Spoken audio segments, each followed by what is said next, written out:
Good evening. It is Monday, April 28th, and this is a meeting of the Southborough Planning Board. The Planning Board is now in session.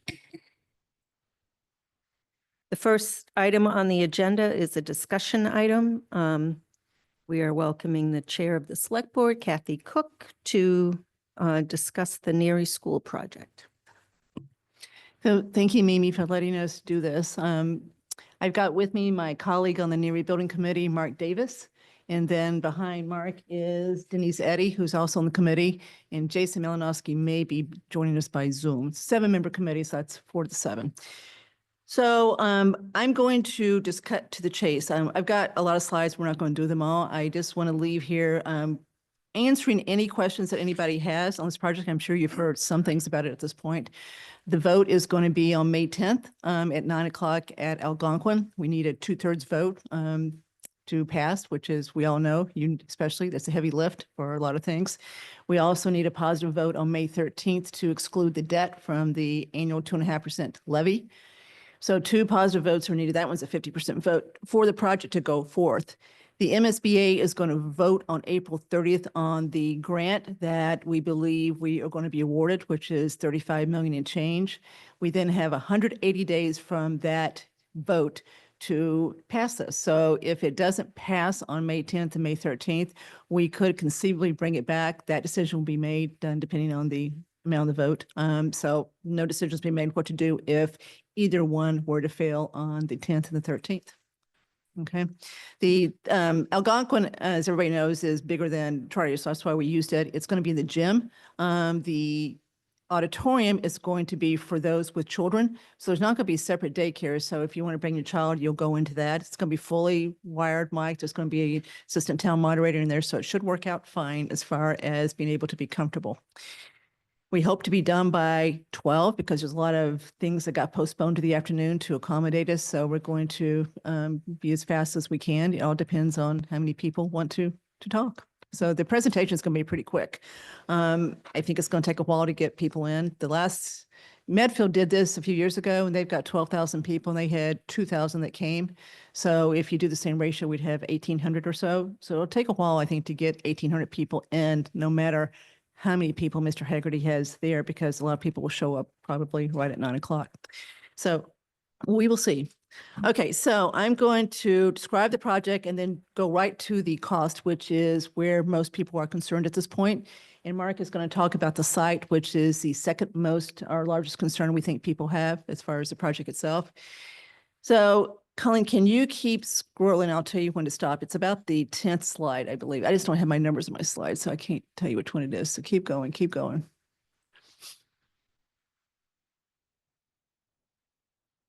Okay, stop right, go back one.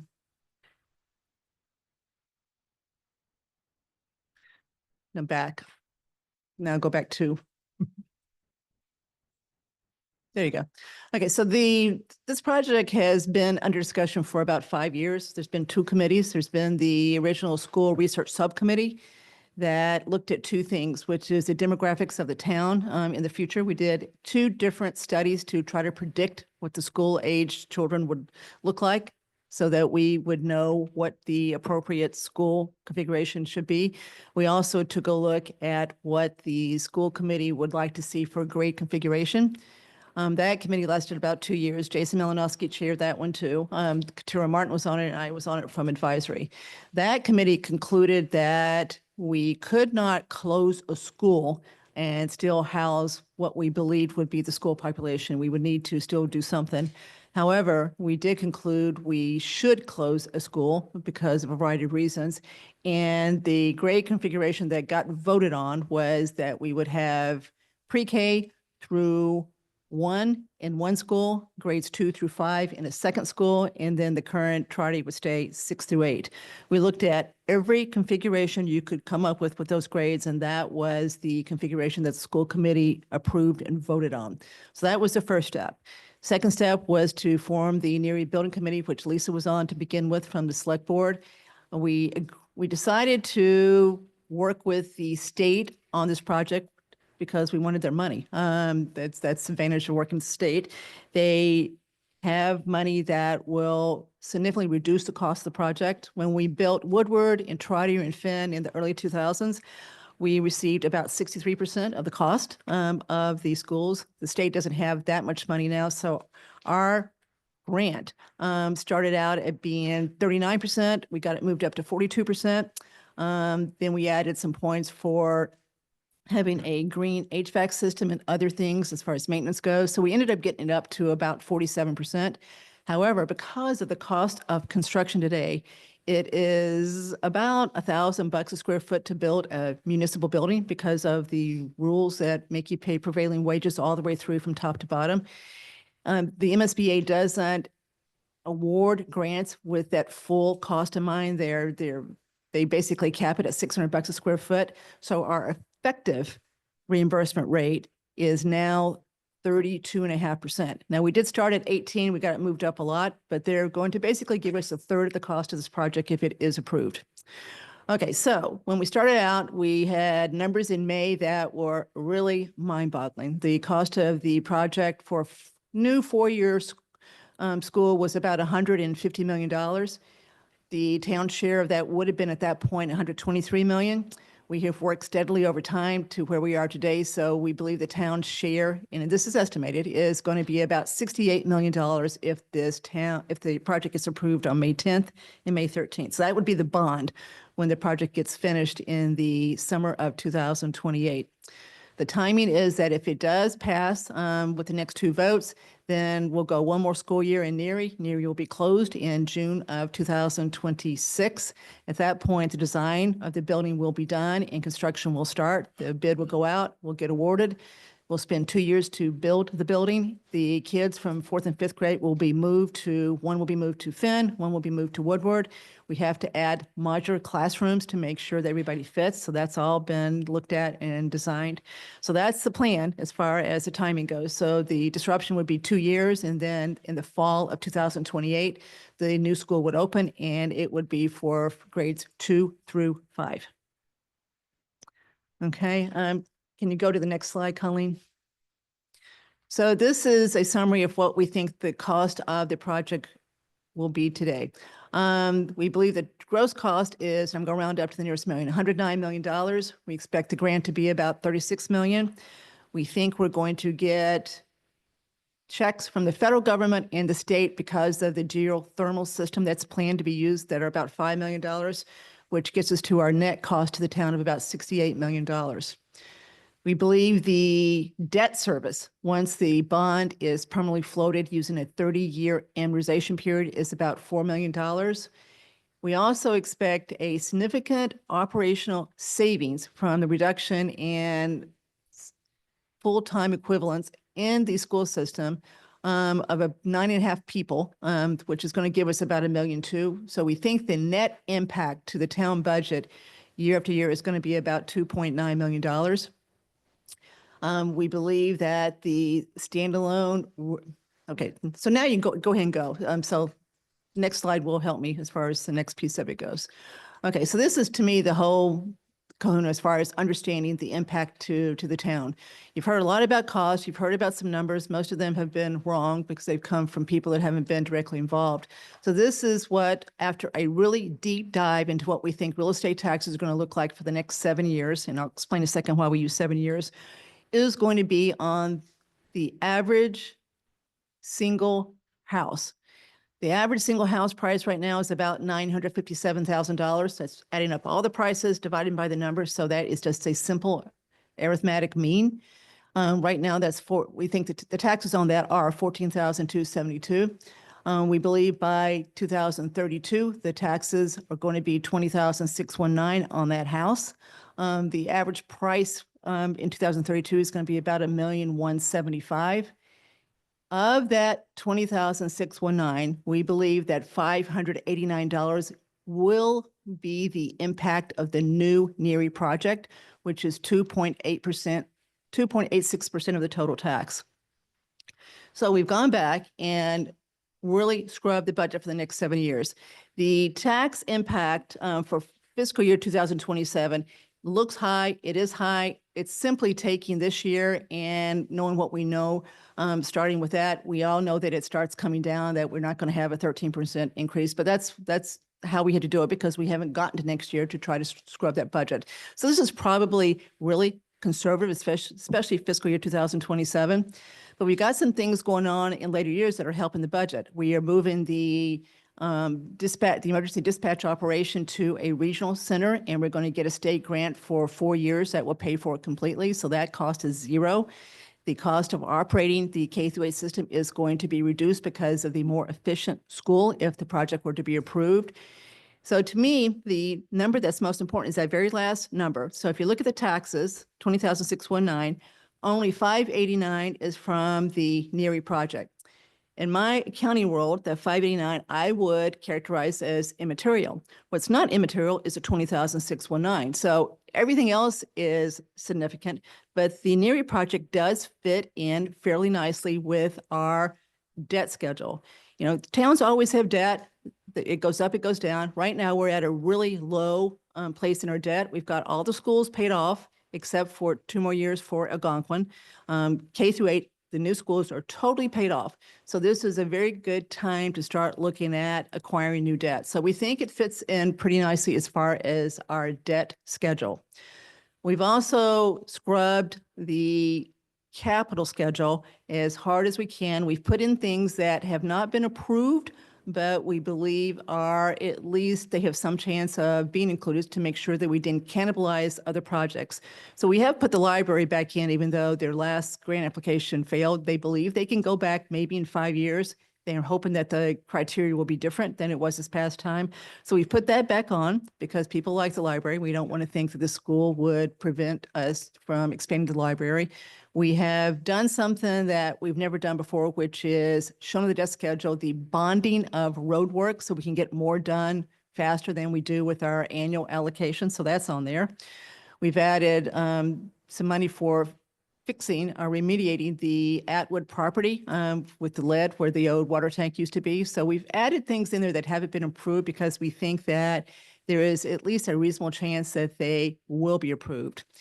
So we did the same thing a few years ago with the Public Safety Buildings. The Advisory Committee did a deep dive. We interviewed all departments to make sure we weren't going to prevent something else from being done that people wanted. So we've done the same thing this time, and we do think that this project fits in nicely with the overall capital plan for the town. And there's your capital plan as far as what capital has approved at this point, plus the things I just added onto it. All right. So that's a snapshot of where the cost is. So I really want to allow as much time as possible for you guys to ask questions. And if this doesn't make sense, ask, let me try to make it make sense for you. Okay. And then Mark's going to talk about the site. So you can either do site now or ask questions on the cost and then go to Mark. So it's whatever you want to do.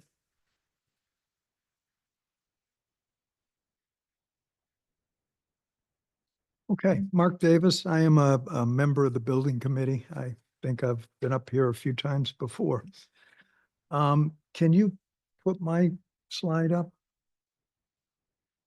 And I think I'll jump to slide 4.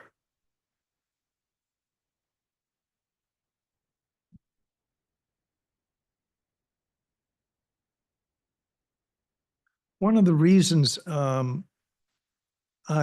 volunteered to be on the building committee, probably you know I've been involved in the schools for 45 years, very involved in the Algonquin project 30 years ago, and have done a lot of work within the schools and volunteering. One of the reasons I wanted to get on the site, this project, was to really dig into the site. I had some initial concerns of the location near the landfill. I wanted to make sure that this was proper for a school and how the site works, so that we can be assured over the next 50 years that we'd have a facility that would meet the safety needs of our kids. If you go to slide 4,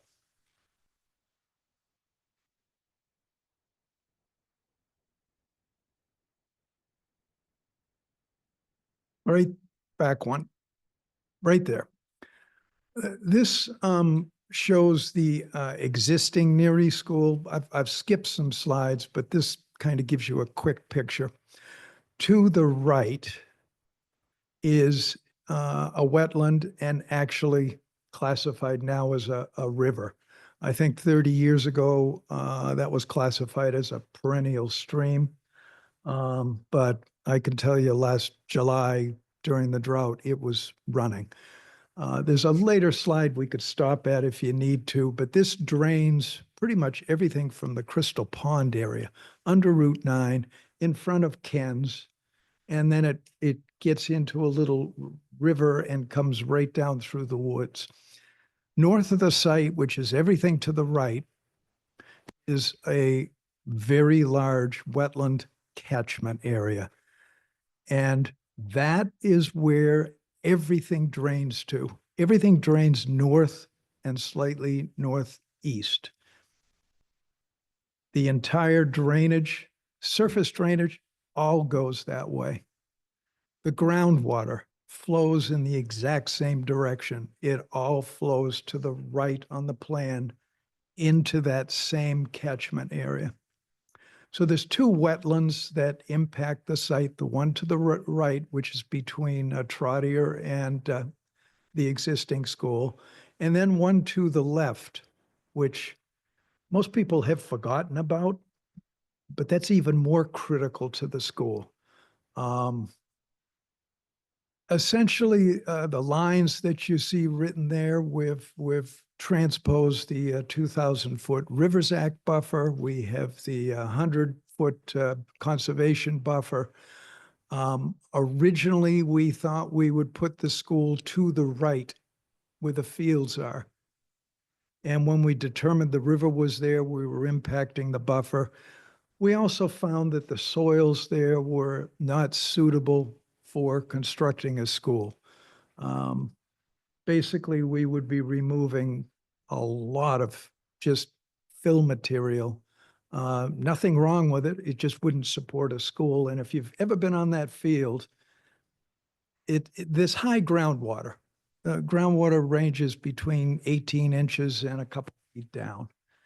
And if you jump up and down in that field, and it's been raining the last couple of days, you'll kind of feel like a sponge. That's what it's like out there. So that we determined that actually the best spot to put the school is to put it right where Neary is now. So you can see kind of the outline of the new school and Neary School. If you go over, I think a couple more slides, the next slide will work. The landfill is to the left where that north signal is. Right in that area.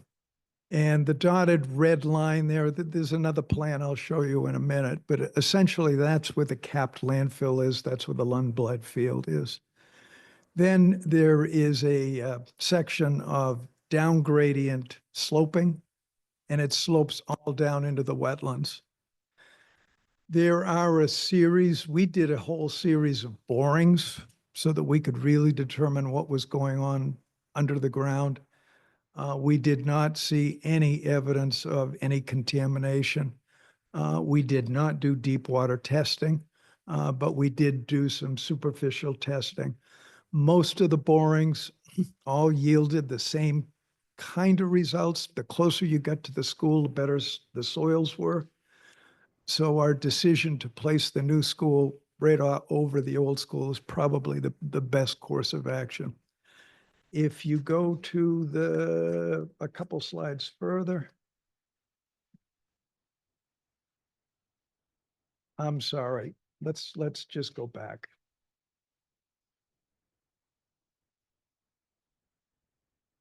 There should be a slide in there that shows where the wells are that.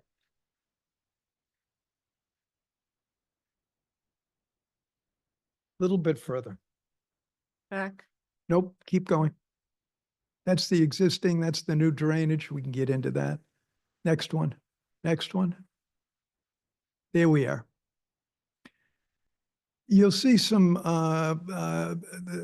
the wells, which are in red. There's a series behind the school, but that right there is the key well that you just circled. Those played a part up gradient where the septic system is. We probably won't be using those wells. But that one monitoring well is at the corner of the wetlands. It's at the corner of the lower soccer field.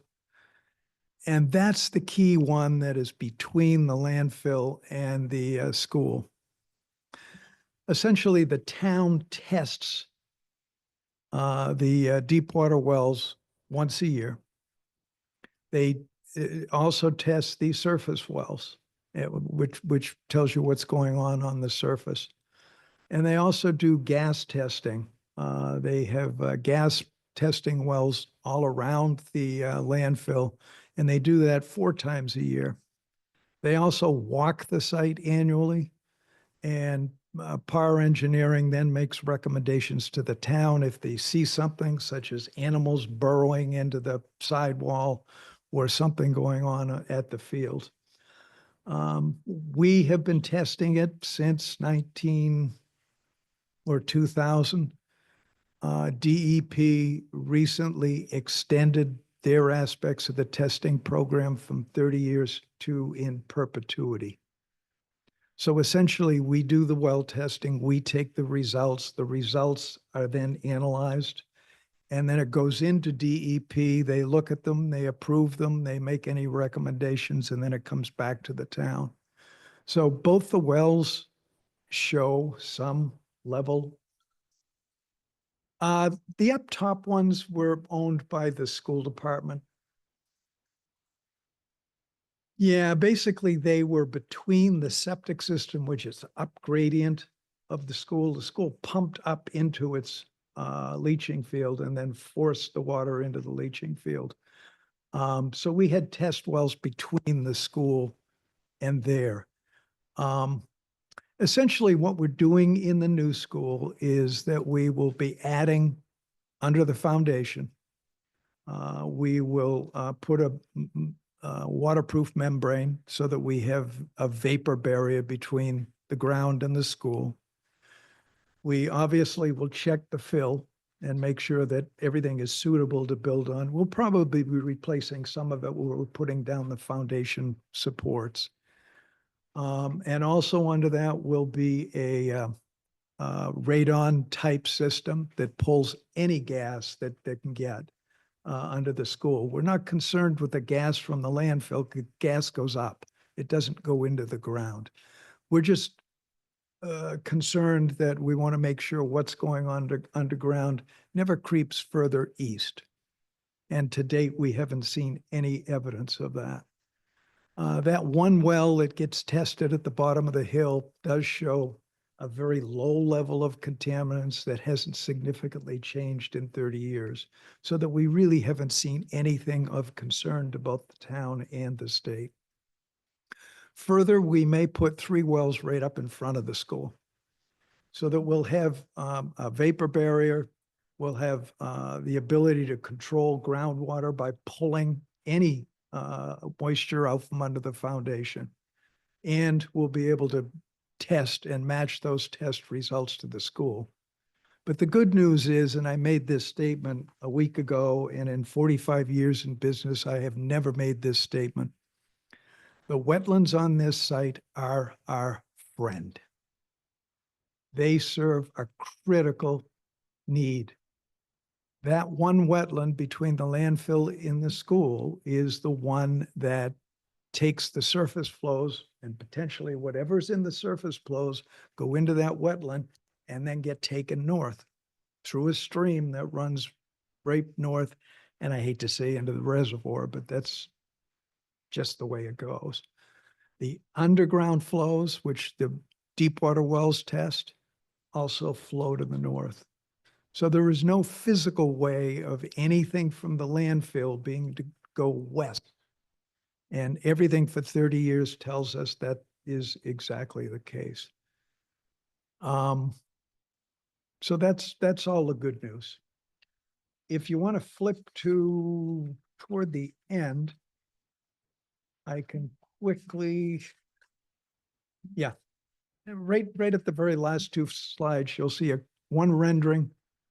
Well, that actually is an interesting plan. One of the aspects of the school is that we will be utilizing geothermal to heat and air condition the school.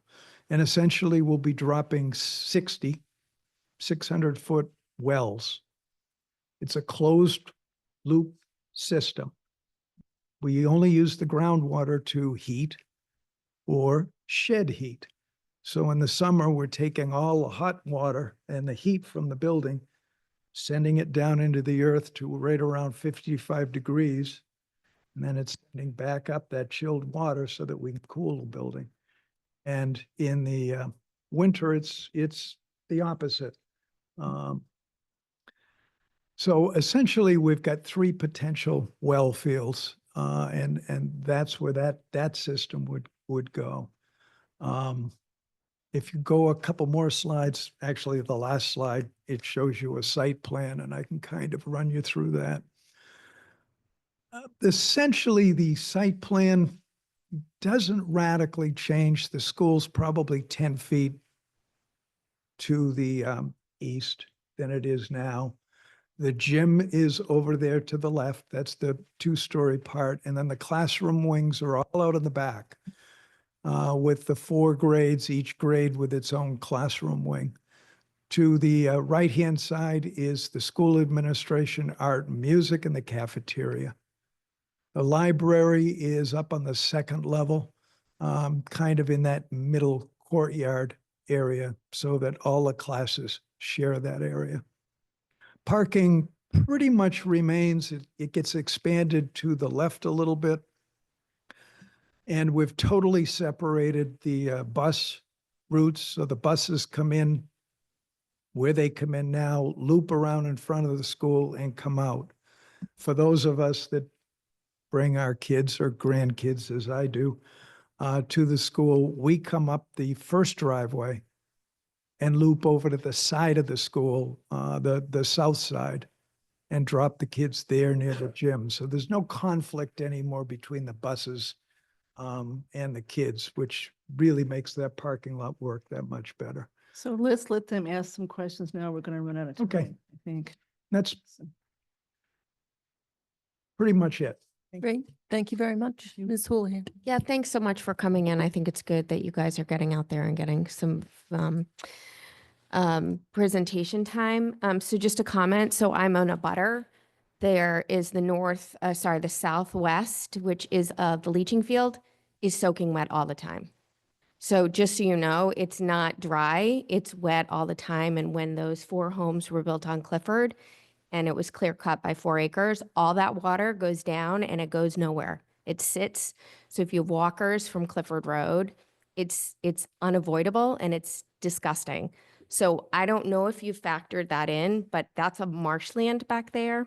So just for you to be aware. That little spot is the old septic system that was abandoned in 97. But So it's, we're not using that. no, I understand that, It but is it's a wet up problem. there. And Right, so this- it is a wetland, Oh, in my yes. opinion, that isn't reflected in any of your plans. We haven't flagged everything, and that's the next step is to. Perfect. We've initially worked with the conservation to hit the major components of it, but yes, we know it's up there, and we've pulled, the septic is all now on the other side of the building, and that's where it'll remain. Yeah, hopefully that could be solved. And then I'm just going to make a comment. Unfortunately, this macro environmental situation we're in right now, as the stock market, as people are dealing with this is definitely not the year that I think, unfortunately, you guys are trying to do. So I think it's going to be a challenge. That's all my only comment. It doesn't help us. But if you go to nearybuilding.com, we've got a calculator on there that anybody can put in either their name or their property address and see what the impact on their taxes are. So you can look at it yourself. We end up with another town building if we do this that we sorely need. So Finn would be incorporated as a town building to house a rec department. We're going to move the bottom floor of Senior Center to Finn so that the seniors have an extra floor, which is what they wanted. They wanted to stay there. They didn't want to move to Finn.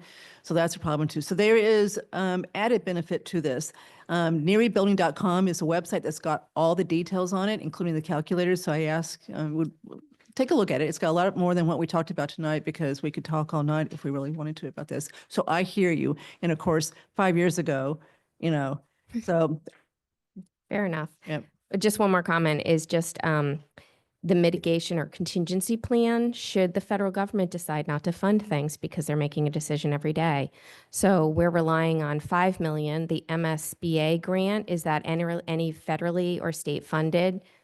no to the last part. It comes Okay. from your Massachusetts sales tax, 1 penny out of 6 1/4. So that one's secure. They've got the Okay. money set aside. So not worried about that one, nor $1 million of the 5, because that's also mass money that's already set aside. The $4 million is from the Inflation Reduction Act.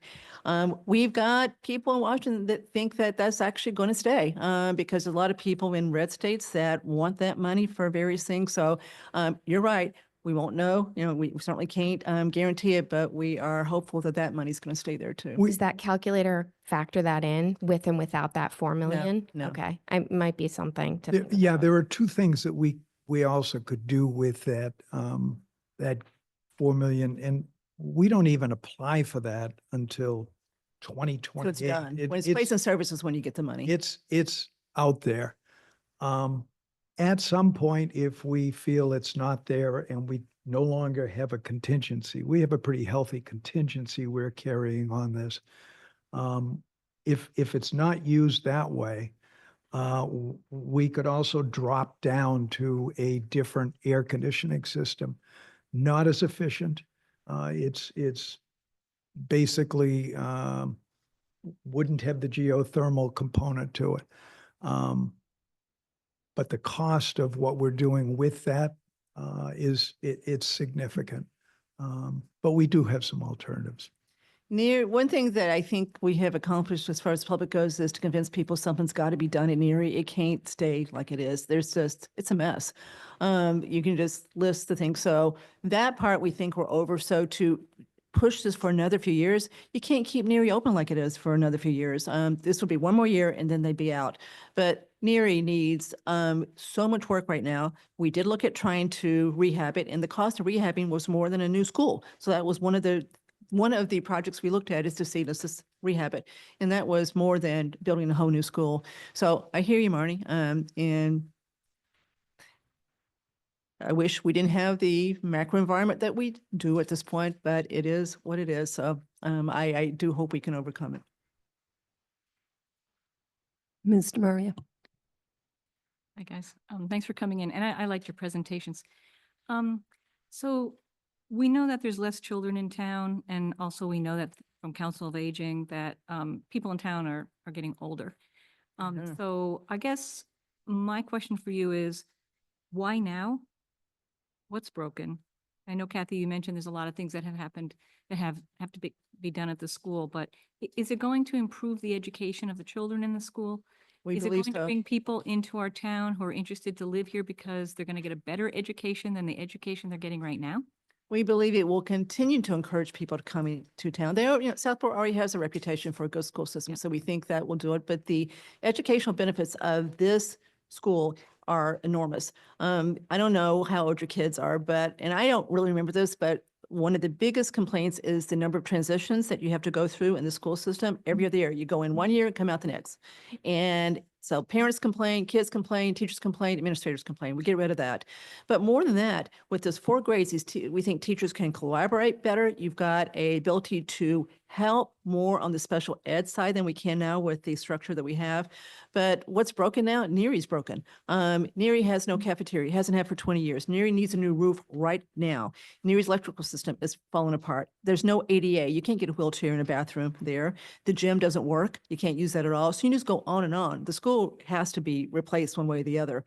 You can talk about different permutations of doing it. We looked at 12, narrowed down to 3, and then to the one that we felt was the best. I thought I'd vote for a 2-grade school. I was 2-grade all the way through because of cost. But when I saw the cost of the 4-grade was only 50% more than the cost of the 2-grade, I changed my vote. There was a real big economy of scale of doing the 4-grade, and there was a huge benefit that the educational people on our committee convinced us of as far as the fourth grade school. So they really advocated for the fourth grade school because of what they thought they would be able to get out of that teaching wise.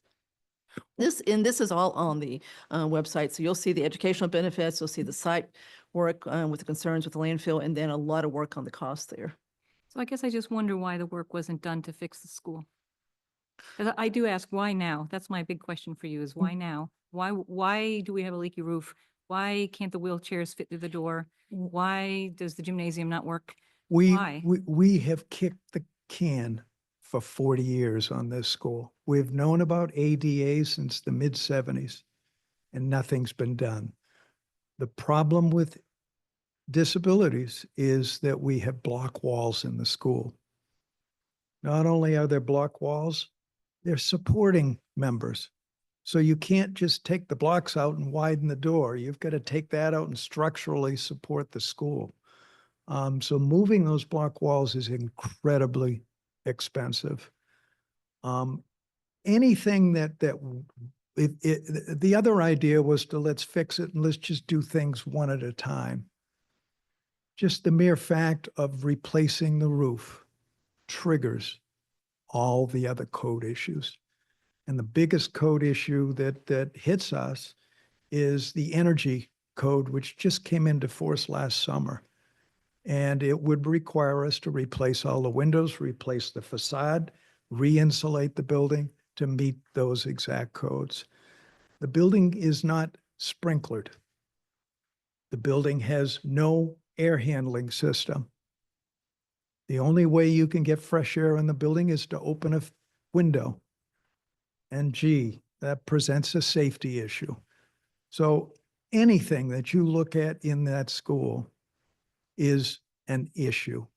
53 And- years old is a pretty old school too, and it's not unusual for schools this age to be replaced. Someone asked me, well, why doesn't St. Mark's School, why is there buildings? Well, they have donors, they have people they can collect money for. We're always trying to balance our budget and keep real estate taxes down. But 53 years old is a pretty old building to deal with. Thank you. Ms. Brascio. Thank you. Thank you for coming in. Thank you for the presentation. I have just a couple.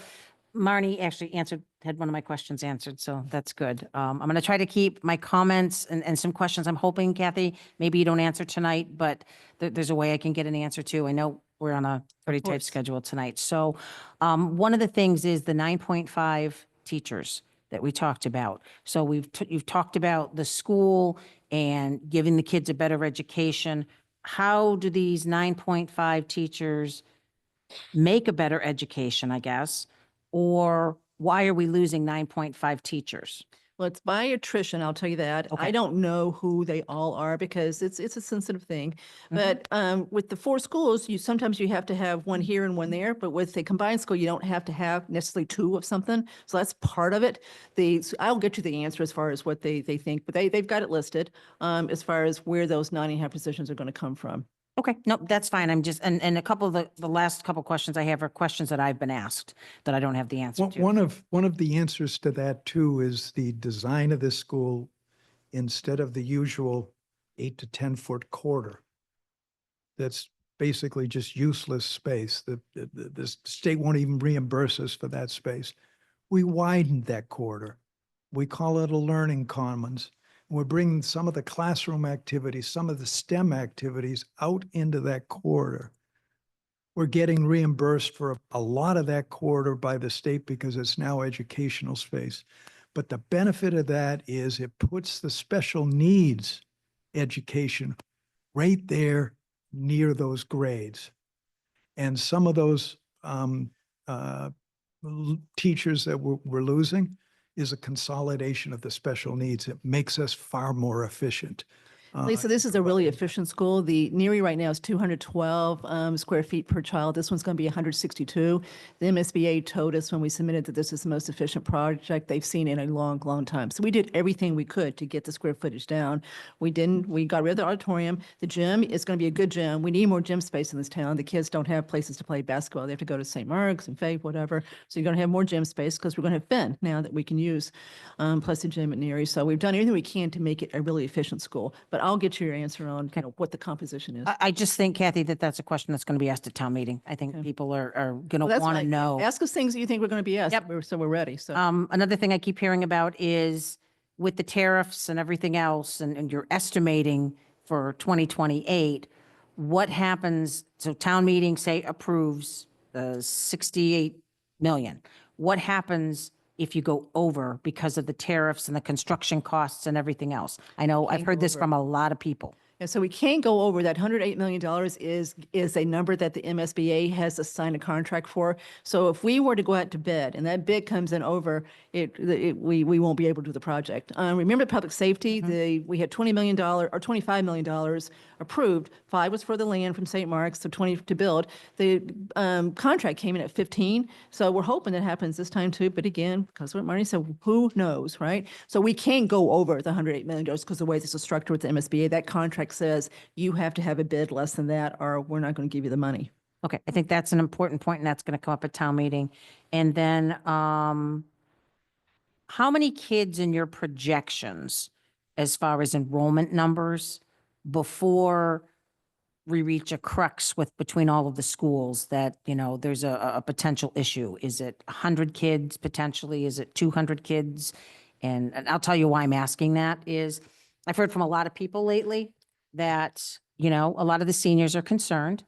And if the seniors leave their modest homes, chances are those homes are going to be bought by families and those homes may be expanded on, and you may end up having more kids in the school. So again, did you take any of that into consideration in your enrollment numbers that, some of the smaller homes in town, and I'll use mine as an example. I have a small ranch. If I leave town, I don't have kids in the school system, but if I leave town, a family's going to buy my home. They're either going to go up or go out or, whatever, and they'll be adding more kids. Is there a number, a magic number, maybe there's not, that triggers that maybe what we're doing isn't enough?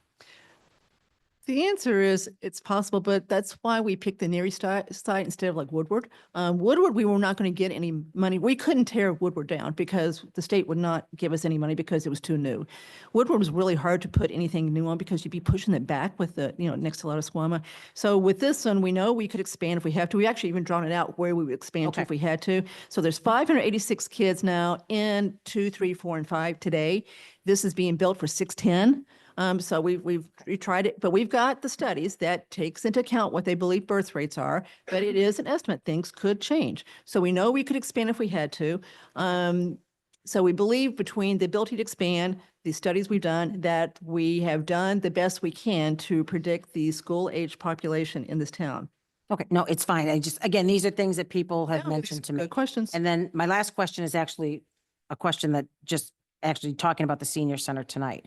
If the building departments downstairs actually leave and go to Finn, won't that trigger ADA on the senior center? Because aren't you going to need an elevator? We're going to need a lift.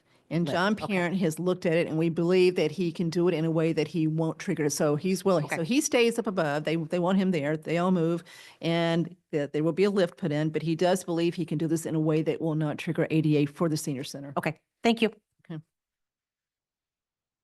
Thank you. Thank you. Good presentation. Thank you. Thank you for coming. It's nice to have this conversation. Yeah, my feeling is just the same as mentioned by others on the board. This is the Wild West. It's a very unknown time. And, the state is afraid they're not going to get a penny of federal funding and they're going to be looking everywhere for money. And who knows if the penny off of the sales tax is going to find its way into other areas of the budget. Well, that's what we're worried about in 3 years. We don't know. There are $2 billion high schools in the pipeline right now. The MSBA cap every year is about $1.2 billion. So we are concerned that if this project doesn't go through and we got to go back and start another project, and it takes, Medfield took 3 years to come back. So it takes about 3 years maybe to get back in line. There won't be the money that we've got. $35 million is a lot of money to get. So we Right. are concerned. Well, if it even stays there. Well, it's there That's now. I mean, there. the money's It's- been Well, set aside. well, the point is that we don't know what's going to happen. The state is doing the budget now. They don't know if they're going to get a penny of federal funding. That's 20% of the state budget. They're going to be looking under every single rock for money. And I don't think a new school is going to rise to the top ahead of people being fed. So that's my main concern. It's just a horrible unknown time. And I remember back when we were building, adding on to Finn and building Woodward, and the prevailing knowledge at the time was, oh, it's the greatest thing to have 2-grade schools and everything's all catered to those, 2 grades. And now it's, oh, no, that's the worst thing ever. Yeah. Well, too, you had a lot more people then too. The population went like that. So you didn't know that then. I remember too, Algonquin, 800 was the right number of kids according to the research that was done. And if we had done that and had 2 high schools, our high school here would be 400 something. Well, that was a good thing that didn't go through. hindsight. For a lot of yes, in reasons. Hindsight. Right. But Okay. thank you. Thank Thank you, you very guys. much. Thanks. Yes, Bonnie has a. Quick, we're running late and we have a huge agenda. I see that. 2 questions. What is the role of the planning board in this project? So we will do major site plan review down the road. And the second question, who requires a traffic study? Since we all are aware of 5 years of a development in the same area being presented, and now we're doubling a school population, so the potentially 900 to 1,000 students in that one area.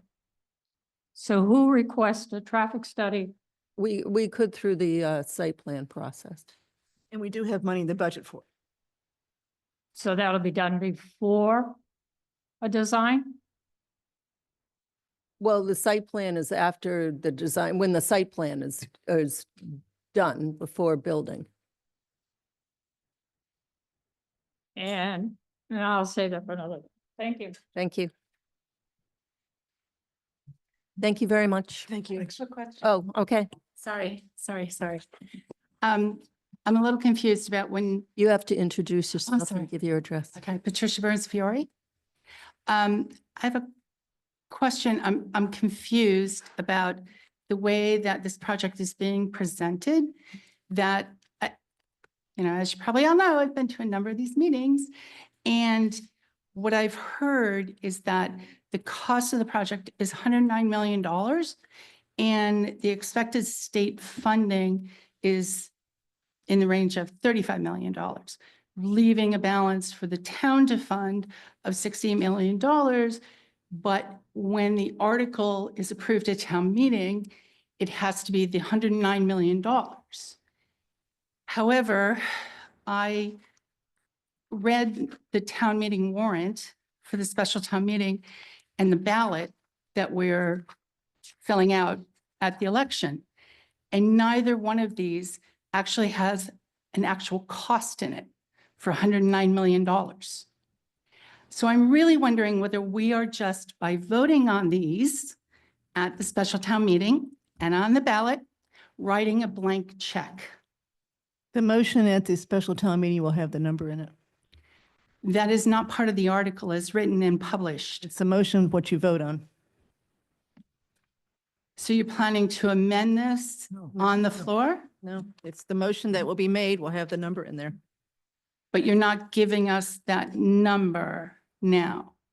What's 100? Isn't that the number that we've been talking about for quite some time? We've been given this number for every presentation we make, and it hasn't changed. So the number will be in the motion on May 10th. I'm still just not clear on why it's not in the warrant. No, this is the way you do it. It's in it will be in the motion. MSBA provided the language with that number. Yeah, it was given in other meetings. No, I know the number. So what was that, Tim?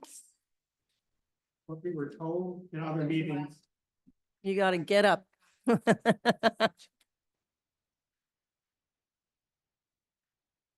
Tim Lit Woodland Road. This came up in some of the other meetings I attended. And the answer that was given is that the MSBA dictates the exact language that has to go into the warrant. And that doesn't have a number. And Kathy is quite correct that what we vote on is the motion that comes to the floor, and that will have a number in it. Very good. Thank you. Thank you, guys. Thank you. The next item on the agenda is a discussion item, the CPA account GIS mapping fund from 2012 annual town meeting. Ms. Braccio. All right, I can get through this in like 2 seconds. So back in 2012, there was a GIS project and there's $7,800, I believe it is, that's left over, Mimi, is that correct? I wasn't, or Karina, I wasn't on the planning board between obviously 2012. It wasn't the,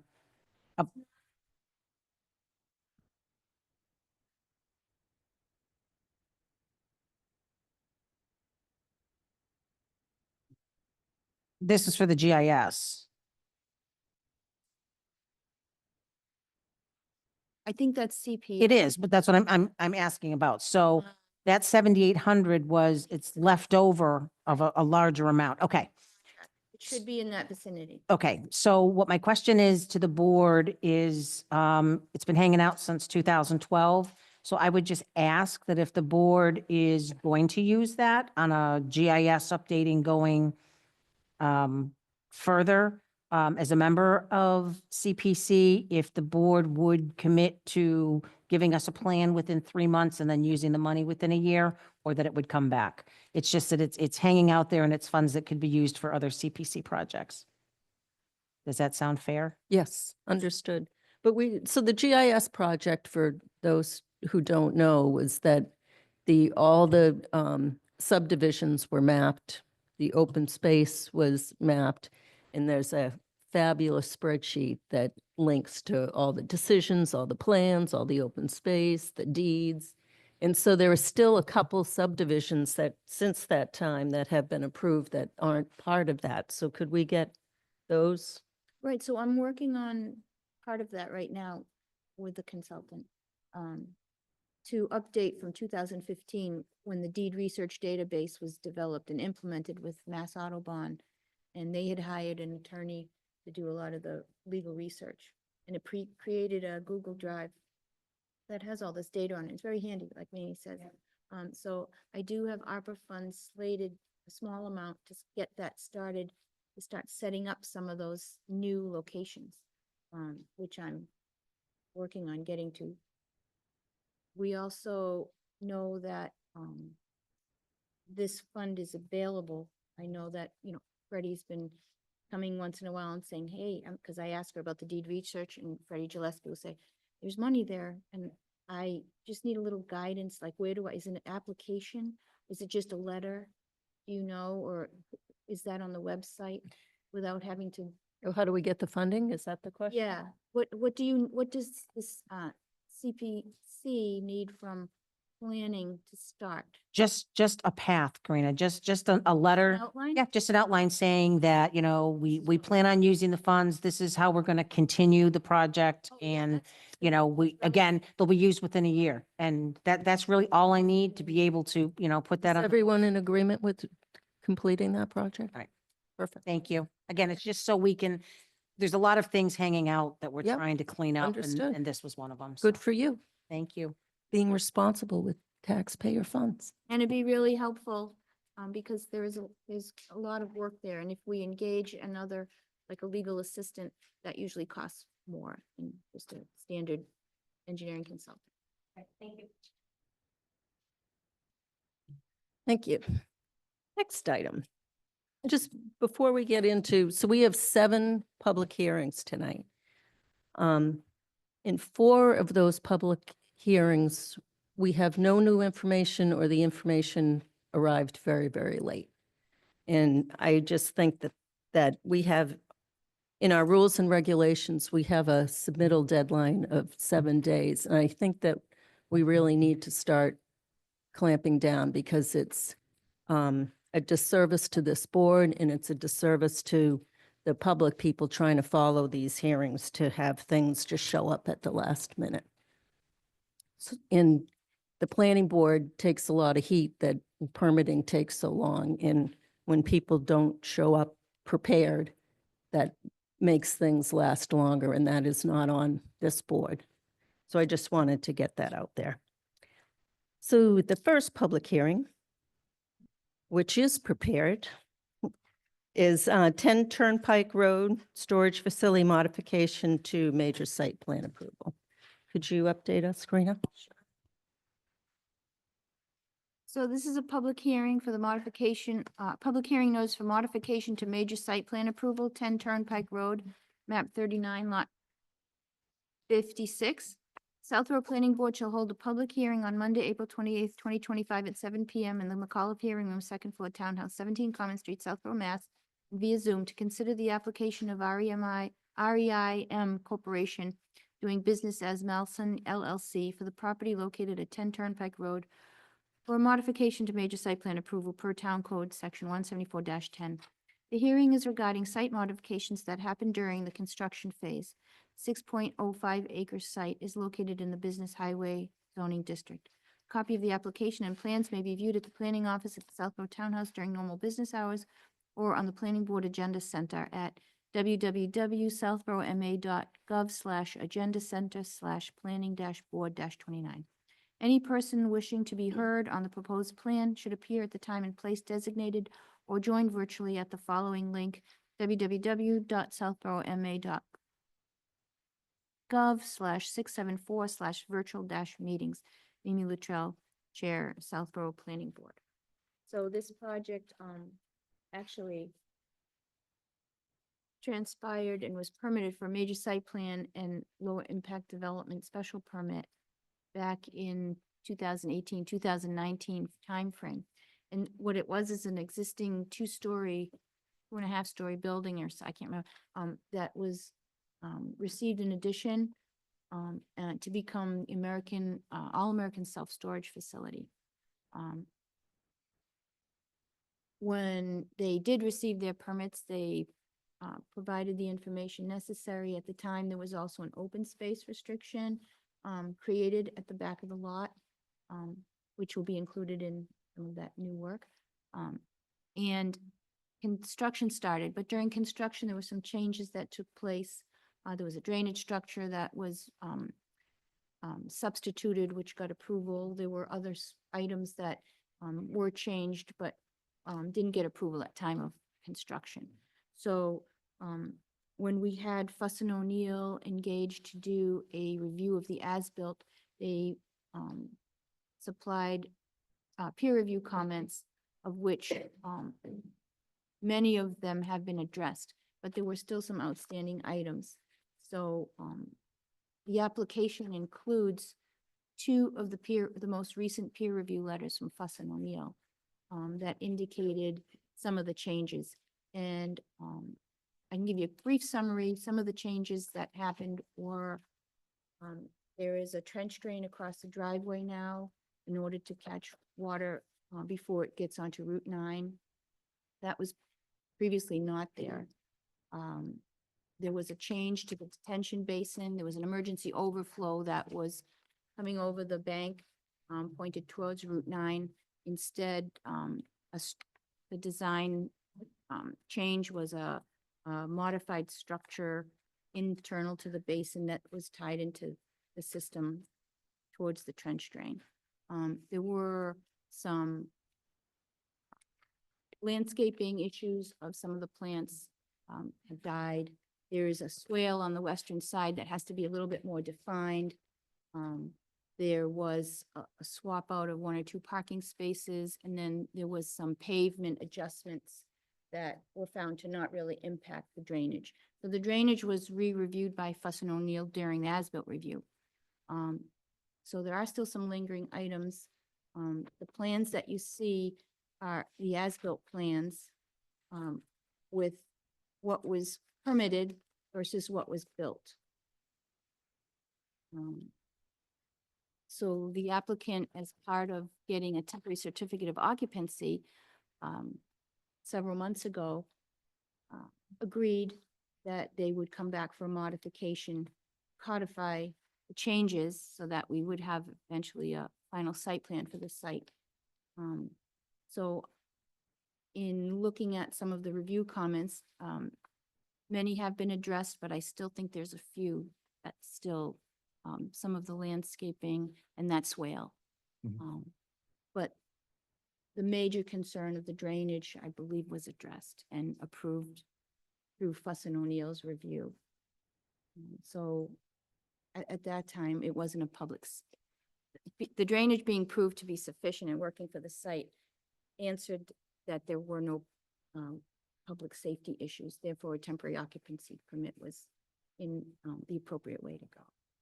So the planning board should also realize that there is a Permit Extension Act for permits that were issued, a whole variety of things. So I know we're a little bit behind in getting we did receive the modification application in time, and there were certain timeframes set in order to get approval passed and addressed. But the Permit Extension Act, I think, assisted the applicant in not being in too much violation of those deadlines. So, and he has been moving forward, and Raj Mehorta is here, and he has been very responsive and meets with me when there are issues, comes to the office, looks at the plans, tries to work out proper process forward. So I appreciate that. Great. Thank you, Karina. Welcome. Thank you, Madam Chair, members of the board, and Karina. For the record, my name is Jim DeVellis. I'm a professional civil engineer with DeVellis Arene, and as Karina had very accurately stated, the history of the project, it happened in 2018-19 for permitting through construction and some modifications. Raj Mahalter is my client. He owns the project, All American Self Storage. I also have John Christopher, the contractor here, and Ahmad Zareen, the design engineer, my business partner, just in case there's any questions. So and I know you have a packed agenda, and pretty much everything that Karina said was very detailed. The project started construction. We received all of the planning board approvals, started construction. What lagged behind was the Mass Highway. There was a delay, and then the what's the word? The thing that everyone lived through, the pandemic. Who can forget the pandemic? So we struggled through that, and for whatever reason, there was a delay. So when Mass Highway gave their final comments, they said the driveway needs to be a little wider, needs to be moved, the drainage. We had an outlet design that wasn't satisfactory. So all those changes. In hindsight, we should have stopped everything, came back to the planning board. Who knew? And I not downplaying it, but when we came in for the final certificate of occupancy, we were made aware that we should have stopped. So we went through a very detailed as-built comparison. Fuss and O'Neill went back and forth, all the drainage. The outstanding items are, some of the plants have to be replaced just because they didn't make it. So those are going to be replaced. I think Fuss O'Neill had a comment that the catch basin hoods have to be brought back a little bit inside the structure. And they couldn't verify all of the annuals just because they hadn't come up at the time. Very minor, but that's on the list. There was 10 items. I can go through them, but I think you pretty much covered, in the swale. Yeah, there is a swale. It needs to be defined more. So John Christopher is going to be doing that immediately. It's just making it a little wider. So there's no doubt the water is going to go into the swale and follow the swale where it's supposed to go. So those are pretty much the issues. We responded a couple times to Fuss and O'Neill with formal letters, calculations. I think they're in agreement that the drainage is decreased. It meets all the requirements. It was just a little different on some of the areas. Just the swale. The swale, as yeah. far as- And I just also want to point out that Fuss and O'Neill was not engaged to review this set at this time because I wanted to get planning board feedback because it's an unusual circumstance. Mhm. So I think we've addressed all of the comments, and I came here tonight asking for the final CO approval, if we can do that. But if there's outstanding things, then if it can't be handled, with the bond, with the swale and the landscaping, then I'll leave it to the board. So one thing I just want to still add that I failed to say. So we have an annual open space monitoring report Mhm. that gets done. And when we have projects running, I put those on the list so that we get a baseline and then also after that. So I think I forwarded to you and Imad and to Raj a Yep. copy of the excerpt of that report. So there were some encroachments and questions on debris and things like that in that report. I saw that. Yeah, correct. Yep. So I just wanted the planning board to be aware that was provided to the app.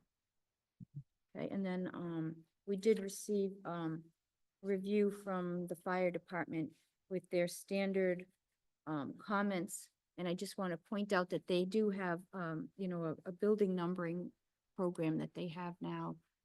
So you might want to reach out to, the public safety office.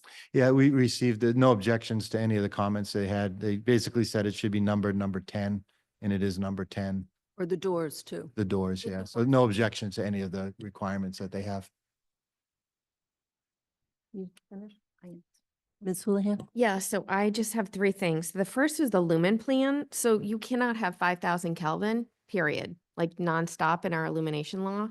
So that's what's in your proposed plan, and you are absolutely exceeding the total landscape, lumen landscape. So if I do your calculation, your 43,863 square feet of hardscape times your 5 lumens per hardscape is 219,315. You're coming in at 315,000. So you're exceeding your lumen. 3,000 is our max on Kelvin. So you're going to have to get new lights, or adjust those lights. Because one, it violates the law in two ways, and the glare shields are required. You cannot have light trespass.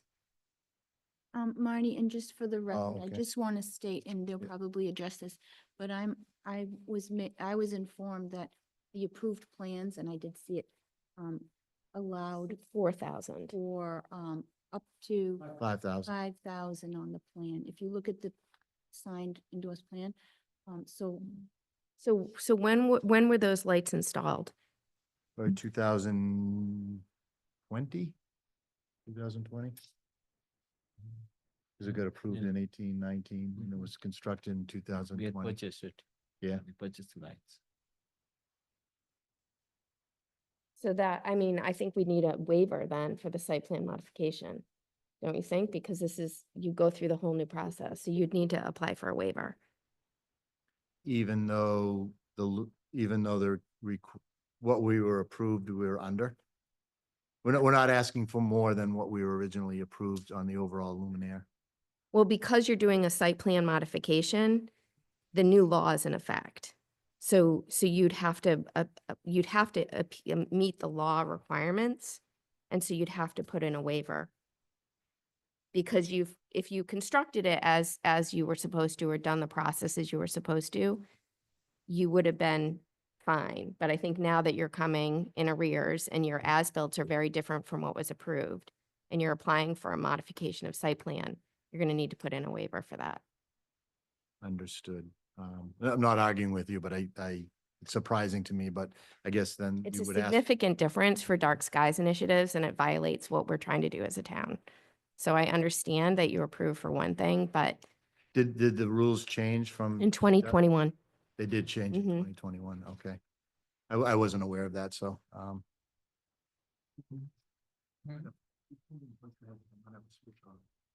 the second thing that I had a question for is your number 4 on the modification letter, the entrance and side stairs were eliminated. Mhm. Does that still comply with the fire laws? I didn't see any comment in his comments for access or egress or fire laws. Do you still meet all the requirements when you removed that? I hate to use a phrase, I assume so, but, My name's John Christopher. I was the builder on this. We took the side stairs that were on the approved plan and we moved them off to the side. So we still have the same egress capacity for the building. Reason we did that is we also put in geothermal, and that's where our geothermal well piping had to come up. Okay. So that's why we relocated the door. It is probably moved 10 foot back and maybe 7 to 10 feet to the right. So they still access the same room inside the building, and all our egress is perfectly per code. Our architect came by, they verified it, and they approved it. Perfect. Thanks, Chris. And as far as the lights go, those lights may have a switch on them, where most lights built today, you can pick 3,000 Kelvin, 4,000 Kelvin, or 5,000 Kelvin. So we'll verify that, so it might be a simple switch. Yeah, I saw the detailed plans. They're 5,000 Kelvin. I don't think you can alter them. Okay. And then you just do need to cover the glare because there just can't be any light trespass. And then the only other comment that I had was specific to the open space and just to have a plan for mitigation because there are two open items there. The waste and landscape and construction debris that was at the southern property line encroaches the open space. That's a problem. So that needs to be cleaned up. And the invasive species, per major site plan, no invasive species, but there's quite a bit of encroachment. So it's just trying to understand what the plan is to mitigate that. Okay, we can address both of those. That's, Yeah, if I understand it right, because I did read what Karina said, I think it's our neighbor dumping stuff on our property up, is that up by the cell tower? So that would be, the utility. Yeah, Oh, but we'll talk to the neighbor. Could be. and tell him Talk to your stuff. neighbor. We can certainly clean it up. It's just. So we didn't dump anything there. He's dumping stuff over the side of the hill. And as far as the Japanese knotweed, we're cutting it and we're treating it on our property, but what they tell me is that if it's on somebody else's property, it just keeps coming back. So again, we'll talk to him and see what he can do, but we'll do the best we can on our property. yeah, even if you just like note that you've spoken to them and let them know that they're making that. I guess. That's it's- something, but he has been removing the Japanese knotweed. It's just, Wonderful. as you know, it yeah, just keeps coming I'll back. get- Thank you. Those are my comments. Thank you. Ms. Maria. Hi, just a quick question. Did I hear you say you were looking for a bond? Well, this Well, what evening? I was gonna, some of the plants, if they didn't survive, they'll be replaced and it's noted to do it in the spring, so it's happening right now. Mhm. So usually there's a bond that if worst case contractor walks away, the town takes the bond, but if that was gonna stop the full certificate of occupancy, I would say there's always the bond there in case it doesn't get done. But the intent is to do it. It's just in the spring right now. Thank you. Ms. Brascia. Thank you. Thank you for coming in tonight. Ashley Marnie asked my question on the open space, so I'm all set. Thank you. Thank you. Thank you. So your planting table doesn't match the plants purchased? The planting table is all straight native species and there's several hybrids on the, I think there was a few substitutions, but the plan that we submitted had the updated information on it. so the plan, what was submitted, you submitted along with the, an invoice of what was purchased? Correct. And those do not match the planting table. That's not what was required. And any substitutions require the approval of the town planner. Yeah, I brought my, top of my head, I can't guarantee it, but I'm like 95% sure it was the same.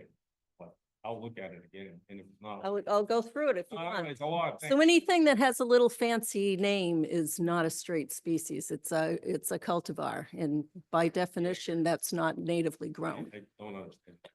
So that means that means a person combined two different kinds of Yeah. plants and grew a new plant, Jack Happy. No, our intent was to buy the exact name on the planning table. We sent that the planning table to the Delahunt, and if we were supplied something that wasn't exact, I will definitely look into it and we can certainly replace it. He steered you wrong because there's October Glory. That's not a straight species. That's a cultivar. Betula and Heritage is a combination of two different trees.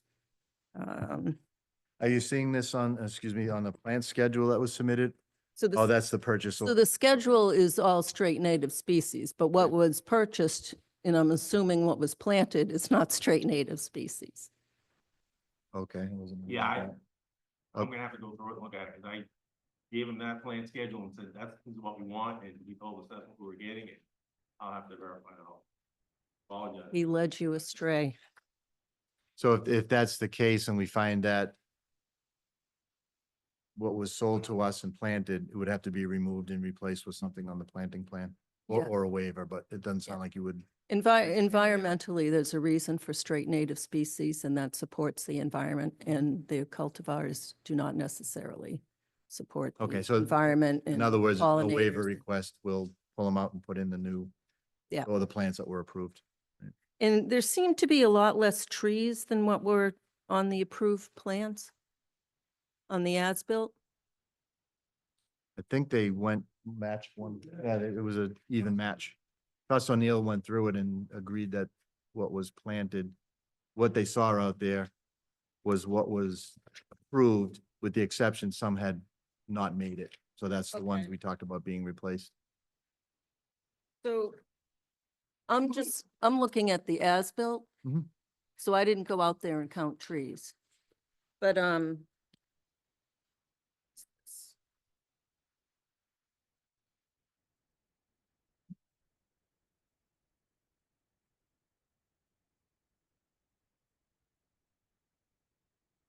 so on the south, it says, 37 plantings, 1 tree, and it's supposed to be 5 trees and 34 shrubs. And then same moving east, it should be 7 trees and not 1. Yeah, again, we went through this with Fuss O'Neill. They walked it, we walked it. I thought they all matched. We can double check it, but Well, this doesn't match. are you looking at the as-built that was done? Yes. So the plant should have matched, right? I'd tell you what page, but I don't. Oh, sheet 1 of 2. Yeah, Okay. sheet 1 of 2. So it could be, what Ahmad is saying is the ornamental trees don't show up as trees. They're more of the shrubs maybe, so maybe it's different on the as-built, but we'll go out and verify that. Okay. Yeah.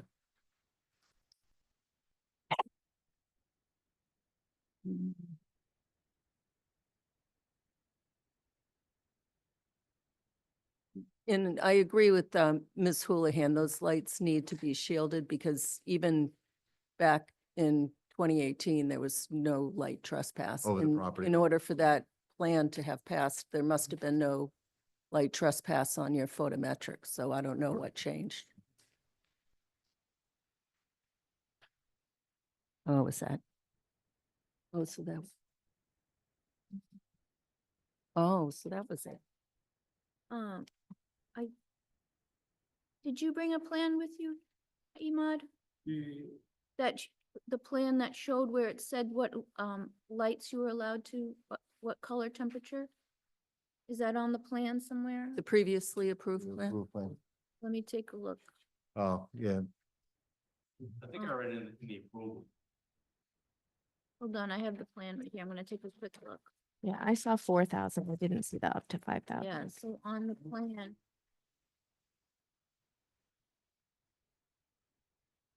The lighting plan, I'm just gonna look because I know that Imad showed something to me.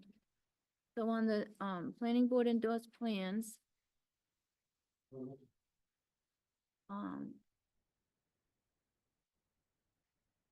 That were signed here, see right here.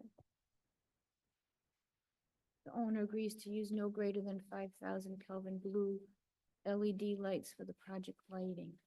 So that was at the time, but, So I wonder what they used to do their photometric. right, did you install the light fixtures that were specified? No, that's Change the the issue. light. They changed the See, the that's, fixtures. I think that's the quagmire here, is Mhm. that, if you change the lights, our code says you then have to bring them up to compliance. So you had a certain approved fixture, and that's what they base it on. Mhm. So unless you can, some of these lights, you can change the. Yeah, that's what Um, John was saying. It's oh. gonna go back and where it's an LED, that And we you might don't be have able to to change replace it. the fixture, you just have to change the light. Mhm. Because the manufacturers have a huge array of lights that you can. Yeah. Yeah, And, they and, stop, and that may address the spillage as well. and they Yeah. stop making that fixture. They stopped making the They fixture that was Stop making the approved. That's fixture, that's why problem. we had to go to a different fixture. Oh, okay. Yeah, which is why when changes are made, it's good to come back to the board. Oh, no, we understand. That's at the opening. I understand that. But I just want to make it wasn't to save money or to get away. It was just, we went to buy it. It wasn't available Yep, anymore. So yep. they changed it out, not knowing that was. But gonna that be a like, deal. you know, Yep. gets the whole Jenga thing all messed up. There were a couple things that Fuss and O'Neill said. The erosion controls, once installed, please submit photos. Have those been submitted? No, because they haven't been all removed yet. Our response was we will remove it and. Oh, okay. Neil said, when they're removed, document it and send it back. Okay, so there's the questions that remain from Fuss and O'Neill have not been fully addressed Because we yet. haven't removed the silt fence Okay, stuff, so. They were waiting for growing season to get more grass versus no erosion, so we purposely left up the silt sack and things like that. okay. But we, we did clean out all the catch basin, front and back truck and stuck everything dry. Did you cut back the hooded pipe inside the, No, again, we're waiting for Structures. all this to get, make sure everybody's, we're all set and acceptable. do it all at once? See what you can do. Thing with the swale, now it's growing season, they didn't want to leave it exposed during the winter. So one thing I would like to let you know is 3,000 Kelvin is an old standard, and now you can't even get fixtures with 3,000 Kelvin. 5,000 and 4,000, 5,000, up and coming 6,000, which is too bright and gives headaches to people. But to make it 5,000 is not industry standard. You can't get fixtures. Most fixtures are 5,000 Kelvins, but you guys are asking for 3,000. You can't get it. So we haven't found that. That's been our bylaw and Yeah, but other, the bylaw is so old. no, the bylaw just passed a couple years ago. But if you go and look online, you cannot get 3,000 fixtures every time. It's very limited, okay? And so you have to match your fixture you want and the lights you want. Something is not right, okay? Shouldn't be 3,000. It should be more like 5,000. These lights about 5,000 right now. What you have here is 5,000. They're Yeah. not 3,000. Yeah, well, yeah, these are old and we're inside. And this is also an environmental for dark sky compliance. So it's not an old standard, it's a new standard. New standard of what? The dark sky compliance in No, I'm not talking about dark in the sky. color temperature of, Yeah, I'm talking about temperature 3,000. itself, not dark sky issue, okay? yes. Excuse me, it is actually. We heavily researched this. Yes. And it is Dark Skies Initiative is a national initiative to actually impact your outdoor environment. And 3,000 Kelvin is, I've actually done research. If Peter Bemis is here, I've done research with him to look at all the available, commercially available lights. There are many available lights that are 3,000 Kelvin. And so there's nothing wrong with our law. It's been approved. It's our law, and we would like to preserve our environment. So with all due respect, while you're challenging me, if you spend time doing the diligence and finding, there are light fixtures that can meet those needs. Okay, I will check it, but let you know, I'm an electrical engineer. Okay, I also enjoy, I don't practice anymore, but I enjoy these type of things. And right now, for my homes, people use 27, it used to be 2,700 yellowish light. And with LEDs, they kept on going higher and higher. Now, right now it's 5,000. If you go online, you'll see 80% of fixtures are. Okay. Okay, so there are still a couple of things that need to be hammered out here. Are you clear on what those are? We'll look into the lights to bring it down to the standards, the swale, the catch basin, hoods to be cut back. Any outstanding items in the peer reviews should be addressed, right? And Correct. these are kind of. Yeah, so the letter that we responded to had 10 items. That's, I think what we'll go through. And the only thing that I'm not sure is we'll look at the open space issues that just came up. If it's an abutter dumping it, we'll notify the abutter and getting rid of the invasive species. Okay.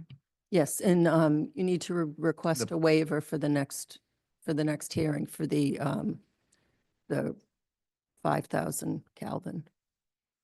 And then show the photometric with no light trespass Yep. And then the, looking at in the the plants. plants that were purchased. Okay. Very good. I make a motion to move the 10 Turnpike Road Storage Facility Modification and Major Site Plan Approval Public Hearing to 7 PM on May 12th, 2025. I second. It doesn't need an extension. Hold on, we just want to check if you have, That's till June 8th. We're June 8th. good. still good. for the- Okay, May very 12th. good. So I have a motion. Do I have a second? I second. A motion and a second. Any further discussion? Seeing none, all in favor, Latrell, yes? Houlihan, yes. Demiria, yes. Brashear, yes. Thank you all for your time. Appreciate it. Thank you very much. We And the building looks much better than it did in 2018, I'll right, tell you. Thank you for saying that. We do try. Raja, are you occupied? Have you occupants, do you have temporary occupancy? Do you have people in there? Yeah, that's off period right now, so it's very slow and. It'll go.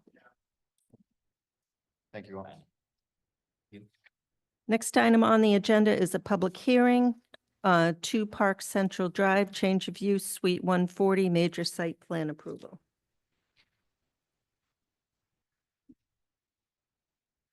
Hello. How are you all? Great.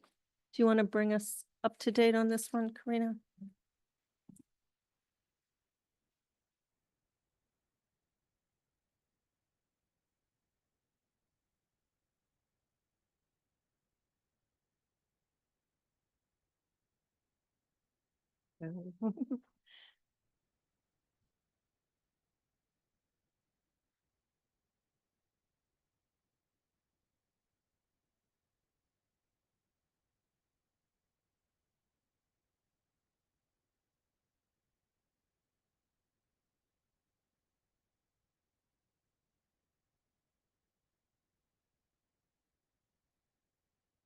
So this is also a new public hearing.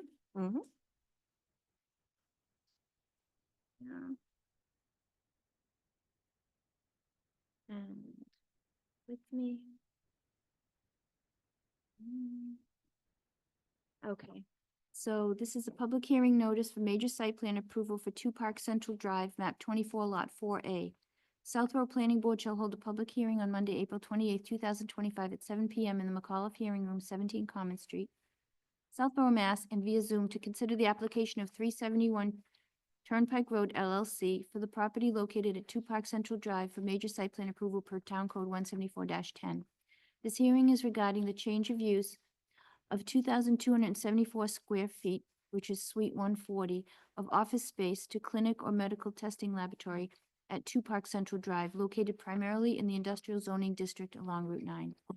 Copy of the application and plans may be viewed at the planning office at the Southborough Townhouse during normal business hours or in the Planning Board Agenda Center, www.southboroughma.gov/agenda center/planning-board-29. Any person wishing to be heard on the proposed plan should appear at the time and place designated or join virtually via Zoom at the following link, www.southboroughma.gov/674/virtual-meeting. Amy Luchel, Chair, Southborough Planning Board. Then to get you, give you a quick read here.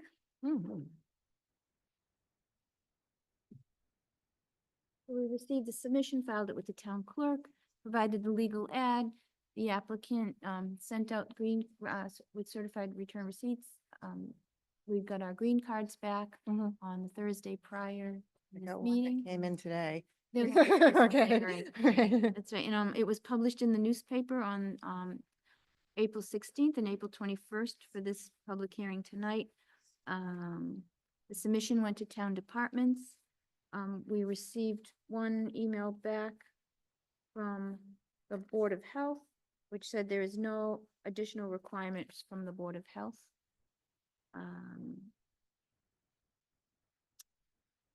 This also did not go to Fuss and O'Neill for peer review because it's basically a change of use and there's no external changes to the site other than having to show that the parking calculation still works. And I believe you spoke with the building commissioner. Yes. about that as well. Okay. You did receive your special permit for additional uses on March 19th, Mhm. 2025. So they have that as well. Yes. Okay. Very good. Thank you. Welcome. Okay, thank you. So for the record, Shannon Boyce, I'm the real estate permitting manager for Capital Group Properties as managing agent for 371 Turnpike Road. And we're here today because we had our special permit approved so that we could add some additional uses. And one of those was medical clinical lab tenants. And we have one such tenant, Charles River Medical Associate, who would like to move into Suite 140 at Two Park Central. And so that's why I'm here today, see if we can get this going. Great, thank you. Mhm. I just have to say that your application was very thorough, Oh. very complete. Thank you. Any questions I had, I just turned, oh, page 2, there's the answer to my question. Thank you. Ms. Houlihan. Yes, thanks, Shannon. I have no questions actually, so appreciate the completeness. Cool. Ms. DeMaria. Hi, Shannon. Thank you. It's just a quick question. So is this a testing facility? So there might be, somebody for work employment, they have to go get tested. There's going to be samples sitting outside the door that get picked up by LabCorp or something like this. Is it something like that? Yeah, so Biological samples sitting outside the door or? my understanding is they're going to act as a primary care office. Okay, They've assured us that there'd be no dumping down the sinks or anything like that, that they have contracts for any sort of collection of specimens that are taken there. So, I think that's why Board of Health said they didn't need any further information from us. okay. And so that means that someone would come into the building during office hours or whatever and pick up their samples. There'd be nothing left outside the front door. Yeah, no, we don't have any, Okay, yeah, we haven't told them they could do anything like that, Right. leave anything outside the door, yeah, thank you. That was my only question. yes. Ms. Brascia. Thank you. Just again to expand, Shannon, thank you so much. Your applications are always spot on, you. perfect. It makes it so very easy to get these approved. So Thank you. Capital Group is actually very lucky to have you. So thank you. It's made me all red. Yes, so I don't have any questions. I just wanted to say, I don't think that you need to waive 17410D because your previous plan met all those Fantastic. parameters and you're not changing anything. So I don't think Great. there's any waiver needed. Okay, perfect. So, and I have no questions because I just looked at this and everything was here. Fantastic. So I make a motion to approve the major site plan approval for change of use for Suite 140 at 2 Park Central Drive. And I second. To approve the major site plan. Change of use. I think You said change of Sorry. use. Oh, major site plan, change of use. Okay, sorry about that. As amended. second as amended. I have a motion and a second. Any further discussion? Seeing none, all in favor. Latrell, yes? Houlihan, yes? Demiria, yes. Brascio, yes. So I want to ask, since Shannon's doing the sign, should we bring that up? Who's going to do the same? Yeah. Thank you. So you don't have to stay here all night, Thank you very much. as much as you want to, I'm sure. And I'll be preparing an official decision letter, Okay, since there were no outstanding unusual conditions. perfect. Okay, thank you. So the next item on the agenda is a discussion item that we're going to move up, 154 Turnpike Road wall sign application. Mhm.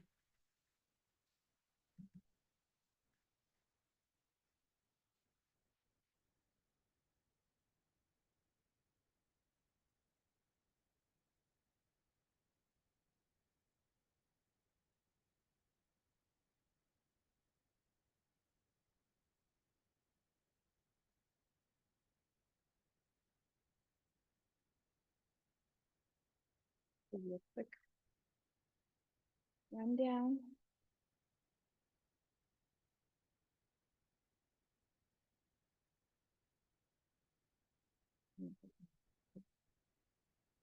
Sorry. Slowing everything down here. Mhm. So, the planning board has received this sign application, due to the fact that, the sign that's being proposed at 154 Turnpike needs a, special permit from the zoning board for, a height that exceeds what's allowed in the Mhm. business highway district. which is 20 feet. So this is a wall sign for concierge PT. Mm-hmm, yep. And let's see what else. So in the business highway district, the height is limited to 20 feet and the area of the sign is limited to 75 square feet. This sign is proposed to be 26.5 feet to the top of the sign from ground grade, not to extend over the roof Right. line.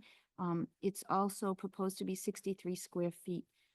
Internally LED illuminated, and again, it's fronting Route 9, which does allow for that. Mm-hmm. Just a clarification. So when I read the highway business district, it was 50 square feet for a wall stand, not 75 square feet in the table. There's two parts, there's two of them.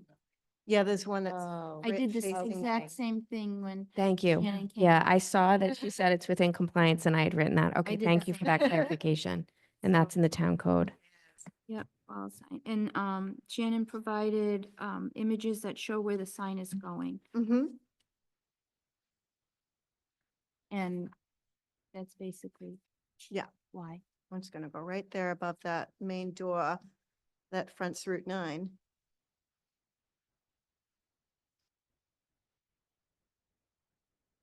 Anything else you want to add, Shannon?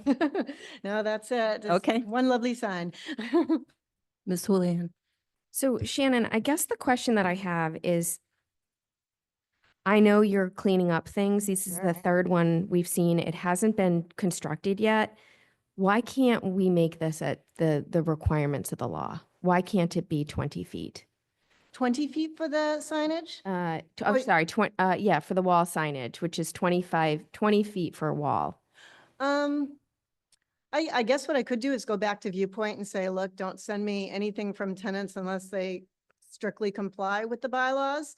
I don't mind doing these hearings and requesting the additionals that tenants want. And if you guys say no, to me, it's like I go back to them and say, no, it's not gonna happen. So like last month, that ridiculously oversized sign, I went back and I said, put it down to 50. You know, Right. that's a bit much here. So I don't mind coming out for the tenants and seeing what you guys will approve for them. That's my point of view. Okay. If you're okay to listen and give them a shot, then I'm okay coming here and doing that. But if it's a no-go, then I'll go back to them and say it's a no-go.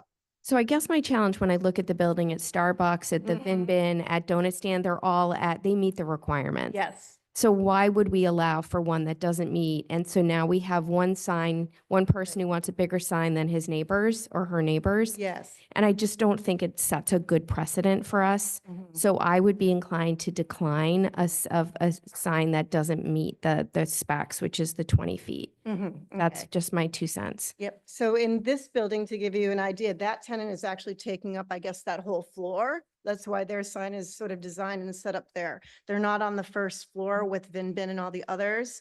They're up on that whole second level there on that little, that side, I know, like the left-hand side of the building, not over there. So I guess that's mainly the reason that we went with the bigger sign up above. Yeah, I appreciate that. I think they're taking up certainly the width, which is fine. But I think if our bylaw has said for frontage on Route 9 that the 25 feet, I'm going to say, or sorry, the 20 feet on a wall, I'm going to stick with that. Okay. Thank you. Thank you. Hi Shannon, thanks for coming in. Thank you. So I like the This- sign. I also agree So it's here's too big. Vin I Bin, think when you came in Starbucks. previously and This we were is looking at, second. the way I'm thinking about it is really safety, right? Mhm. I think on the other examples, you had the buildings that were really set back. Yep. You can't see it. I think the board was willing Well, to say, that's hey, what I you was can gonna go a say, little there's bit bigger because our law kind of doesn't really, allows for some accommodation. Mhm. You don't want people kind of squinting and going, oh, what is that over there in that building? I'm feeling there's a lot of signs on this building. Oh, there are. And- Yeah. And I even think the Starbucks sign is too big, but so I'm feeling very much the same. I would like to see it, comply with our law. I do like the sign very Mhm. much. I actually don't, I like the little guy, the guy that's running. the Yeah. I don't mind a little bit sometimes when it's kind of hanging out. We've Yeah. allowed that. Yeah. But it's just overall, it's too big. And I agree. I'd like to see it, all these signs start to comply with our law. Mhm. Okay. Thanks. Ms. Brashia. I have nothing further to add.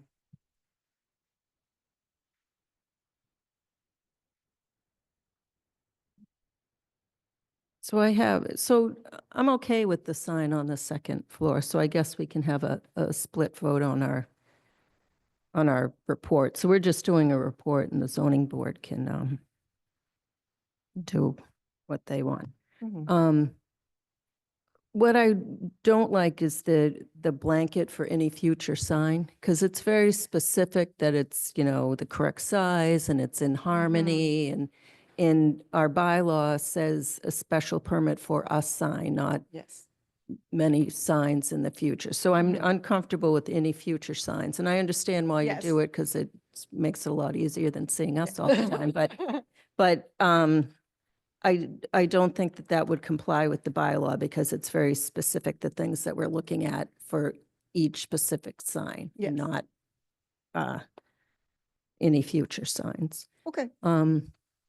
And the other question that has nothing to do with signs, but this site is out of compliance with its site plan. It was supposed to come back for a site plan modification because there was a reduction in landscaping, and that has never happened. Yes, Karina mentioned that when we had met.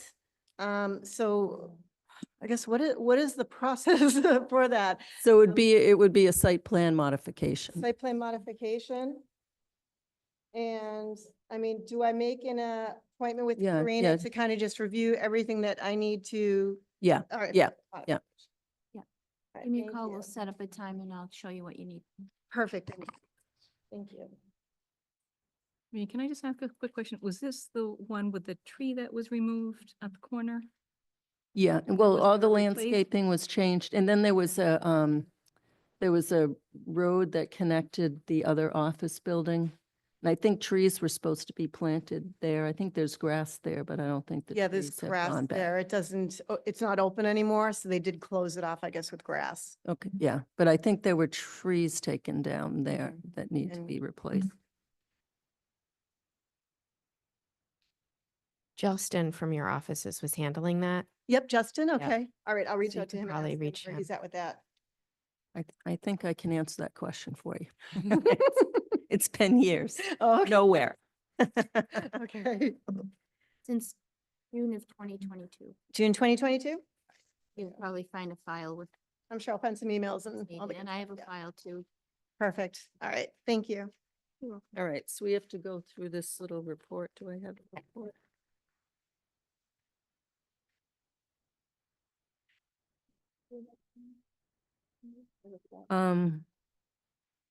So the sign scale is determined to be in reasonable relation to development scale, viewer distance, and travel speed, and sign sizes on nearby structures.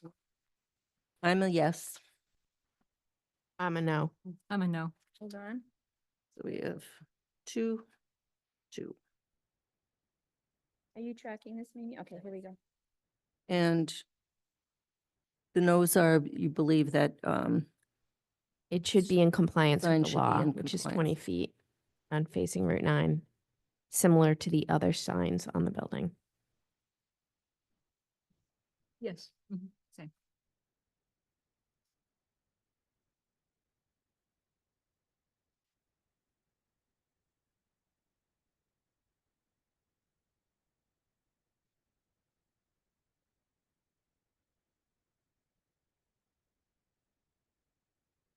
the sign size, shape, and placement serve to define or enhance the architectural elements of the building, such as column, sill lines, cornices, roof edges, and do not unreasonably interrupt, obscure, or hide them.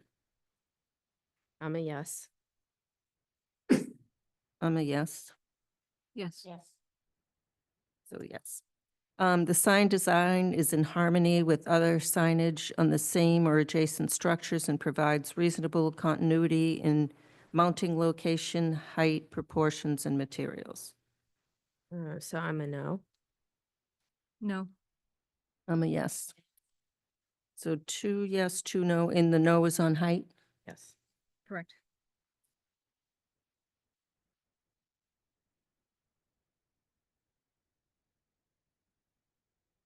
Sign materials, colors, lettering style, illumination, in form are reasonably compatible with building design, neighborhood context, and use. Yes. Yes. And I'm a yes. So, yes. The sign size, location, design, and illumination are not judged to present a safety hazard to vehicular or pedestrian traffic.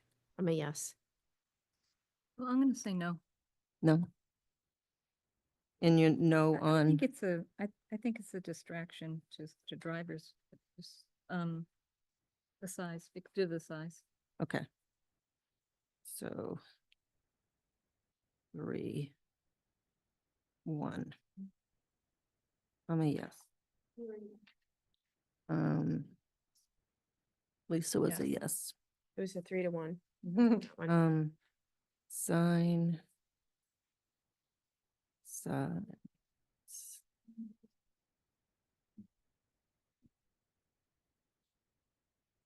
That it? Oh, that's it. And then will you add that comment about that this is only for this sign Oh, and no future signs? Or each sign has to be looked at individually or something like that? I think we've made that comment before, yeah. Yep.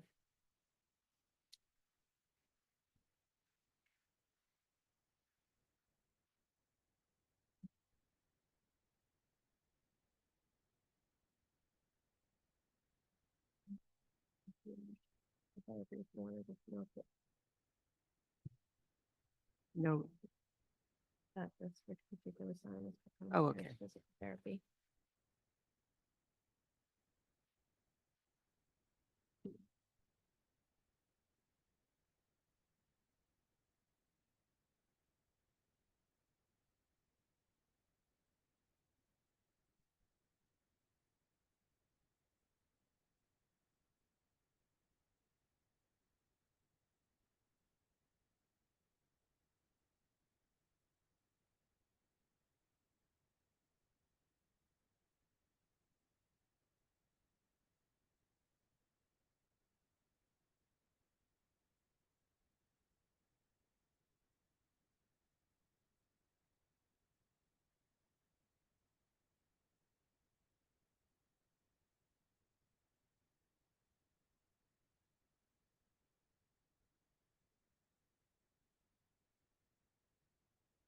There you go. Thank you very much. Thank you very much. Thank you. Have a good night. Give you a call tomorrow. The next item on the agenda is a public hearing, 48 Main Street, Fay School, Building Addition, 25 Middle Road, major site plan.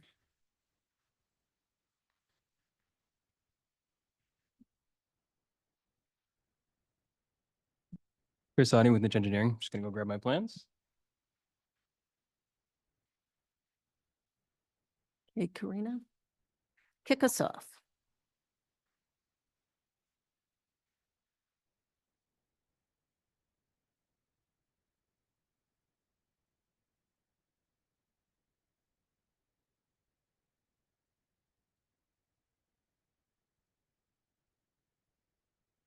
Like those change of uses. Okay. Yeah. No changes. Okay. Let's get my notes here.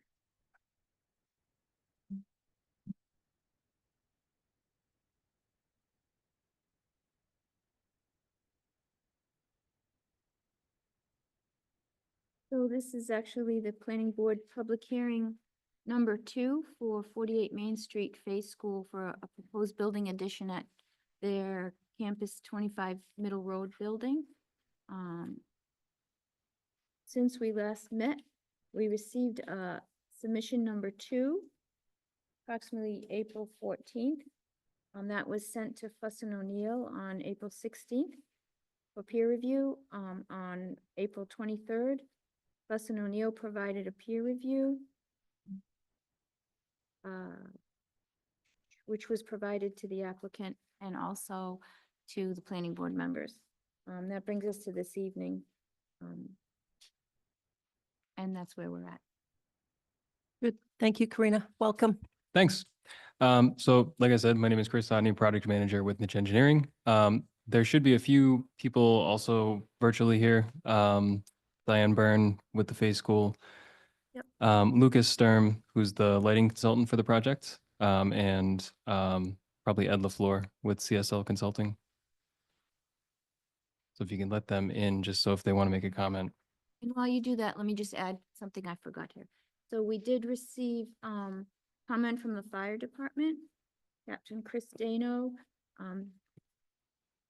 said the fire department doesn't have any issues. The door numbering system was brought up and we would like to be for the school to adopt this. And I think we provided the school and you that Yes, and information on so the project architect who's on here tonight they've been in contact with the fire department and the police department about that comment.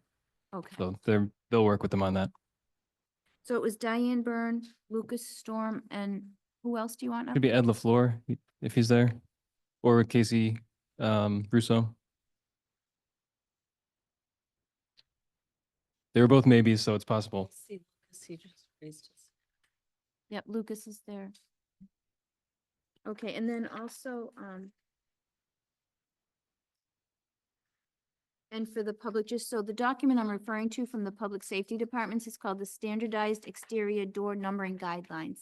It's an initiative to enhance public safety place, so they can find where they're going more easily. Yeah, just numbering the windows. So window 10 is where there's something, right? That's the intent, I think, right?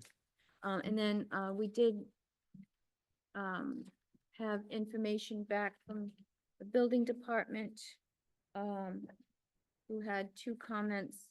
One was about walkway alterations must adhere to accessibility standards in terms of grade slope, cross slope, and landings. And then also citing the best practices for first responders due to domestic incidences are to label all doors and windows at grade level in coordination with the police department. And Chris provided a response that he can address to the walkways. Yes, yeah. So the walkways, all new walkways are designed for ADA, MAB accessibility requirements. All right, I'm sorry. So I just want to make sure everybody.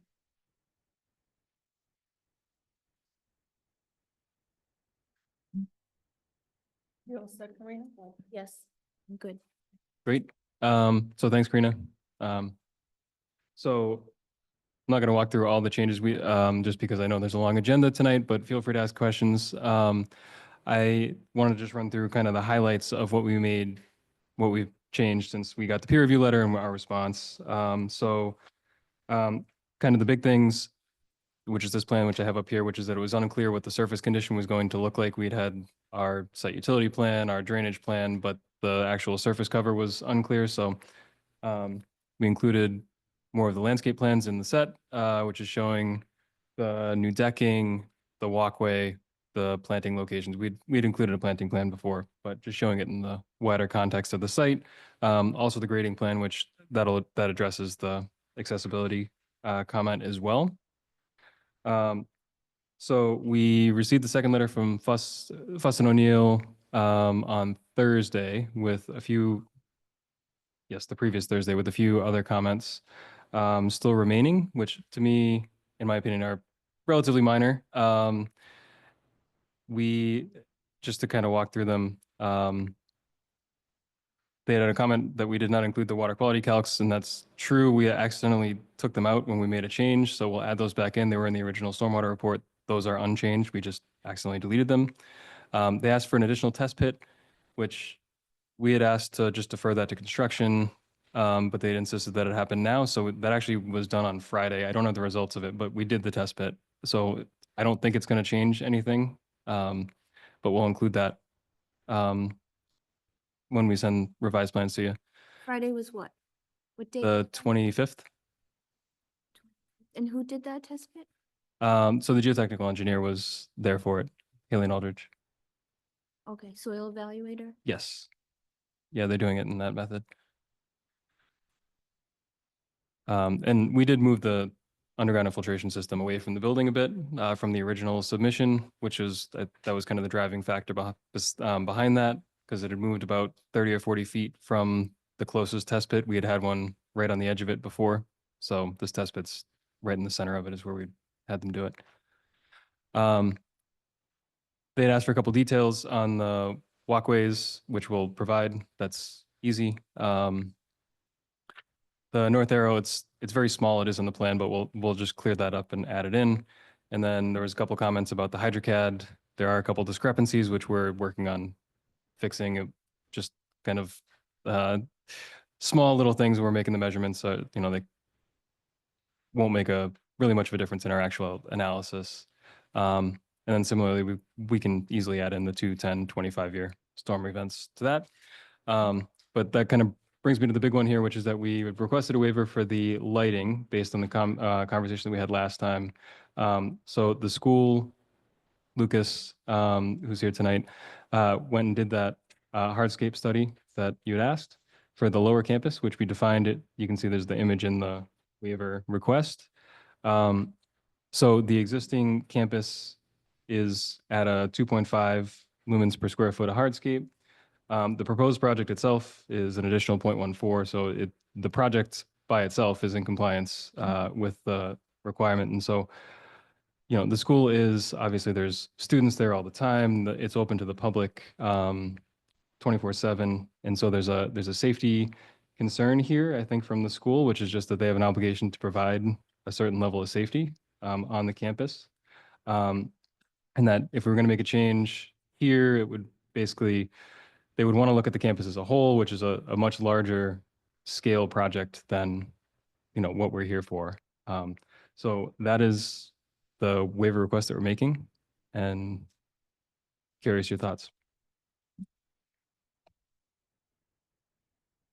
All set? Thank you very much. Ms. Houlihan. Thank you. So I really appreciate the detail on the hardscape plan and going through that. I agree that the lumen for this project is, you know, I think it meets, I'd be fine to support the waiver. My only question is when I look at, like just thinking about safety, right? And you look at the walkways around the school, there aren't illumination around the walkways. So is there a curfew? Like, I think you go up to 8th grade, right? Like, is there a curfew where they're not? I mean, it gets like they're out, what, May or June or something. So they're not around the school in the summertime, but there aren't illumination on the walkways. Is there a reason for that? For safety purposes? I think Diane's gonna answer that. Okay.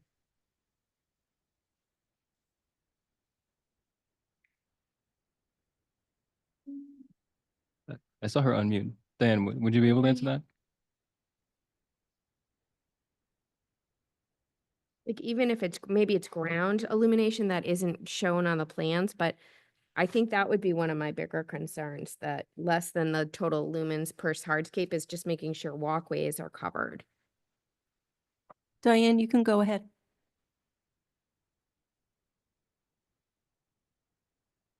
Can you hear me now? Yes. Yes. Sorry, I was speaking before and I couldn't figure out why you couldn't hear me. So our walkways are illuminated. There are some areas that are a little bit darker than others, but as you move about campus, throughout the inner campus, there's illumination. We have those tall black lights that go throughout all of the campus. They go around the parking lot down that faces Middle Road as well. So we do have that area, most of the areas illuminated. So I see that on the plan, Diane. I guess I'm talking about where your new proposed build out is. There's a curved walkway that goes to the main section of Fay, like where the gymnasium is, I think. Maybe I'm wrong. I can't get my math, but the curved part on the left-hand side of the photo that was supplied, there aren't any of those lighting. So the big blue lights, I see that, but I guess inside, should you have something there? So are you able to point to where you're referencing? This picture, if you can pull that up. Yeah, Colleen's gonna pull it up. Okay, thank you. And it's to the left of where you see the little note that says not included in summary as these will be removed. It's just a left curvature of the path. Okay, so the blue lights here, the blue circles in Harlow parking lot?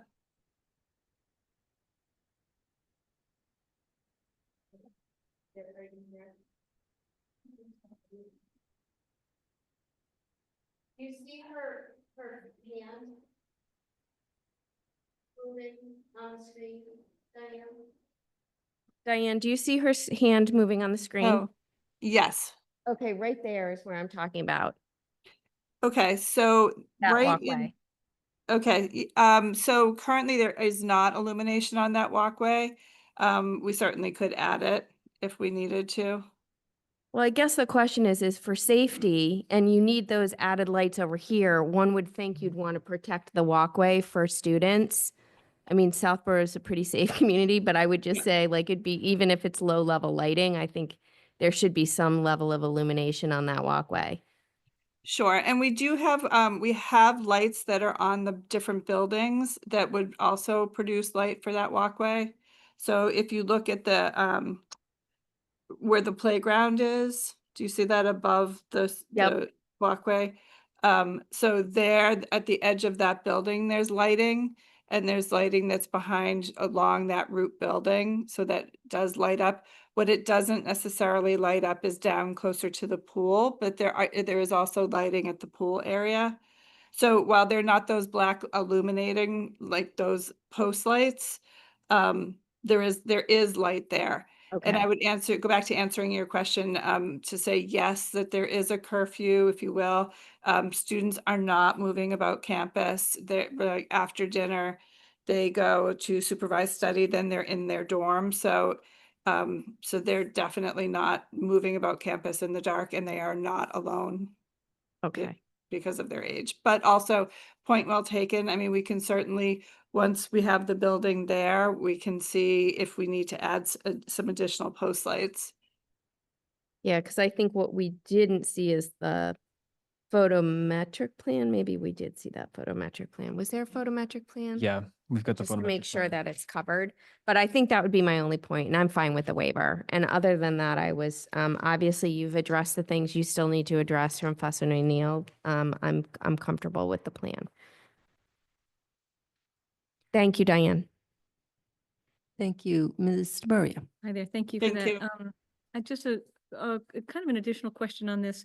When you don't have students on campus, do you adjust your lighting? Or is it always at the same level? If you're So asking for a waiver, I'm wondering if it's, is it only applied to a certain time of the year when you have students, or do you have students really all the time? well, I can't say we have them all the time, but we do have summer programs that run. So for 4 weeks out of the summer, we have boarding students living on campus. And we also have residents on campus all year round. So we do have the lighting that's going all year round. But there's a few weeks where we just have the day camp after school is out. Okay, thank you. So you'd be looking for the waiver for just a waiver, yeah, okay. Yes. Thanks very much for the clarification. Thank you, Thank Ms. you. Braccio. Thank you. Thank you for the information, and I'm also supportive of the waiver. Thank you. Thank you. Thank you for removing the cultivars, but you added 2 non-natives. You removed a couple of natives and added 2 non-natives. The Eastern Blue Star and the Virginia Sweet Spire are not native to New England. Let me take a look just to make sure you got the latest plan. Which ones was that? Oh, I see Eastern the Blue Star Virginia and the Sweet Spire. Virginia Sweet Spire. Okay, we can work with the landscape architect on. Okay. But other than that, I'm good. Ms. Houlihan's the lighting expert. If she's okay with the waiver, then I'm good with it. So there's still a couple of Fuss and O'Neill things, so we'll just hope to tie this up. the Yeah, next so just one question on that. So we are simultaneously going through the stormwater management permit application as well. We submitted it simultaneously back to them. We have the hearing on Thursday night. We haven't gotten a peer review letter back from them, from Fuss and O'Neill for that. I assume the comments will be the same, but they had a couple of extra ones on that one because they look closer at stormwater. We really want to close this next time. So I want to get the plans to you as soon as possible. What's the best way forward here? I want to make sure that we're addressing the comments from their other peer review letter that we know we're going to get. But I also want to make sure that we're giving you enough time and Fuss and O'Neill enough time for this. So slight backtrack. Just a couple questions. Is it standard that the second existing conditions page is not stamped? We can have them stamp that. Okay. Is it still a concern that it says approximate property line? Yeah, so I can't get my head around the fact that a land surveyor stamped an approximate property line. So I spoke with our land surveyor, and what he had said was it's labeled as approximate because it is scaled in from record plans. They did not go out and retrace it. And that was because the project is interior to the very large property. And so based on the record plans, they felt comfortable that we're far enough in with the work that we're doing that that was sufficient, rather than going out there and having to retrace the whole property line, which is a pretty big effort. Oh, okay. So if the board is okay with that, then, okay. Yeah, okay. Thank you for that explanation. And then, anything else here? The limits of work on the photometric plan, since the waiver is probably being supported, I know that Jesse had that as a comment. It was kind of an aside. So I believe the photometric plan is acceptable at this time because, the waiver's probably gonna go. Okay. And then, the notes on the landscaping should include any substitution to be approved by the town planner. There. You have Yep, we that? added that in. Got that one, okay, all right. Okay, you addressed a lot of them when you submitted your, and you did the test pit, that was the big one. Super, and just really in a brief summary, what did you find with the test pit? Did it match the? So other? I have not gotten the results yet. Of Oh, that's what you said, okay.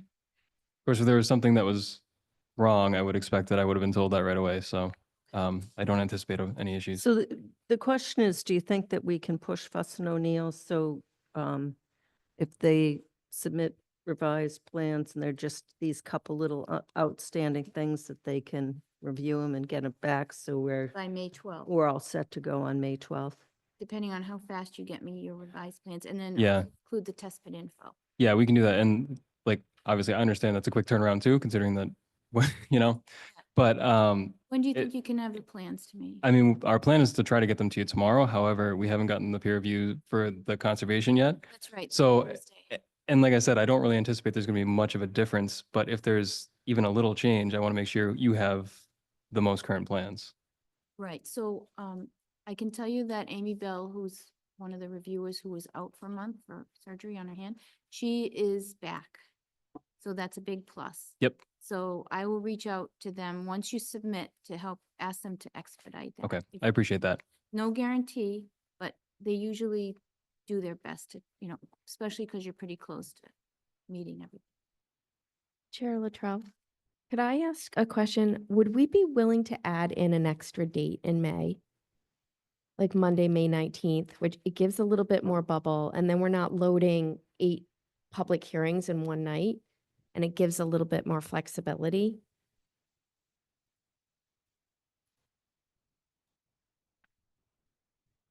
Let me look.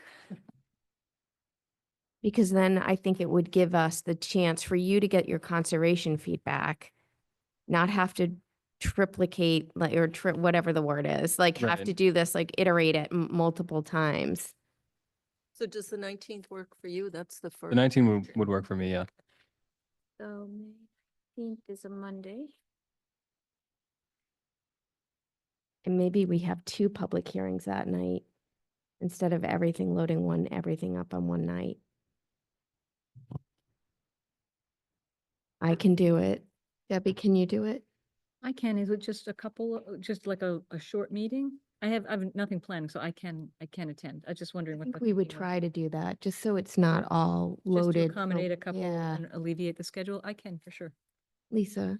So My brother's having surgery that day in Boston, so if it's not like 50 things, I can probably do it. I can rush back and do it. Yes, I can make it Or work. you could participate on Zoom. I would probably be coming back. Well, it depends what time of surgery is. I Right. don't know yet, but yes, I'll find a way to make it work. Yes. But again, as long as it's not like 6 hours. 6 hours, yeah. One of us will be here. Makes sense.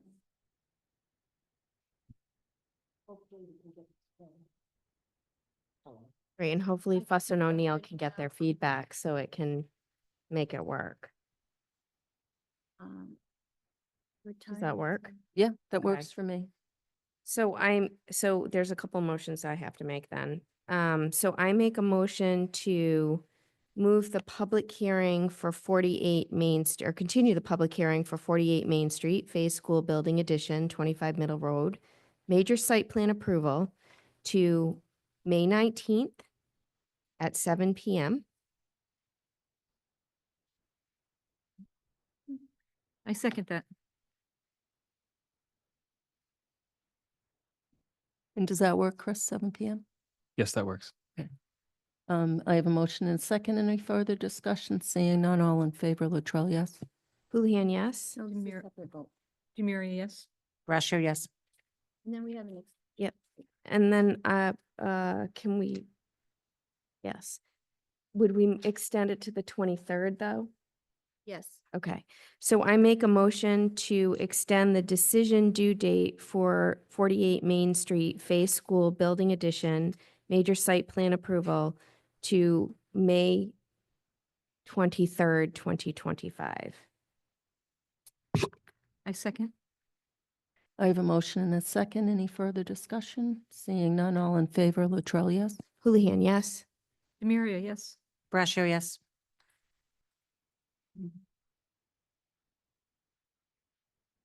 Great. Thank you. Really appreciate the meeting Thank change. you very much. Thank you. Mimi, will you sign this? Do this in ink. This is the same thing, but I'm gonna scratch it out. I'll do it now, but yeah, I don't want to sign. I want to sign the wrong thing. So it's the May 19th.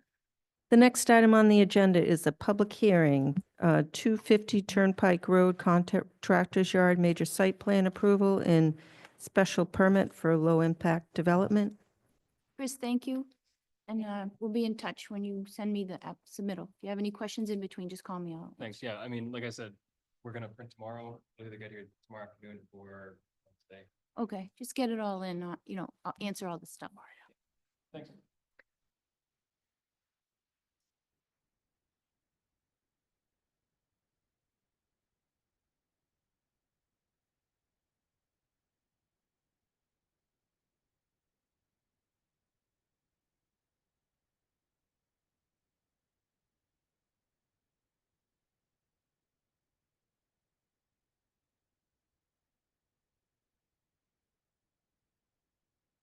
Are these the same? So I'm signing them. May 23rd. Yeah. Well, the 23rd's not at 7 PM. The 19th. Here, can I just borrow your pen for a second?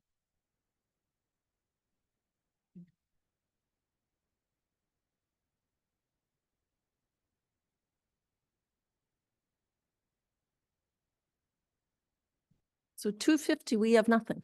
You don't have anything, no. And do you know this is the 8th hearing that there's been no new information? Not in a row, but yes, Yes. yes, there was, Yes, in a row, 8th in a row. no, You brought a letter one time, but there's been no plan updates, no new information. And this is I the 8th. honestly don't know. I thought we had made headway in January and February, and then we had made some continuances. I do have a final plan. I just didn't want to submit it to you guys in these last couple days. And if I could just introduce myself, George Bonan on behalf of the applicant FD 250 LLC. I do plan on submitting, I hope to be the final submittal tomorrow. I've just been waiting for the landscape architect to finish up their piece, which is going to include non-native trees, Non-native trees? native trees. I'm sorry. I haven't been kept here this long before. Yes, so That that's, would not be your final No. plan. I know. But yes, I believe we've figured out or we've solved and resolved every issue that's come before us. If you recall, Niche Engineering had provided us with a review on April 1st.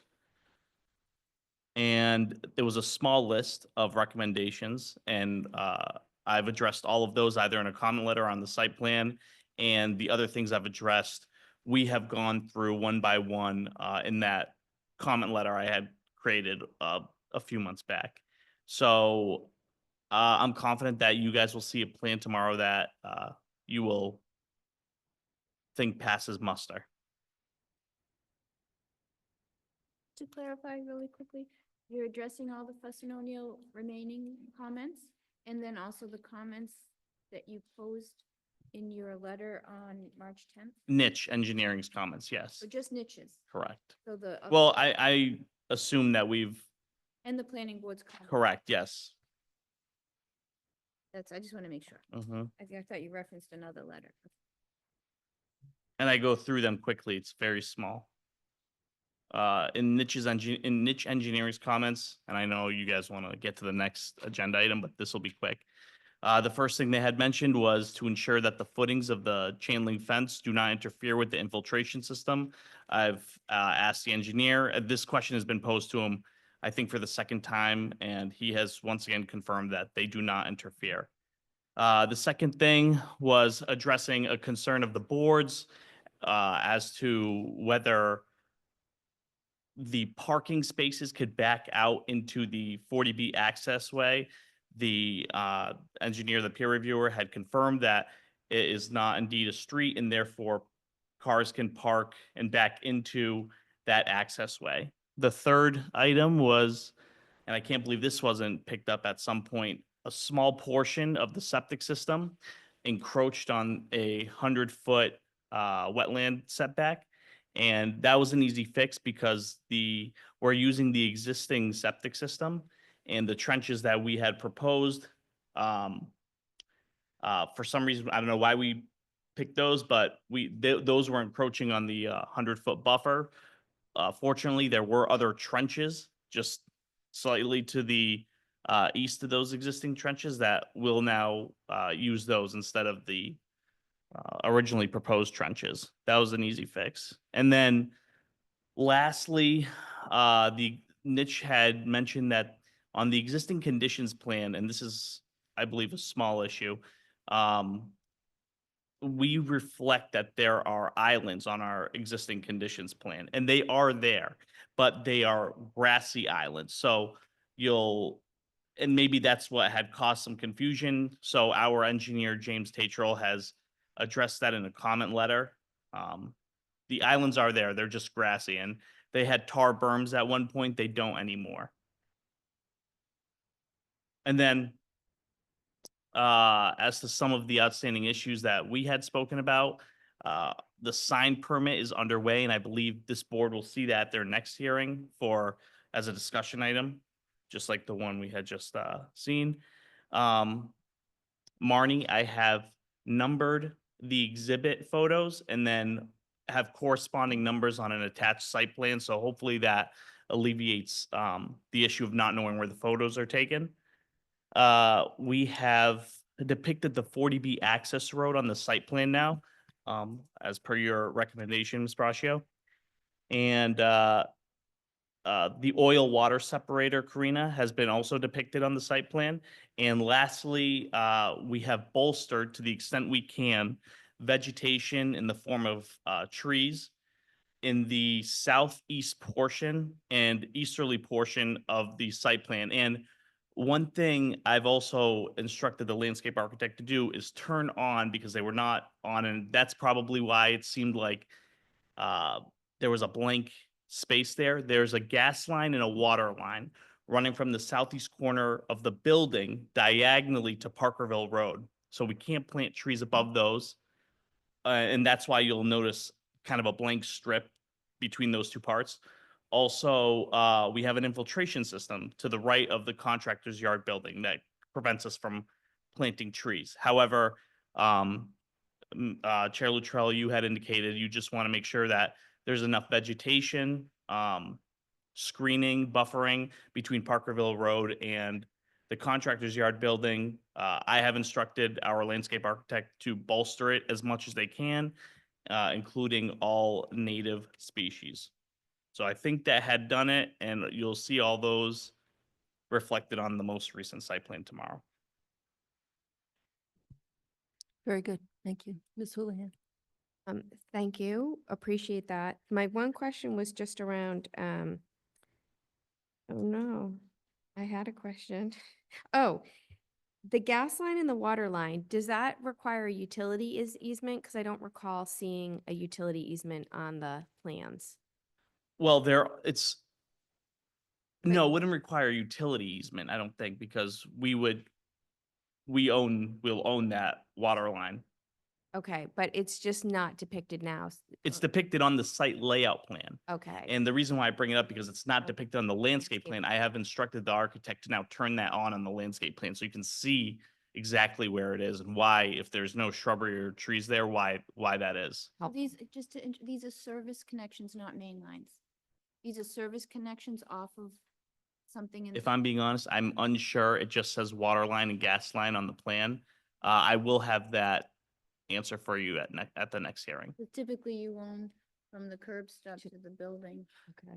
for installation. Okay. But I would actually, sitting here, assume that they are underground though. And that's why we couldn't plant any shrubbery, but I could be wrong. But that's my assumption. what's that? The services are. yeah. Yeah. Mhm. They have to be, yeah. Okay. Okay. Okay. Thank you. That's all I had. Thank you. Appreciate your update. Mr. Maria. Hi there. Thanks for coming in. I don't have any questions for you tonight, Thank you. but I like your update. Thanks very much. Ms. Brascio. Yes, also, thank you. Great update. My question actually is for you, Mimi. The only outstanding note I have is, and I know you mentioned it, the backing out of the parking spots. We were going to ask Jay about that. Did we do that? I just have a note that says, ask Jay. No, we were, we asked Niche to look at that. Okay, so, okay, then I'll check Yeah, it off as my an en- list. As a traffic engineering consultant as part of their team. That's perfect. Thank you. So they said it wasn't a road, but they want a sign. Yeah, oh, and I'm sorry, we did include those on the site plan as well. Okay. And that sign, to be more specific, is a sign for people turning. entering the site Correct. and just telling them to be wary of people backing out. Yeah. Yes.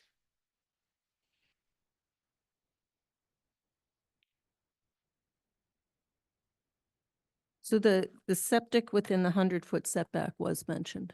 Yes, It's in my notes. correct. from And I had mentioned February. it here. It was item Oh, okay. Well, you 3 did. You in the said, niche engineering. You Yeah. can't believe we missed it. but we- Exact- We did not. Well, I can't believe it only took us a year to catch it. Does the Board of Health know change? I'm unsure, but we're still, we have to get approval from the Board of Health for our septic system anyway, so we'll provide them with an updated, septic plan, assuming that it gets approved here. So there were other, on your existing conditions plans, there Mhm. were trees that were Yep. to remain that weren't shown, and I'm sure those have all been. I'll say this, the existing conditions plan that we have provided with our contractor's yard site plan is accurate.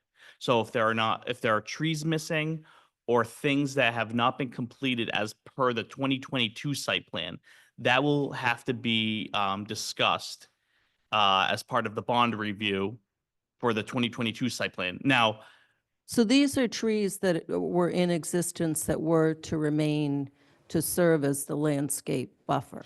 Have trees been cut down? Specifically on the western property line, on the western property and line, then along Route 9.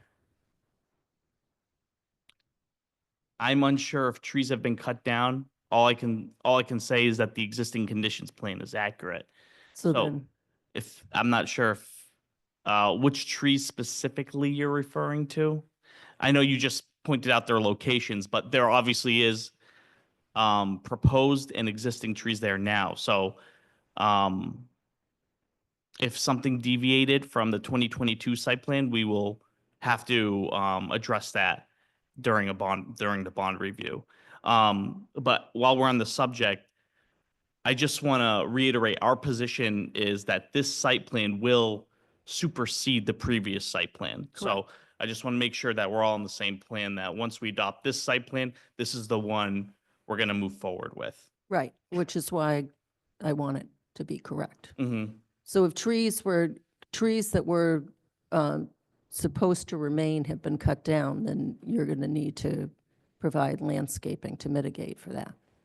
Well, if we're gonna need to provide landscaping, I mean, what we're providing right now, or what we're proposing in the landscape plan is what we're proposing.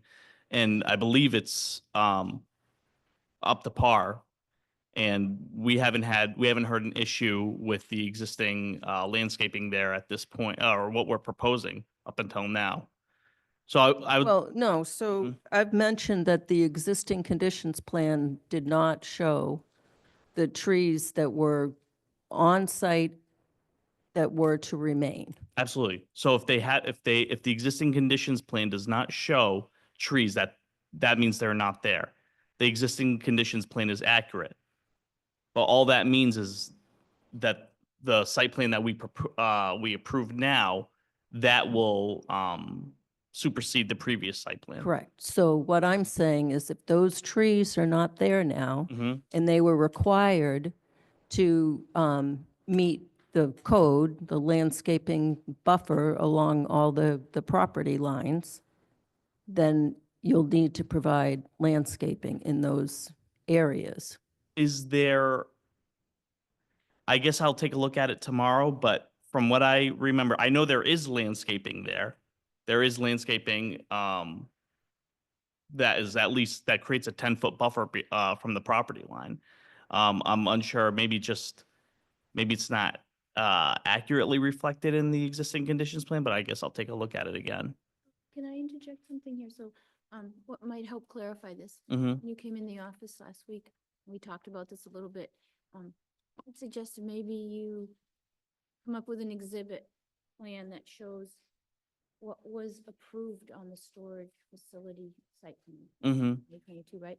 Maybe put a bubble around those things that are no longer existing or have changed, but were supposed to be there. So if there were some trees that were supposed to be there, but now they're not there on your new existing conditions, maybe you identify that this is missing. Or if, there's supposed to be a fence here and it's not there, it's somewhere else. Mhm. You identify that this feature, we want to codify it in this new plan so that the planning board is clear what's different. I think that's what the struggle is. Can I ask one thing? So if we look at the landscaping plan as it is right now and the site layout plan, does it meet code? Does it meet landscaping code? Is there a 10-foot buffer there? Because if this site plan is zoning compliant, I'm not sure what the issue is, whether or not there was trees reflected on the 2022 site plan shouldn't really play a part in what's getting approved right now, as long as this site plan is zoning compliant. So the answer would be no, and I don't have the plans in front of Mhm. me because there was nothing new to review. I just have my old notes. And my note was the existing conditions plan did not reflect those trees that were to remain. So if you're saying if it's not on the existing conditions plan, the last one that we got, which was in January, I think. Mhm. Which is the most recent one. The existing conditions plan hasn't changed. And so you're saying that that's correct, that existing conditions plan. I would have to say yes. I mean, a surveyor had surveyed the property and they drew up that existing conditions plan, and it's been stamped by a land surveyor. I have to. Correct. It's an existing conditions plan.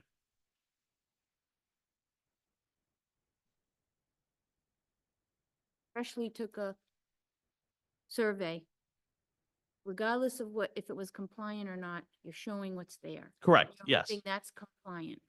Well, we're not necessarily trying to be compliant with the 2022 site plan at this point. We're going to comply with the 2025 site plan. It doesn't make any sense to comply with the 2022 site plan if it means tearing things out or changing things. You're going to just approve the 2025 site plan, and that's what we're going to comply with. So then the answer to your question is no, it's not in compliance if those, In compliance with what? with the landscaping bylaw. Okay. And is that because you're not seeing a 10-foot buffer? So Sep- these weren't trees that were to be added. These Mhm. were trees that were there. And if they're not on the plan, you're saying they're not in existence. So the landscaping is not in compliance. And but the bylaw you're saying is that we're violating is the 10-foot side buffer, correct? Yeah. Okay. So if the buffer was met with existing landscaping, existing trees. Sure. I will double check this tomorrow. That's an easy enough find. They're either there or they're not, and if they're not, we'll propose more. I was saying, if you had a sketch that showed what was there and what's no longer there, like just a one page. But yeah, no, I understand where you're coming from, but Not that part of a site plan, but as to inform the planning board. I- To say, okay, this was supposed to be here, it's not, and we're mitigating it this way. Because then you'd already have the answer to that, why your buffer is not there. You need a I Buffer. yeah, I mean, I always, I mean, I believe there to be a buffer. I have no reason to think there isn't. Okay.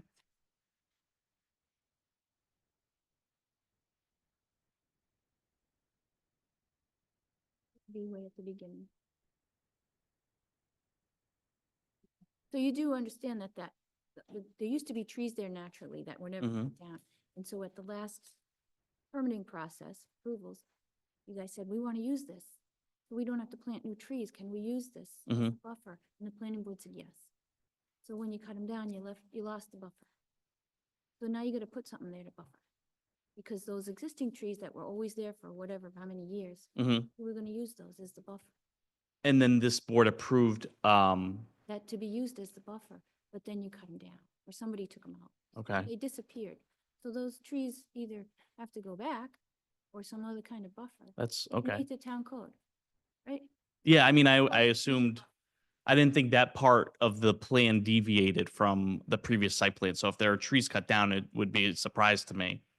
I'll go take a look at it. That might be it. And I can't sit here and tell you, is this existing conditions plan accurate? I mean, I believe it is. A land surveyor has stamped it. Okay. I All can't, right. So I just but I'll wanted- absolutely take a look wanted at it to- tomorrow. to Yeah, bring that up, and I don't Mhm. remember this was in January, but those are my notes. absolutely. I'll double check for you. Mimi. So my question here is, we're expecting plans tomorrow. Mhm. So if I look at a calendar, that's April 29th. And niche takes 2 weeks. It takes a couple of days. You have to pay for something, right? And so if you get them out by the 3rd, the Thursday or Friday, and we're supposed to have them 7 days in advance. We're not going to meet the requirement for our next meeting, which is the 12th, but we've signed an extension to May 12th. Marnie, I don't think Niche will take 2 weeks to review this. It's 4 comments and one of them has already reached resolution. But our bylaw is that we need them 7 days in advance, Mhm. right? So I think that's where the problem is then it becomes our emergency to Yep. meet the requirements of the meeting. And Mhm. it's hard lift. We have 7 public hearings. So my worry is that, are we going to have the feedback from Niche in ample time where we can all spend time reviewing? Because I think through the 13 hearings that we've had that started in August, not a lot has changed, but there's just been challenges through, as you know, it would have been approved earlier. So my worry is is the timeline adequate? I mean, I'm fine going to May 12th, but I just don't know if we'll have the insight to be able to even respond on May 12th. as That's- long as you're fine with that. That's basically a week and a half. And that's saying if you give me plans tomorrow, which is probably not in the best interest of your project because you want to make sure what you're going to give in this set Mhm. is really close to being done because you feel like you're there, right? And niche, there's no guarantee that they're going to turn it around in 3 days. Of course. And Monday is the 7-day deadline and we're going to stop. I mean, you guys are going to be here, I'm assuming. And I don't have a problem we're here. coming. So if it's just a matter of convenience for me, I don't have an issue with it. Can you move them to the 19th? So I think we're trying to be selective on the 19th, given some of the other constraints and it's special. So I think maybe we just make it for May 12th and then we make the determination at that point. Does that make sense? Is that okay, Mimi? Yeah, but we need to get the plans in. You will have those tomorrow. You told me I would have them before the 21st. I don't know if you forgot that. Did I? Yes, you did. I don't know about Maybe this. Is down it for- recorded? Maybe it was too many margaritas in, but you did. Absolutely not. When I saw you at Ola. One margarita. What I do just want to emphasize is that to rush and still have issues or Absolutely. Right. You have to understand, I've been basically sitting on the plans and I've have a updated waivers request. The only added request is, and it's up to the board, whether we have to have a loading area. Alternatively, if you want a loading area, does it have to be enclosed? I don't think it's aesthetically pleasing to passerbys on Route 9, but it's the board's call. We've included on the plan, but we've placed a note on the plan that we've applied for a waiver. So you'll get that waiver, but the other two waivers are the same. So there's not an added lift there really. I just want to be clear that there is a bond review in process, Mhm. which was done and provided. And it's for the storage facility. Yes. So there has been so there's a little disconnect here because we don't have an as-built for that. And now this is going to be the new plan that overrides everything else. Correct. So there are things that, when will that happen so the bond can be reduced? Because Mhm. that's what you're trying to do. So there's some overlap there. I don't know if I'm expressing it right, but there's Absolutely. this fence, right, which has always been the contentious thing Mhm. because there was no contractor yard building yet, and there still isn't, and there may not be until construction season and you finish it, Mhm. or this plan gets approved. Karina, I 100% hear you. And if I may, I would, because it is a nuanced issue, I would be open to an opinion from town council. The way I see it is that when the 2025, this site plan gets approved, we'll then look at what can be done pursuant to the 2022 site plan. We'll be able to take away items from the most recent bond review from Niche, and then we can get rid of several items there. Like, for example, yes, And so that's why I keep going back. It's really helpful if the planning board knows what's different of what was approved to what you're showing on the plan. That's all. That's why I keep pounding on that, because, the trees there, fence here, just something that Yes. outlines, these are the things that, there's a paved area now where there were pavers. I think the only thing that really matters is what's different in terms of what's left on the bond review, right? Because the other stuff has already been completed or it's not going to be completed. And Niche had done a great job at listing out in detail what's left. So we can go through that and just basically say, we're going to do this, we're going to do this, this is no longer applicable, this is no longer applicable, and we can get rid of items that way. I think it would be much, So in other words, you're hoping that the planning board approves the current plan where the pavers in the front are gone and it's now paved, right? And the tree is gone. So yes. are you mitigating that tree is, for example, that was in that circular? The cherry tree. Yeah. Yes, yeah, that will no longer, I don't even know if that might be on the bond review, I'm sure it is, but yes, that's no longer applicable because the cherry tree is no longer there and the site plan. Where are you making up for that in this plan is what I'm saying. So I- Where is the connection. The plan we're proposing is the one that's going to be approved. So just look at this plan on its own. You have to do that. So forget because- about that tree, you have other landscaping that will make up for that. What we've proposed meets zoning and is compliant. So you have to look at what's proposed.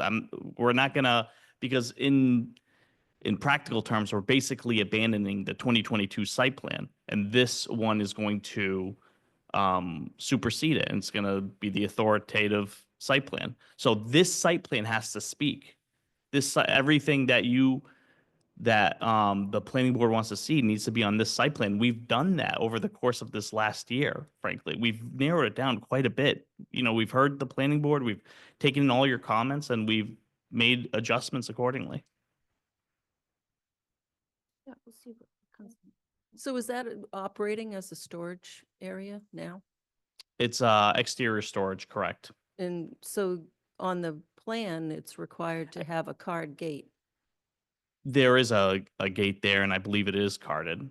I don't think so. Or it's, I'm sorry, it's like a keypad, but it's not, it just doesn't open whenever someone wants it to. It's open all the time. Yeah. Well, then that's an issue. That's a mechanical issue, but it does have a keypad on it.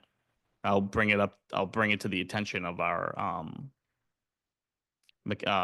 contractors. Okay, all right. So we're, Yes, so I make a motion to continue the public hearing for 250 Turnpike Road, Contractor's Yard Building, major site plan approval, and 250 Turnpike Road, Contractor's Yard, special permit for lower impact development lid, to be continued to May 12th at 7:05 PM. I second. I have a motion and a second. Any further discussion? Seeing none, all in favor, Latrell, yes? Houlihan, yes? Demiria, yes. Brascio, yes. I make a motion to move the decision dates for 250 Turnpike Road, Contractor's Yard Building, special permit lid. And can these be the same? Or do they need separate motions? No, they're the same. Okay. Both on the. you And know, 250 Turnpike Road, Contractor's Yard Building, major site plan approval, extension to June 6th, 2025. Oh, I know what you're asking. Just make sure. Sorry. Yeah, they're both on here. Yep, Yeah. they're both on the same sheet. Okay. Yep. Okay, I second. I have a motion and a second. Any further discussion? Seeing none, all in favor, Latrell, yes? Houlihan, yes? Demiria, yes. Brascio, yes. Thank you. Yeah, Thank you. Got this. All right. We'll see you until, just get me those plans. Will do. Right and early. Okay. The next item on the agenda is a public hearing. 2 East Main Street, multifamily building, major site plan approval, and 2 East Main Street, multifamily development, special permit downtown district. And we have no new information on this hearing.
Yeah. So, the last meeting was at, March 24th, and Fuss and O'Neill had provided review comments, right? And so there were some lingering items, and I think I sent you a little punch list of things. And then you had the testimonial peer review. So we were waiting for a submission from you, addressing those things. And also, and that would be identifying it as, actually too bad, but this is public hearing number 8 for this, but there was a change. It's actually number 2 or 3 because you did have to reapply for the multifamily, right? So 2 East Main Street, we kept carrying the date. Okay, sorry. We did receive an email, which I forwarded to the applicant, and the resident asked that I read this. Would you like me to read it? Okay. So this is an email from Stephen Morrow, Morrow's Village Cafe at 2 Main Street that I received this morning because it came on Sunday, and I provided it to Peter and the planning board. Hello, Karina, can you please read this email at the planning board meeting for 2 East Main Street? I unfortunately have a conflict in my schedule and cannot attend this meeting. I've mentioned in the past over my concerns of the existing water issues that we continually deal with in the village business district. There have been 3 basements recently filled with water, 6 Main Street, 4 Main Street, and 2 Main Street. There also has been reconstruction of the downtown railroad crossing, of which CSX paved over the existing drains, of which used to carry additional storm drain water under the road and have it continue down the railroad tracks. I'm not asking Mr. Bemis to fix our water issue downtown, but I'm asking that he does not add to an existing problem. I feel as though adding an additional 880 gallons of water a day will only add to our problem downtown. The storm drain runoff from this project does not meet the most current regulations, and therefore it will not keep the storm drain runoff self-contained. I ask the board to not allow this project to move forward, allowing 880 gallons of water a day to a plan which was originally approved for 330 gallons a day would be gross negligence on the town's part. So just so you know, I shared this email with the DPW superintendent, and he had provided a memo a couple months ago regarding, his looking into that, compared the 0.4, the less than half acre of this project site compared to the 100 or the 50 acres of watershed that happen to contribute to this same point, because that area happens to be a low spot, was de minimis. He may not have used that term, but that report was out there. So we had provided that to Mr. Morrow. Also, recently, I think you were in front of the Board of Health, and your request was to have your septic system, although you didn't provide a design for it, I don't think. You said you wanted the septic system to be able to handle 880 gallons per day, which is essentially like for 8 units, right? Instead of 6, and you're proposing 6. So back to the drainage, I suggested to one of the planning board members, because Marnie had received an email from Steve as well. I suggested that he reach out to the DPW director directly to hear it from him directly, maybe help further him understand the significance of the DPW's memo. It's a lot of words, sorry. He needs to reach out to DPW to get further, to get a better understanding, because Bill Cundiff can explain it. So that's that part of it. You did provide us some feedback on that small right-of-way in the front left corner that you provided from your surveyor. And then the other thing was just, I got feedback from the Board of Health, which basically said that at the hearing on April 8th, there was a little bit of a problem because the butter notice letter wasn't sufficient enough to explain the time or something. So there was some kind of issue there. So they continued that? Or they canceled that meeting, right? Okay.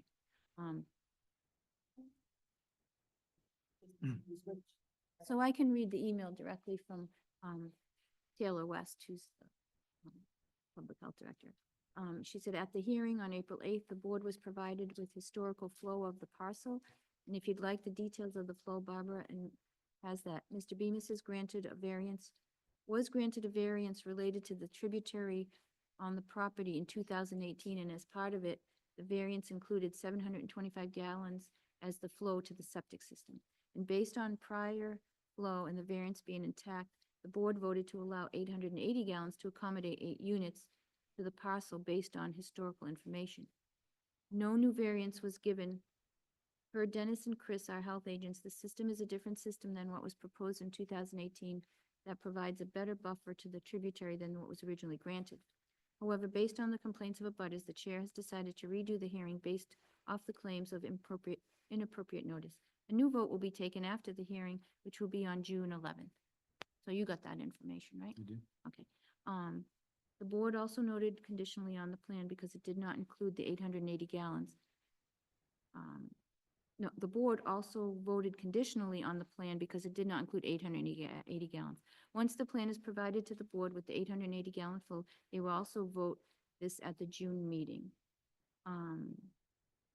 Also, as an FYI, technically, the board did not have to hold a hearing because they did not grant a variance. However, the chair knew that the abutters had concerns, so a hearing was held. Due to the fact that we originally held the hearing, town council recommended that we repeat the meeting with the correct notice to abutters. Please let me know if you have any questions. So I thought it's important to read that because planning received calls on this too, because there was some confusion on, is this a planning board meeting or what's going on? So we got to the bottom. And that's where we are.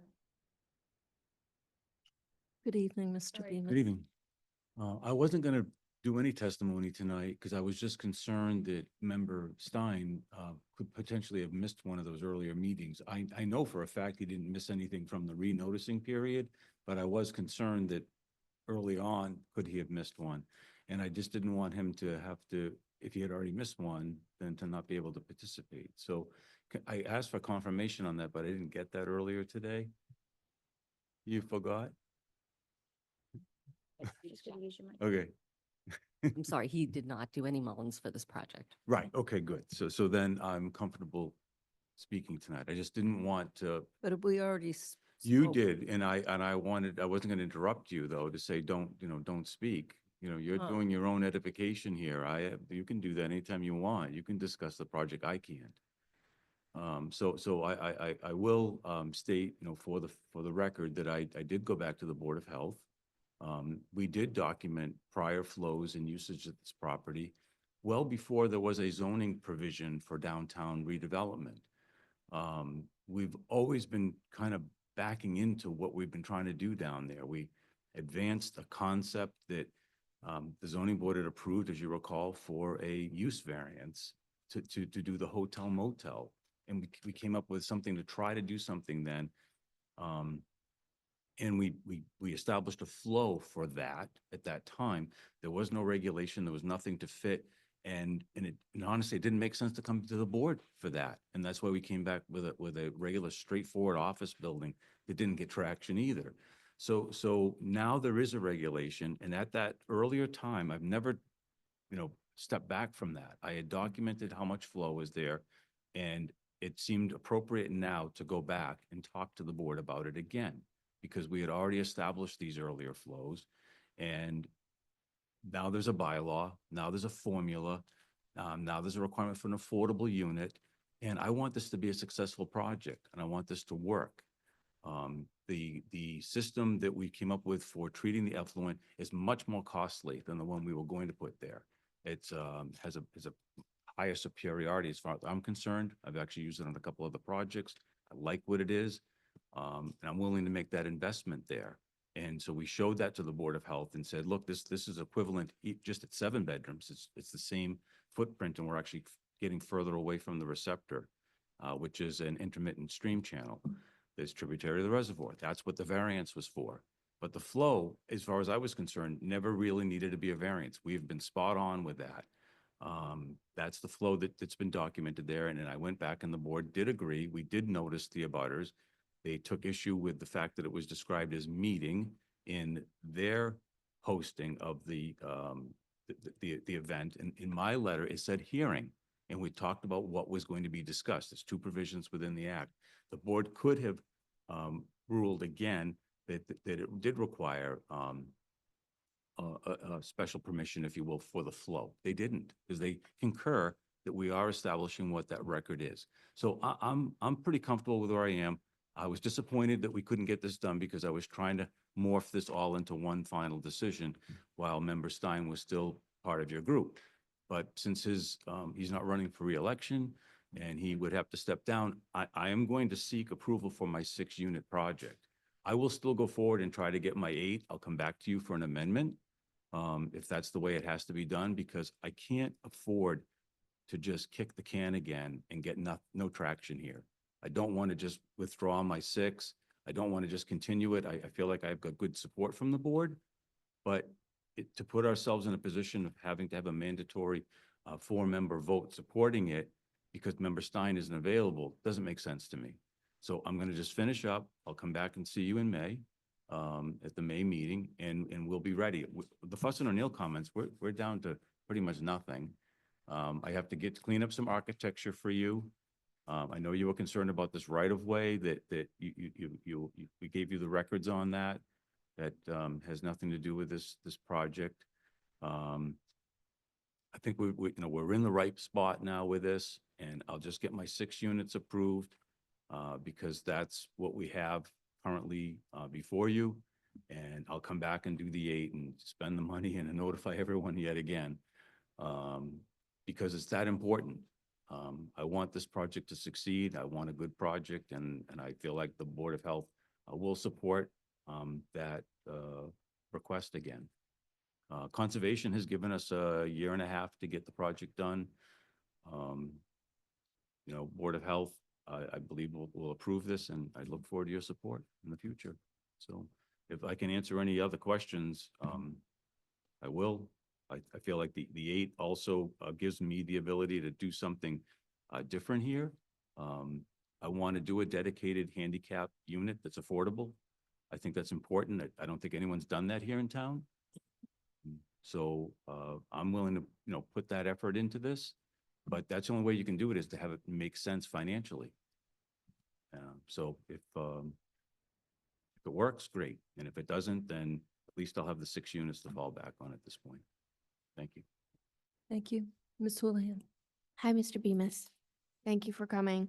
No, my only worry is now that they're redoing this meeting on the next meeting night that we have. So it's May 12th. No, they went to Right? the 6th in Oh, they- June. So it can't did It says in their note to us to May 12th. yeah, they're not. Oh, I don't believe that's the case. If it is, Okay. I'd be grateful. That's They what I might be thought doing I it read. earlier in the day that day. I had asked for that. I thought it was June. To be on June 11th. oh, Right. what? I must have been reading something else, so my It's all right. apologies. It's all right. No, I had thought it, but I know that the membership, I know there's some folks that are medical, so trying to get them together all at the same time is difficult. It's a challenge. I think it was the next regularly scheduled meeting, and I just fully understand. That's just because it's my urgency doesn't mean it has to be theirs. No, that's fair. I know you hear that a lot. I just didn't about want to folks, have a but you're not gonna conflict Hear that from me. for you. So I guess my head was someplace else. I have no questions. Okay. Hi, Peter. Thank you. Mr. Maria. Thank you for coming in. I don't have any questions for you tonight, but I appreciate that you've come before us and have filled us in. Okay. And sitting here waiting to speak to us, and we really appreciate it. Yeah, and I was afraid. I told Karina, I texted her, she's given me her cell phone, which is very nice. And I said, 7:10, never gonna happen, but I don't think you're gonna be there at that point anyways. But I didn't think it was gonna be 9:10. Ms. Braccio. Hi, Peter. Thank you again for coming. My question was answered. It was on the 8 units. I know the discussion that happened at Board of Health, so thank you again for hanging around. Okay, Oh, I can just add, I love the ADA affordable unit. that's the way it should be. So, thank you.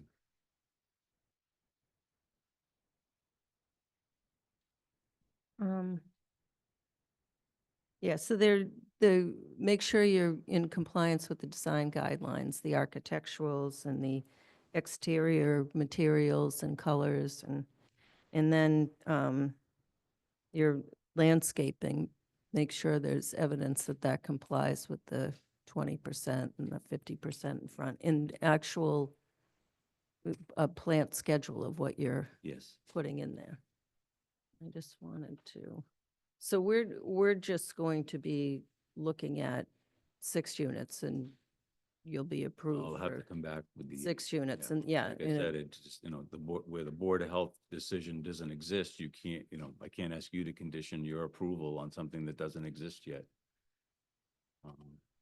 So even though they had already said yes once, doesn't mean they have to say yes again. So. And, I think I would say one thing about Butters' comments. I mean, DPW Director Cundiff, I believe he did an outstanding job corroborating what we had said. The other important thing is that there's a drain that separates my site to East Main. So it's kind of like this east-west, if you will. He's west of the railroad, I'm east of the railroad, and the drain is east of the railroad. He would like to be in our drain is what I think is the problem, but historically, there must be something wrong with this drain. It's nothing to do with me or my project. No, But I can't control that. And the fact that he has water in his basement is more of a function of what's happening on the south side, if you will, of East Main Street than it is on my side, the north side. Our drainage is controlled on our site, and we go into this drain, and it is conveyed through the rear of the Falcone property, and then the daylight's back there. So, and there's plenty of pitch on that pipe, and it does convey water readily. The fact that there's some problem on the west side of the railroad tracks really has nothing to do with me, and nor am I going to exacerbate the situation that they have on the west side. As far as the effluent flow is concerned, again, this is an estimate. The EP gives us these values. These are 1-bedroom units. We're going to be well under what we're estimating, but that's how you have to do it. The design is set for that. And the new unit is, it's a pretty interesting concept of what they came up with, and that's why we selected it. So I'll stick with that. So thank you for your yeah, time. I think the DPW superintendent was very helpful in his going through the watershed and Yeah, he did a thorough job. yeah. And he responded to that email right away because from reading the email, I thought he inferred that the CSX had paved over drainage. But that's not what happened. No. So, I didn't think so. And I know there was a commotion downtown and somebody had said to me, yeah, your property's getting used again. And I was like, oh, whatever. I guess they fixed the tracks, which is great. I haven't been yeah. down. So you might have seen it, but I've not seen it. I haven't seen it, wonderful. but I heard. Well, it was a great thing when they did Central Street. So Yes. I'm expecting great things there too. Okay. So, so because we have so many hearings and things are getting out of control with us not getting information in our 7 days, not just for us, but for anyone that's interested in the project. So anything you submit needs to be in by the 5th. I'm fine with that. Yeah, Okay. if anything. so we you- I think understand. you received a lot of documents today on another project. You didn't get mine, but it was only because I wasn't in the office. So you'll have them hopefully by the Yeah, end of so- the week. so Anything May that we're 5th. going to give you, you will definitely have well in advance. Can I just confirm that you'll be providing architectural floor Yes. plans of all floors, right? Yep. And stamped? Yep. Okay. Yep. All right. Excellent. So I make a motion to continue the public hearing for 2 East Main Street multifamily building major site plan approval and 2 East Main Street multifamily building special permit downtown district to 7:10 PM on May 12th. Oh, this is, I second. I have a motion and a second. Any further discussion? Seeing none, all in favor, Latrell, yes? Houlihan, yes? Demiria, yes. Brashear, yes. I make a motion for 2 East Main Street multifamily MSPA decision due major site plan approval, decision due to extend to May 16th, 2025. I second. I have a motion and a second. Any further discussion? Seeing none, all in favor, Latrell, yes? Houlihan, yes. Demiria, yes. Brasher, yes.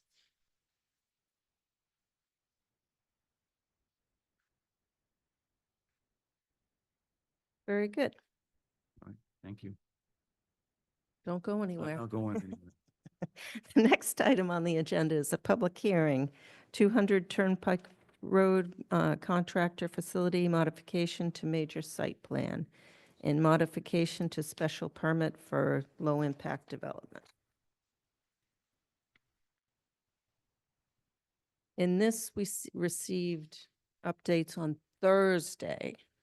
Yeah, I Which wasn't also- sure about the date, when we, where we were with this, but, I know we got the Fuss and O'Neill comments and I got this back, so I'll let Karina make her intro and then I'll just discuss what we changed, and if we can get there, great, I'd appreciate it.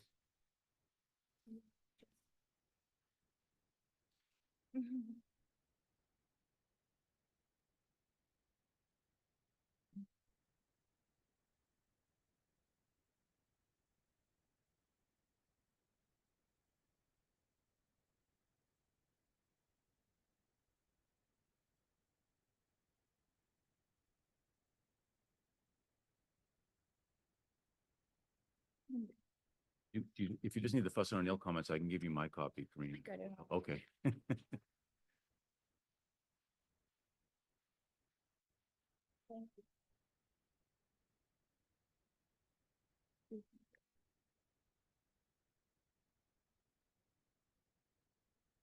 Okay. So.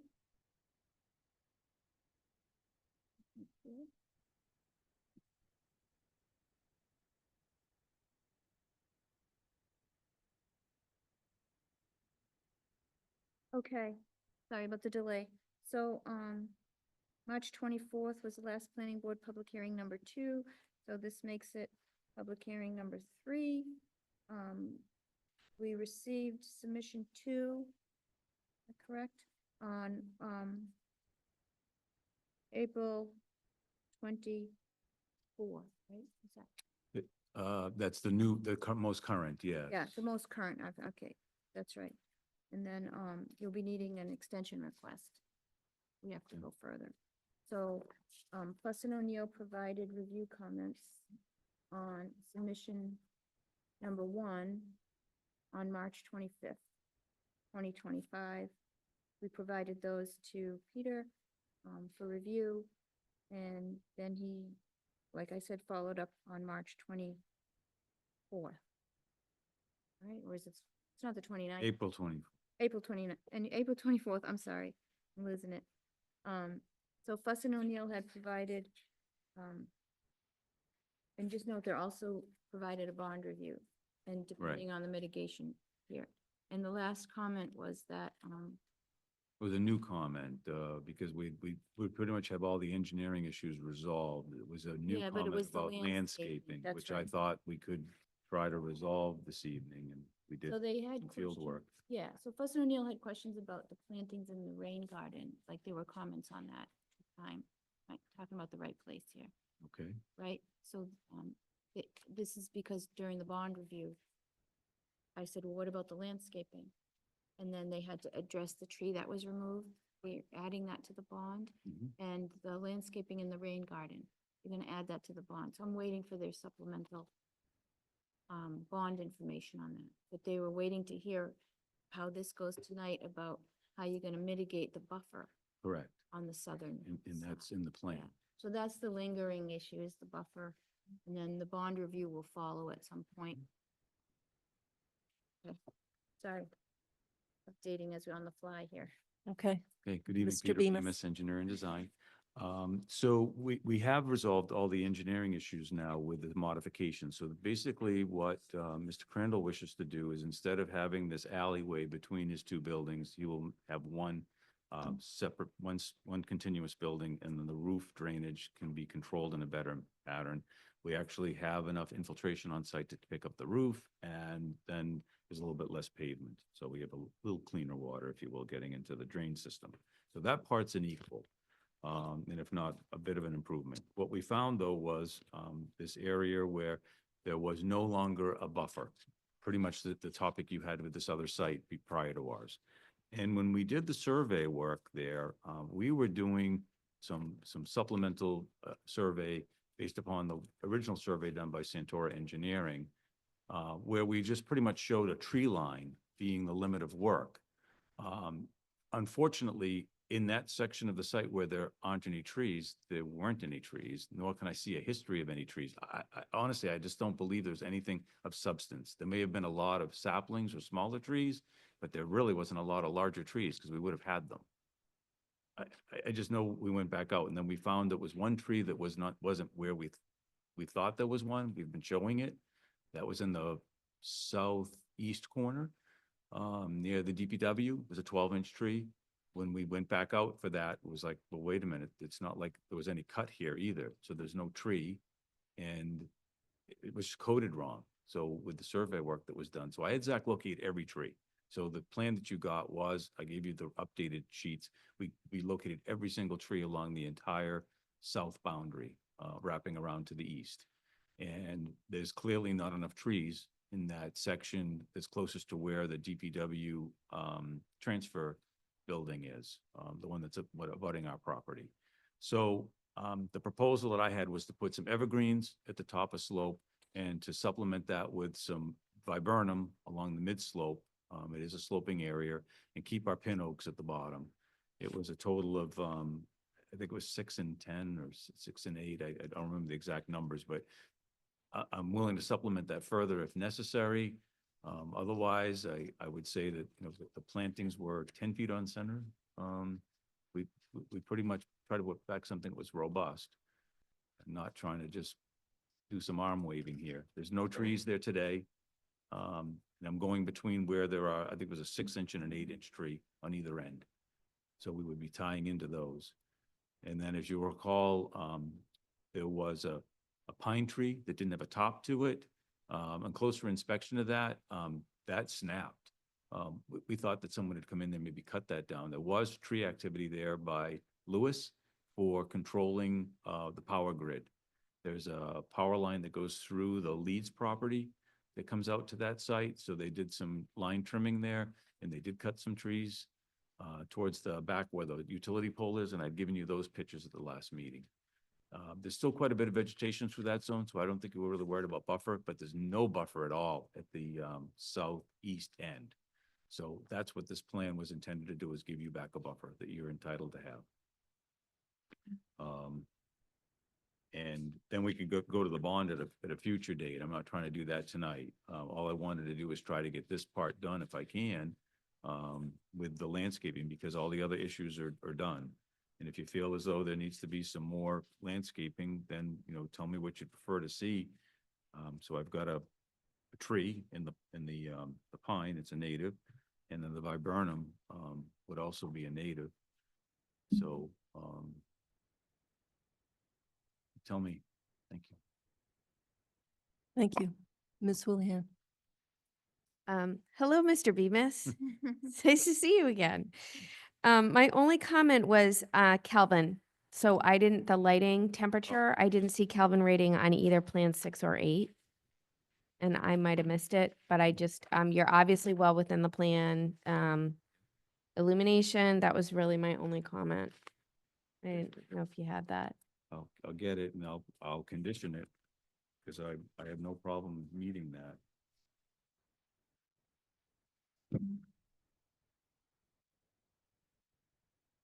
So I think as long as we condition that it meets the bylaws and doesn't exceed 3,000 Kelvin. I mentioned you earlier, by the way, that I said you and I have worked together and found That's why I said I don't commercial have a grade problem lighting doing that it. meets. Lithonia lighting it, I know there's gonna be a fixture. I'm sure it fits. I honestly didn't have the time to look either, so. That's all. Thank you, Mr. Maria. Peter, I don't have any questions for you tonight. Thank you. All right, thank you. Ms. Braccio. I also don't have any questions. I am okay with the trees that you currently have, 7 of the white pine and 8 of the viburnum. Viburnum, thank you very much. But hey, if you'd like to put more trees in, we'll never say no, Peter. So thank you. Want to make sure it rises to the level that you think is acceptable because it, you know, they shouldn't have cut the trees down. I'm not going to disagree with you. Yeah.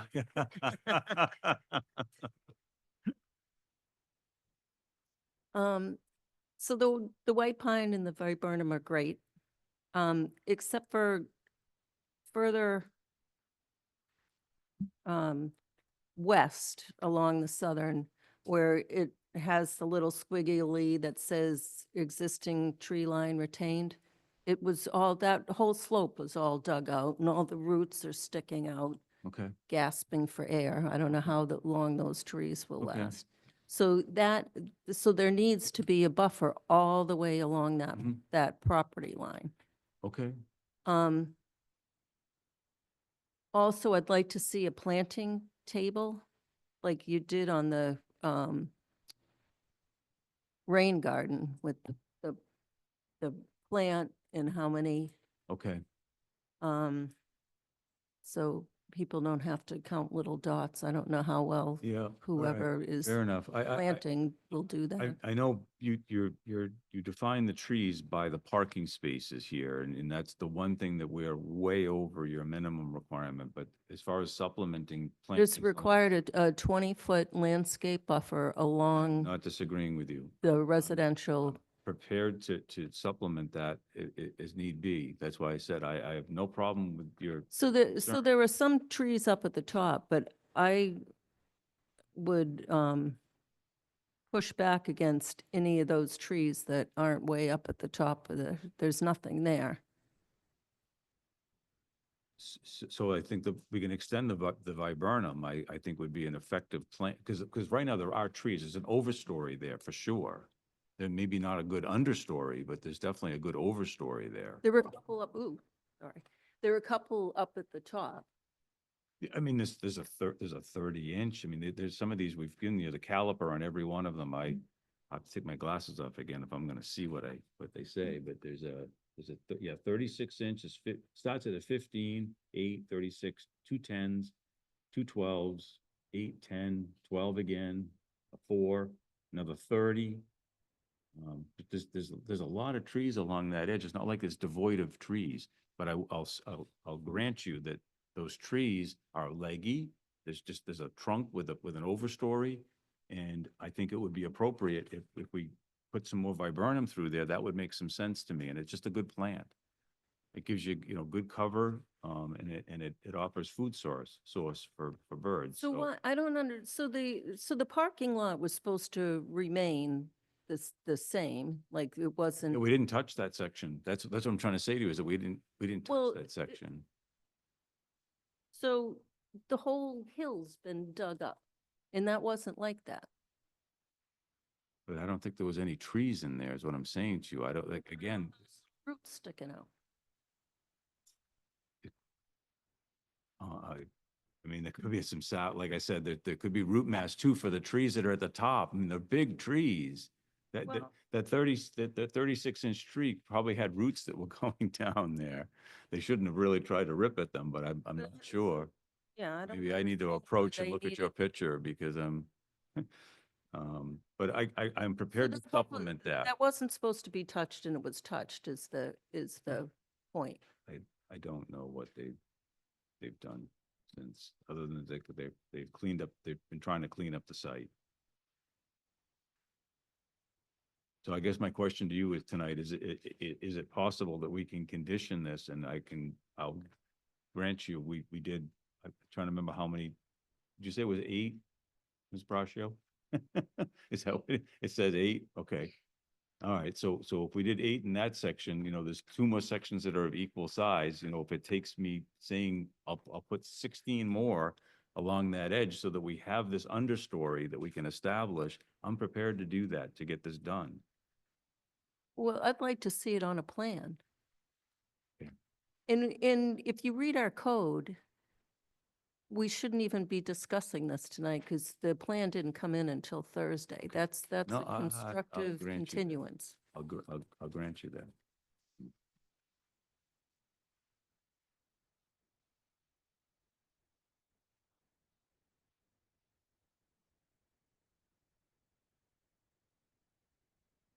Is there anything further?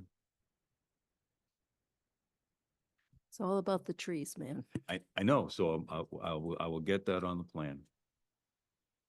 I'm sorry they weren't already.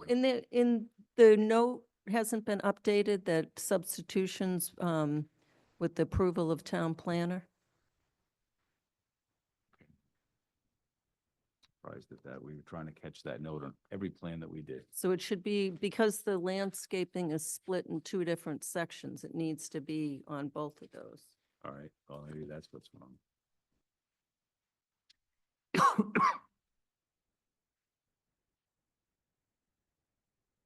All right. Yes. So I make a motion to continue the public hearing for 200 Turnpike Road Contractor Facility Modification and Major Site Plan and 200 Turnpike Road Contractor Facility Modification to Special Permit for Lower Impact Development to 7:15 PM on May 12th. I second.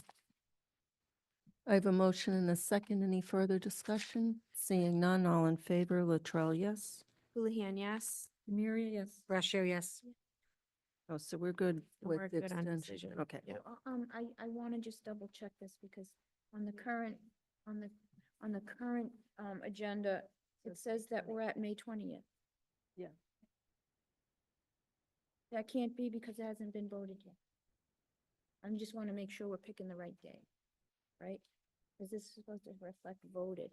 So I just want to look at the old extension where it went to, where the, let me see. Yeah, we were gonna continue to the 12th, the meeting of the 12th for this. Yeah, so the site plan If we had- expired on April 20th. An extension, what must have been provided previously. Yeah. It continued to April 28th and then the decision to May 20th. He signed it. Did we sign it? Oh, this so we is- need to, so this is reflecting that on the, It was already voted at the last meeting. Right, because we went to the 20th for the Oh, decision, oh, but yes. but I want to continue to the next meeting. Yeah. the okay, 12th. so we're good. So we don't Good. need to do We the. don't need to do okay. that. That's what I was checking. Oh, yeah, I 'cause think was we're like, Wait good. a second. Yeah.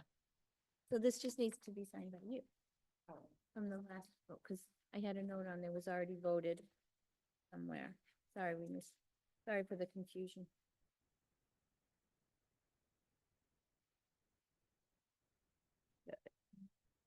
Let me just check if you signed that yet. I don't think so. It came in after. Yeah. So it's, site plans So the next public hearing is for 26 Meadow Lane, Reservoir Meadow, major site plan approval and special permit for lower impact development and special permit for major residential development.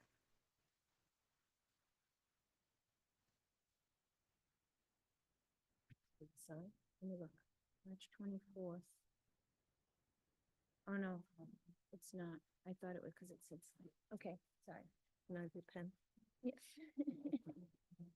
All right. So this, we received plans, oh, tonight. That's right, and I'm not about to describe those plans to you.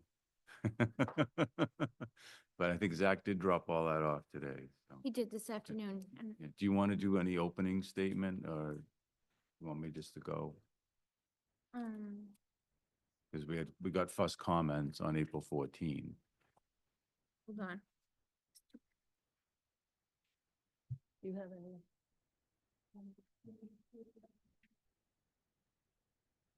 I have a, It's right here. Hold on.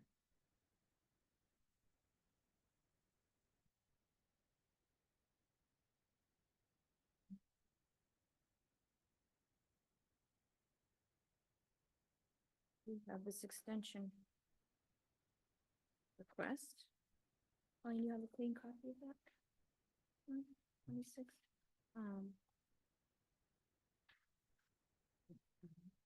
No, it's for 26. So do you have an update on? Real quick. Not much, just, I'll try and make it fast. Oh, and on this one, again, Member Stein, hasn't missed any meetings on this either. I didn't think so. Thank you. Say that again? Is there a It- moment? Right. Okay, thank you. Okay. I just want to see if there's anything that you need for, we did get a comment from fire department, that said that they didn't have any issues. Mhm. They were worried about the turning, but they checked it out and they responded fully. So we received submission 4, I think it is, Today, today. the Yep. 3 was the one that, Yep, and addressed. we'll be processing that and distributing that over the next day or so.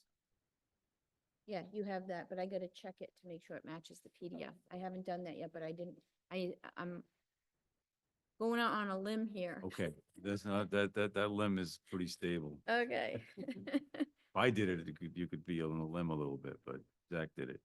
Okay, He got trained well. I have too many balls in the air. okay. Yeah, this is He's old. younger. All right, and then we'll be sending that to Fuss and O'Neill as well. So that's it. I just wanted to make sure you got that. Thank you. Okay. Good evening, Peter Bemis. So the April 14th comments by Fuss and O'Neill, we've really winnowed this down.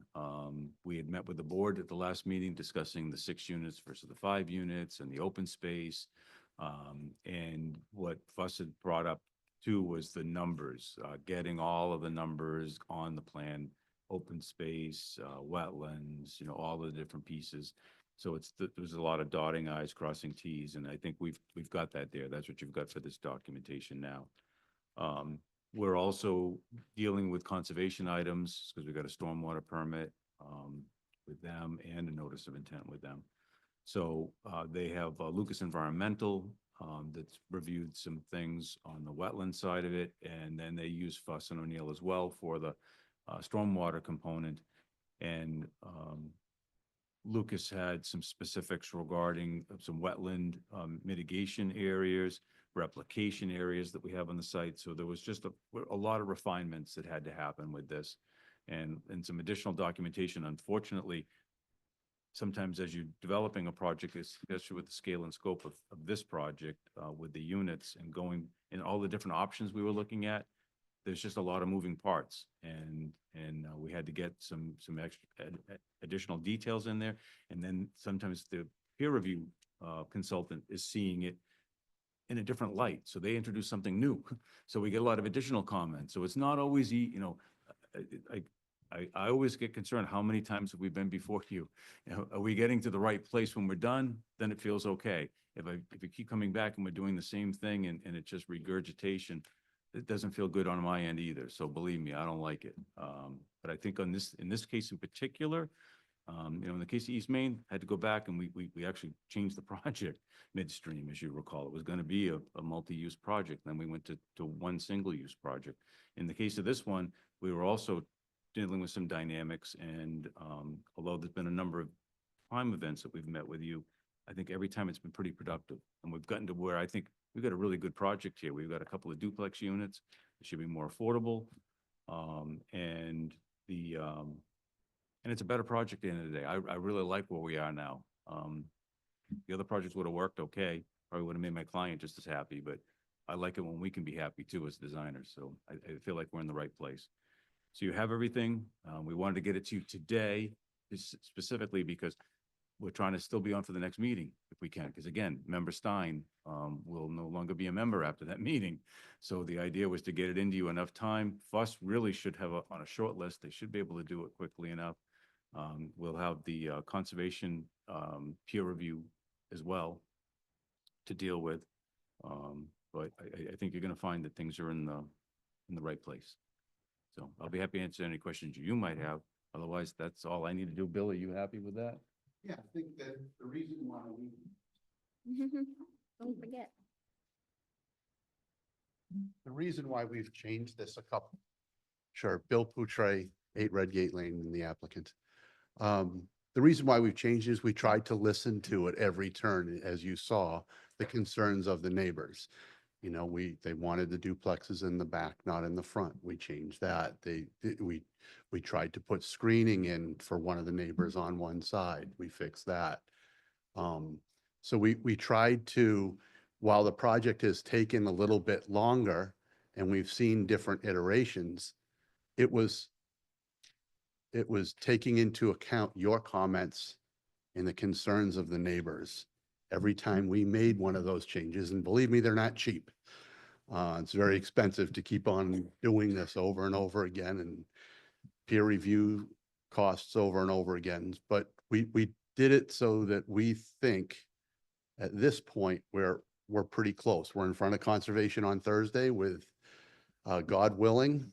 We're gonna have a vote on Thursday. You know, fire department was all set. I sent to, I've met with Karina several times to just make sure that we have some of the pieces we need. I gave draft condo documents to her that can be reviewed by town council. You So- emailed them to me. I emailed them to you right in front of you. I But need a hard copy, if that's your final, I mean, if that's your current That- draft. yeah, that's our draft. I mean, as you know, and the last time one of these flexible projects was done was 6 years ago when we were the applicants on that also. And so we basically took what was approved by the board, and I understand the board's changed and town council has changed, but pretty much exactly what was conditioned and approved then. You know, we changed obviously the address and some of those things, but it's identical to what we've already been through a process with. So, you know, this town council might have more comments or different comments, but at this point, it didn't make sense to change them further than that. So I think we're in a good spot. We've gone through this several times. I mean, with a lot of different meetings, but it's been to get us to this point. And our hope is, you know, we've talked about this the last couple of months, is to get it while Mr. Stein is still on the board. So that's my panic, right? Is to get there. We think we've addressed all of the concerns that are there. I think that you'll see the concerns that Fuss has are there. I think it will be shown that we've taken care of conservation's issues, and the Board of Health, we had a 16-bedroom system approval on. It just needs to be updated because where your tanks sit are located differently. But it doesn't change the viability of the septic system. It's just where you put the tanks, where the connections are made, those kind of things. And so there was no sense in going back and approving that until we got to your approval of everything. The leaching field is all set. And has been proven. So I guess that's where we are, and I thank you for your time. I think we've spent a lot of time on this, but hopefully we're in a position where people can feel comfortable. There's nobody here tonight, so it must be a little bit more comfortable than it was at the beginning. If it's been 6 years, if he's right with that, I mean, the one thing I guess is the takeaway is that people aren't knocking down your door to do these. They're hard. It's a lot of work. It's a lot of extra work because you're not only kind of doing that base project, you're having to do this creative project too. And sometimes it's hard. I guess you can always have success when it's more difficult. Sometimes it's easier to just take the easy path. I just think that this instance is one of those times when I think we got a much better project at the end of the day as a result of those efforts. So. We could have gone the easy path here. I mean, could have gone the A&R route and I could have avoided all of this stuff, but I've been a resident of this town for But what 35 fun years. is that? What's that? What fun is that? I've been a resident of this town for 35 years and I have a daughter that works with me that's right behind me, and she wants to be proud of what we put our name on too in the future. So that's why we put the extra effort in, and I think we're where we need to be. Can I just ask something real quick? Are you going to be providing an open space restriction document something that explains, right? Open space Remember, restrict, and at 28 Boston, you provided a, open space restrictive covenant that gets, included and referenced in the HOA. yep. I will, Similar what, to the one you did there. I will submit whatever you want that we can get this thing to go. You'll have it in the morning or the day after, whatever, whatever you need, you let me know and you'll have it. Ms. Houlihan. What you did before. Thanks. Thank you for coming. Thanks for taking the feedback seriously. I'm sure there's some abutters that are still not going to be happy, but I think you purchase land, you have a right to develop it, and as long as it meets our requirements in the final plan set that we'll be able to see, we hope we can get there. Thank you. Thank you. Ms. DeMaria. Yes, thank you for coming. I also want to thank you for working with the neighbors. Some of the times it's not easy, right? But you have to face them, and you guys did it. And really, I'm kind of proud of this project. I think that you've really worked through it, and we're almost there. I agree, some of the neighbors may still not be happy, but it's a very interesting project, and I think will be really lovely when it's done. I know your heart and soul is in it, and thank you for working through all that.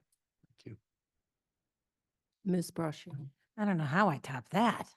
Holy smokes. I'll say ditto and ditto, but yeah, Bill, thank you very much. I know this has been a process and, you know, sometimes it's not always easy, but I think at the end of the day, the project you're putting forth is a great project that will benefit many in Southborough, you know. So thank you for sticking to it and bringing forth something that I think will benefit all. Thank you. Thank you. Thank you. And back to the open space. So, I think it was at the last meeting, you were going to show where the meadow was and where the forested area was on the open space. I think Zach captured that. Okay. If for some I reason haven't- we don't. We I'll got the make plans sure. tonight, Yeah, so I no, haven't know, looked at them. But I'll be double sure on that. So that, Do it so exhibit. if it's a meadow, it would have to be maintained and that would Understood. need to be in the HOA Understood. on how that would. Correct. How that would happen. That's the only question I have. And for the board, I would like to ask if we could seek town council's opinion just on that easement to make sure that that's okay, that says reserved for passive recreation and agricultural use, which is subordinate to the right over and under easement to repair the, update or replace the septic and the driveways over it. I just want to make sure that that's, okay. So if we could seek town council's opinion on that. Yeah, and I can send you that, the language from the easement. Oh, do you? Okay. Because it's part of an appendix, like it's not the. Just want to make sure that that's, Yeah. that we're not running afoul of that. That's all. Ms. Latrell, can I make a comment with regards to that? Right now, what will go over it, we're going to be taking out the runway that's already over that, which is 30 some odd feet wide, and plus it goes diagonal to something that's 20 feet wide. So we're actually once again, decreasing any pavement that is over that, the area that you're. I'm sure you're right. I just want to make sure that, Fair enough. you know, Is that the area easement you're talking about, or the easement where you? so the driveway, I'm talking where the driveway, it's the same, it's the Just same that easement, diagonal. Same easement. Okay. So I make a motion to continue the public hearings for 26 Meadow Lane, major site plan approval, special permit lower impact, and special permit major residential development / flexible development to 7:20 PM on May 12th, 2025. And I second? I have a motion, a second. Any further discussion? Seeing none, all in favor? Latrell, yes? Houlihan, yes. Demiria, yes. Brascio, yes. Thank you very much. Thank you so much. I have one more. I make a motion to extend the decision due dates for 26 Meadow Lane for major site plan approval, special permit major residential development, and the special permit lower impact development to May 16th, 2025. I second? I have a motion and a second. Any further discussion? Seeing none, all in favor, Latrell, yes? Houlihan, yes. Demiria, yes. Brashear, yes. Thank you all. It's Thank you. 10:15. You might want to. We got Vito. Oh, sorry, Dean, I didn't mean that. He gets the award for always scheduled at the end of the day. Thank you. Good night, thank you. Next item on the agenda. The discussion item, 361 Turnpike Road, minor site plan.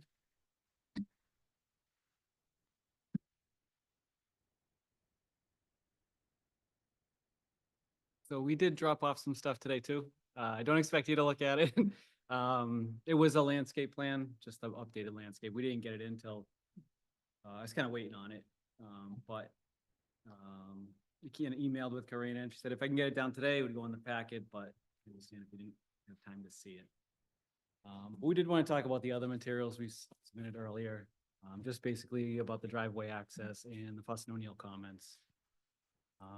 I don't know. Did you? Karina wants to go did through you anything want, first? Start off or?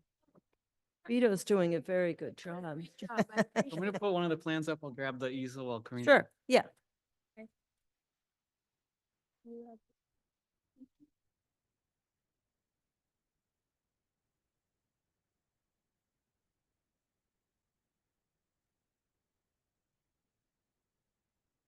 So.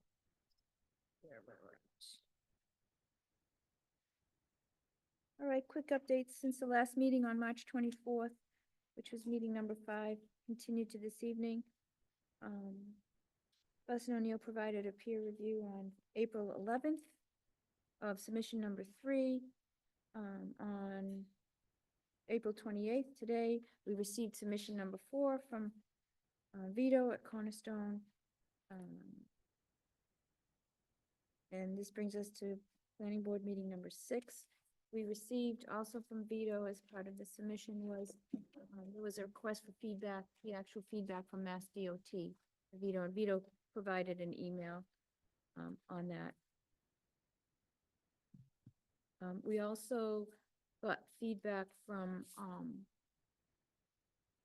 Chief Newell, Police Chief Newell.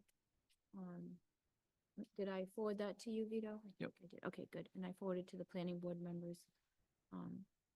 So I'll let you talk about that feedback if Mimi's ready. I am ready. Okay, Go ahead. all right. Welcome. Thank you for waiting. No problem. 15 hours. Hopefully we'll go quick. But so the main thing, well, let's go to the quicker one first, actually, just the Fuss and O'Neill comments. There was one comment remaining, and it was just basically a housekeeping, add a label or labels to the subcatchment area maps. So there's nothing with the calculations themselves. So we provided those. I'm assuming that they'll be all set with those, but we'll wait to hear back from Fuss and O'Neill. The other one was the major item was the driveway location. It kind of took a little while because we did go back and forth with DOT to get their comments. We wanted something more definitive. I know last time it was a little bit vague, you know, was their, I forget they said their preference. So we asked for something more definitive. So they were pretty clear in the last email. I don't know if Karina sent you the actual email around. Okay. So we discussed the options, kind of listed out your concerns. And, you know, this is still, you know, what they'd like to see for safety and operational reasons. Karina, did you recommend that we check the site distance at the last meeting? So we did go out there and actually field measure it. So we have good site distance in that direction, you know, looking north. That was the main concern. And we've, on the updated landscape plan that came in today, we provided them with the site triangle to make sure that the landscaping doesn't impede with that site distance. It's just a small area. Just so that, you know, they don't get anything planted in there. They will grow up and get in the way of the site distance. So those are really the two main comments. You know, just based on the DOT feedback, there's really not much option to go out to the Route 9. And then we got the comments from police department, the chief that They didn't see any issue also with the access being, with the site plans themselves and the access on Flag Road. So we have the DOT comments, the police feedback, the fire department had no issues with it.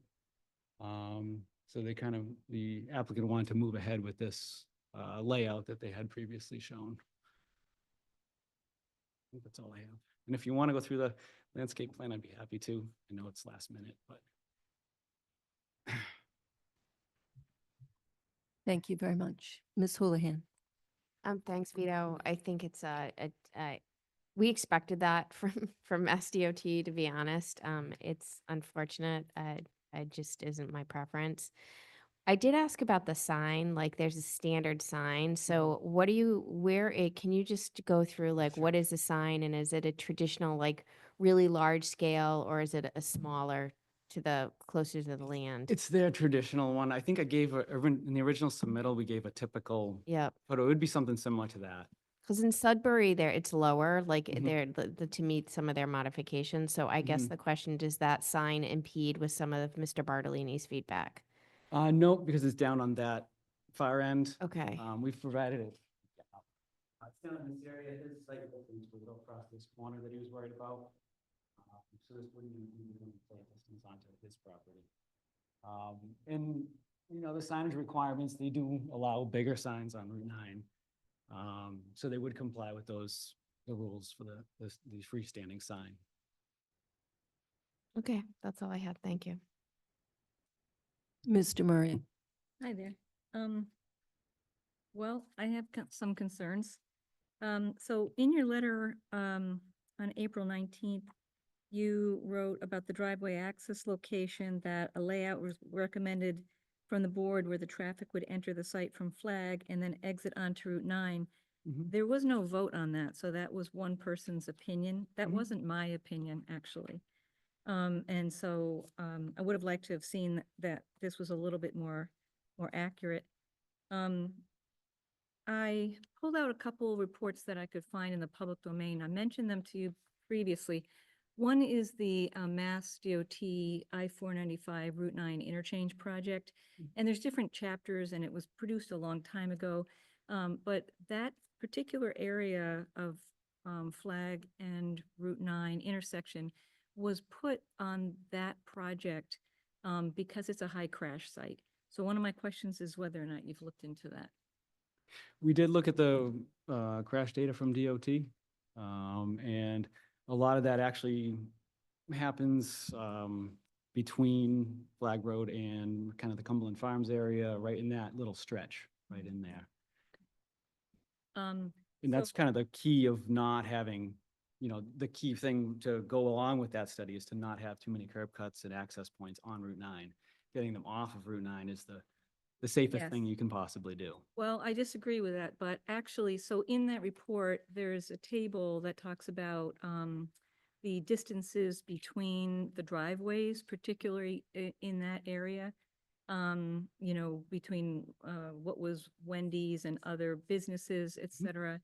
And also whether there's acceleration lanes or deceleration lanes. So there is a deceleration lane that's marked as yes and an acceleration lane as no. So, I mean, I can understand also why Mass DOT doesn't want, or it sounds like, I don't know if you've put in an application for a curb cut or just had the email exchange, but Mhm. I understand why they don't want it, because they have data that they've produced that, you know, is essentially incorporating it into in like sort of a future weave project because you know, it's not safe. So they can't go back on their word and say, yeah, you can use that, it's safe, because previously the projects that were chosen to be part of the interchange project were areas that were not safe.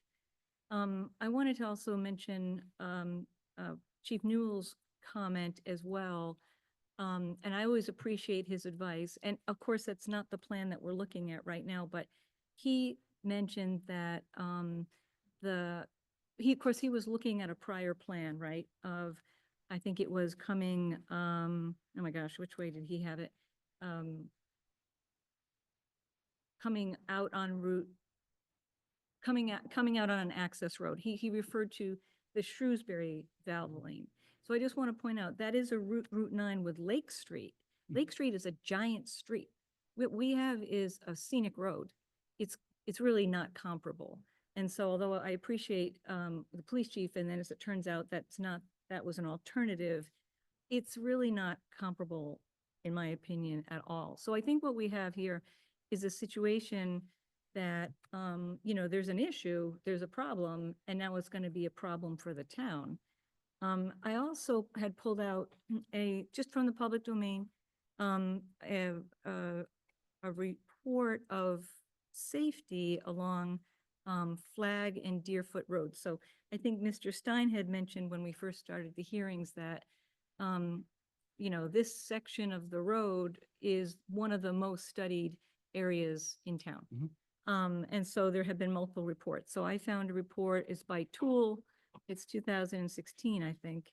And it talks about the crashes in that area compared to average and state averages. And it says during the 3 years of the town of South data from the town of Southborough that were analyzed, I'm sorry, I'd have to go back. I imagine that's probably 13 through 16. Flag Road and Deerfoot Road in the 1.7 mile study area experienced 11 reported crashes. This equates to a calculated crash rate of 4.55, higher than the statewide average for rural collector streets, which is 3.55. So, that may have been in response to another project and potential future traffic or something like that, but this is real data. And what it's showing you is that the crash rate is already high on that part of the road. And so I feel like there's an issue with your project because Mass DOT doesn't want to give you a curb cut, but there's a safety issue also on Flag Road. So we're stuck. And I can't say that I approve this project because of that. So I just want to see, what your reaction is. Just because the state says you can't do something doesn't mean this board has to say you can do something.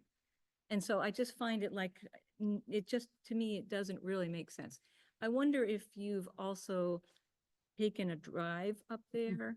Okay, did you do on like peak hours? Yeah, I spent some significant time up there. Okay, I almost got into an accident right there, trying to pull into the driveway on Route 9. Because I tried to see what it would feel like to go in right? through right here. I actually had to end up going up to Flag Road, where it's much safer, coincidentally. Yeah. And I was like, oh, well, this is exactly why we should have it this way. Someone pulled in right behind me as I was about to go into the driveway with a truck loaded in the back, and they almost smashed right into the back of me. So Do you think it actually worked. I was like, wow, this is just kind of validation, but just a if there story. was a sign there that said to slow down, because really that is an access road for those businesses and to get onto Flag Road. Mhm. I mean, it's this posted, Mhm. There's no slow down sign or anything in there. I think there's a right. It used to be, it's not there. Yeah. Well, yeah, a lot of people take that lane and they just go straight. and- Right, that's the problem. Everyone tries to cut Yeah. across. They try to cut around everyone to get to the 495. So you could probably petition DOT to have some signage there, to get some extra signage. So another thing is, did you drive, I know that driveway isn't there, but there is a driveway there. But Mhm. did you go up to the site during peak hours Mhm. and try to turn left? So if you're coming out of the site, the issue is, of course, you have to cross a lane of traffic. Yep. Right? And so that's the potential for the crash right Right. there. And so I just don't see how this is safe. I So what w- you're doing is you're taking the traffic off of a major arterial, essentially. I guess Route 9 is an arterial by Mass DOT standards, and you're putting it on a rural collector road. Mhm. And we're saying that that's going to be safer. Yes. And I can only think of maybe one other area in town. I'm not exactly sure. Maybe it's over the Walgreens on Oak Hill. They're not using Route 9 as an entrance. They're using, they are using an entrance there, and they have an exit out onto, Okay, onto Oak, but they did a traffic study to get that. There was you were probably serving on the board at the time, but there is a traffic study to support that. And there's no traffic study here, so this is one of the issues that I have, is that we're all looking at data from 2013. You know, we can say, we know that things slowed down over COVID, but then they picked up according to Mass DOT. But I have an issue that is just not safe. And I think you're between a rock and a hard place. I don't know what the other votes are on the board because I'm only one, but I would say just because, it is predictable that Mass DOT would say that because they know they have an issue. But that doesn't mean you can put the issue on a town road. I have to say, I like your project. I don't mind the project at all. I did ask if you could like omit the higher elevation. We had talked about that's not really it's part of the facade, and it's, I would like to have seen that also reflected if you would consider that. I just think that it's unsafe to put that traffic on the road, on Flag Road in particular. Ms. Brascio. Thank you. Vito, thank you. Thank you for supplying the note from Mass DOT. Not surprised, but again, it was just validation that I think was needed. Excuse me. I'm okay with the driveway where it is, because if there were going to be industrial park, number of cars coming in and out of there, I may have a bigger issue, but I think the number was 6 an hour, 9 during peak. It was- yeah, it was Once at they least get 6 up and peak. going, yeah, once they get up and going. I do understand the concerns, absolutely. I worried all along that having an access coming up off of Route 9, I mean, I've almost got hit trying to get into Cumberland Farms before, people are just trying to get on Route 9. It's a racetrack. It's a racetrack. And while I think a sign isn't a bad idea, the problem is, I don't think anybody's gonna adhere to it. They're just in a hurry, they're out of work, they're trying to get home or whatnot, and they're just trying to get on to 495 before somebody else does. So I think that whole corridor actually is very dangerous. Is this the best solution? I don't know, but it makes sense to me.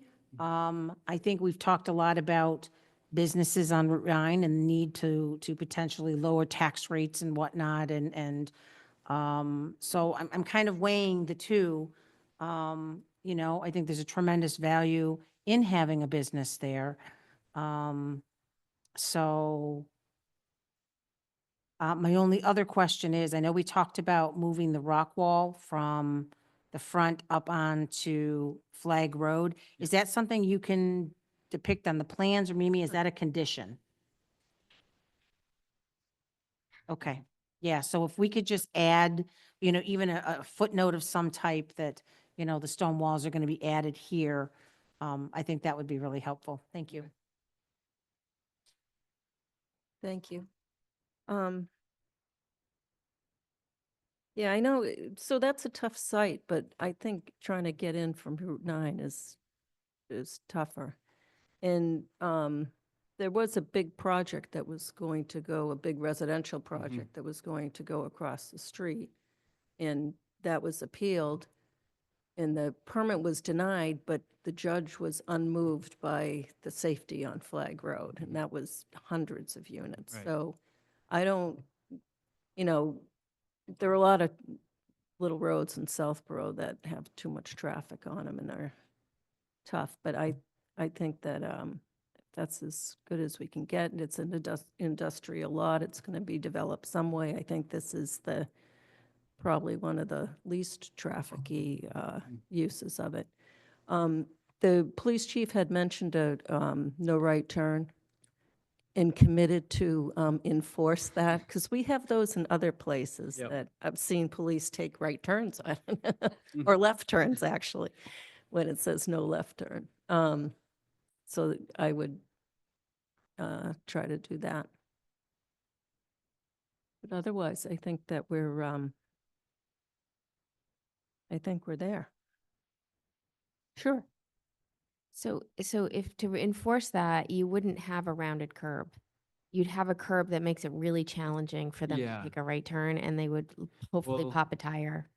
Yeah, you wouldn't want it too bad because people can still pull in that way, but you just, yeah, you'd have it like a 3-foot little. Right, you'd have something that, Yeah. that I think should probably be that, to be able to Yeah. enforce that no right turn. Yeah, sometimes we Because I think even hook it over, but I don't think you'd want that hook over. You'd probably just want a straight up short radius. Yep. Something that, and you could do it with a curbing, so someone wouldn't want to just drive over it. You know, if you don't have like that Cape Cod berm, they would just drive over that. Whoops. Right. If you're actual curbing, it'll stop you after you did it the first time. Mimi, can I just ask you a question? So what happens if this gets approved? And the accidents, like people come up and hit all these cars coming out of the Valvoline. Like who's responsible for that? Is that something that as a business owner, like they've got to mitigate that if there's multiple crash sites, or what happens? Because I think that's my biggest worry is people fly up, they take that right-hand turn and you are, to Deb's point, you're taking a left or trying to turn into the Valvoline and you're going to get rear-ended or hit. Like, is there a condition? Have we ever done that because we don't have a traffic study? I just don't know who's liable for that. Well, if someone's flying around that corner on a small scenic road and hitting people, it's, Well, I know They're- it's them, but like it's right. You do have to accelerate because it's up a hill. So like, I guess the question is, if this happens and our crash rates increase significantly because we've placed this thing, we have done a detriment to the town. I guess it's just, it is what it is. Just one thing on that. Yeah. as you come in, just so you know what we're planning to do. It may not describe well on here. But that big slope that's there, where you can't see around it. Yeah. So if you were coming around this corner, you can see all the way through. Oh, Yeah, so that big embankment there, it prevents, like right now, if I was walking this curve back and forth, if I was here, no one could see me. Now, if you come around this corner, you'll be able to see from here, right up through. so you could actually enhance the visibility there. Yeah, that's what Okay. we would plan, and so that way, when you came around that corner, you wouldn't jump around and someone's sitting there right in front of you. Okay. You could You'd see it. see them coming. Yeah, Okay, that's from a topography. I'm not a very good topography map reader. So I think that actually helps a lot if you're improving that line of vision. yeah, it's not, it's tough to see on Yep. plans with just lines. No, there's nothing, they're all, those 2 large trees, those would be taken out, and those are kind of older. And then the new landscape wouldn't get in the way. It's still a hairpin turn, so if Mhm. you're So, a yeah, careful slows you down a driver lot. and you're looking at the road, are you really looking over there? Because that's where you're going. It's, I mean, well, I do. I kind of look ahead. think it's And it dangerous. slows you down a lot, 'cause it is a hairpin, like you say. It really does slow people down as you go around there. And I kind of look usually where I'm going. Okay, just to make the point though, just because you're clearing doesn't mean the road is flattening out, right? You still have, the cars are still accelerating because of the geography there. I understand your point that you could possibly see a little bit better. I don't know that I would be looking over my shoulder or something to make that turn. I don't know till we see it, I guess.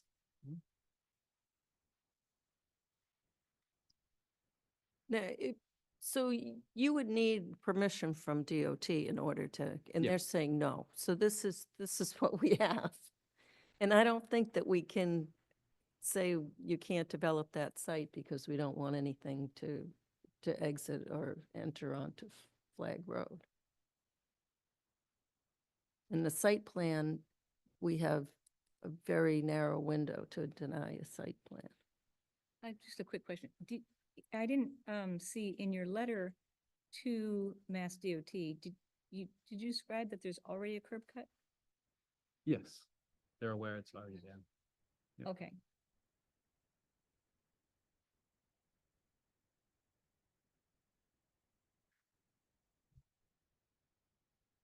So should we? Yeah. Yeah, there were a couple We didn't have things. one, but we could, if we're gonna change the curb anyway, we could add something if you want.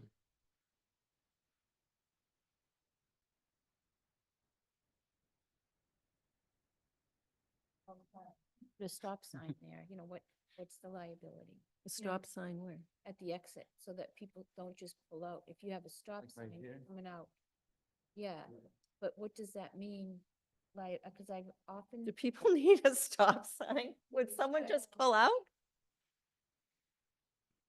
Really? Yeah, we could, I mean, just to enforce, But there were. it reiterates it a implications little of bit stop more. sign, too, 'cause Yeah. I've heard issues. Well, it's gonna say no right. We can have a Correct. combo sign, a stop sign with a no right Oh, okay. turn. You can even have a stop line painted. It just gives you a little visual, remind- stop here. Yeah. Kind of draws your, even though, like you say, in parking lots, people don't really obey all the stop signs all the time, but at least it'll give you that more visual, like you're saying, oh, okay, something is happening here.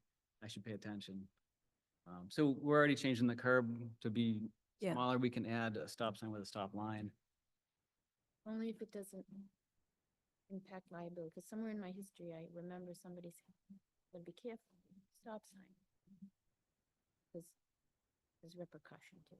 If people stop, well, because they, I don't know, I mean, there's something, I remember hearing something like that. Just, I don't know. just throwing it out there. Okay. Can't hurt, I suppose. Yep. Yeah, it's just another reminder.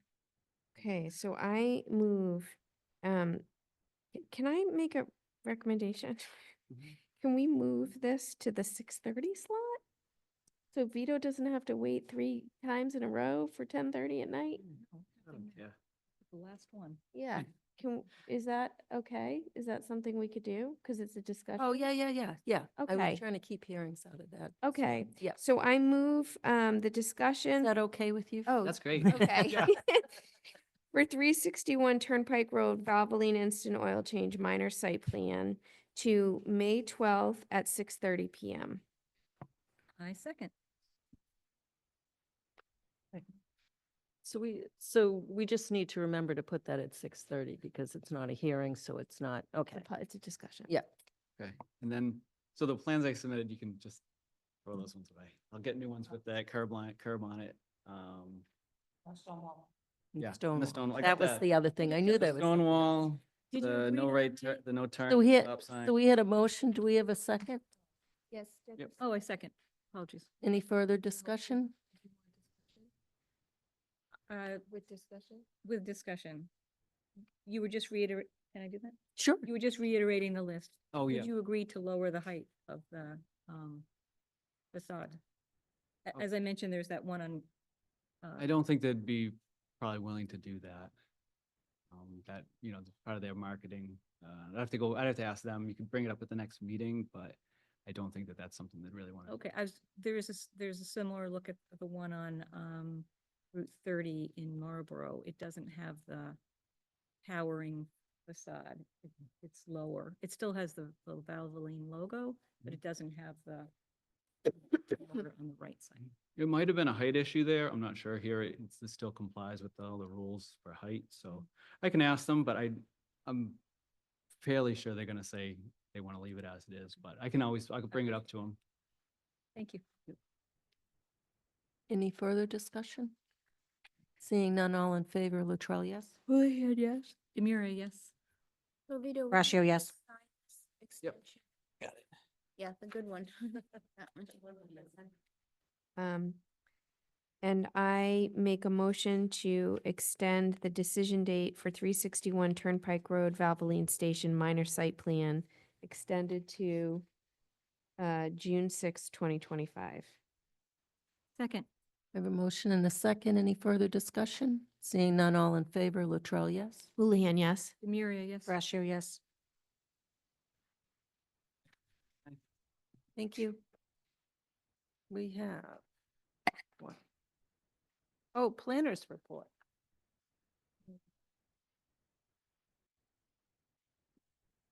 Oh, planners report? Do you want us to do minutes while you do planners, while you get organized for planners report? I can do planners report really fast. Okay, good. Right here. I just wanted. Okay. Thanks, Vito. And you'll be getting me those plans, right? Yep. Planners report. Four things.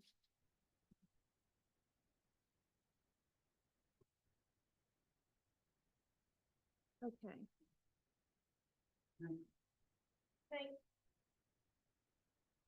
So, because we have 96 Mount Vickery Ruby Estates subdivision, that's moved into construction phase, and we also now have Bill Cundiff as DPW superintendent. He is very active in ensuring that public, future public roadways meet standards. So, Mike Bartolini is currently, started work on site excavating, and he needs to provide, feedback, or we need to get feedback on the soil testing, the pavement testing, et cetera, that will ensure that the road, has longevity and doesn't fall apart.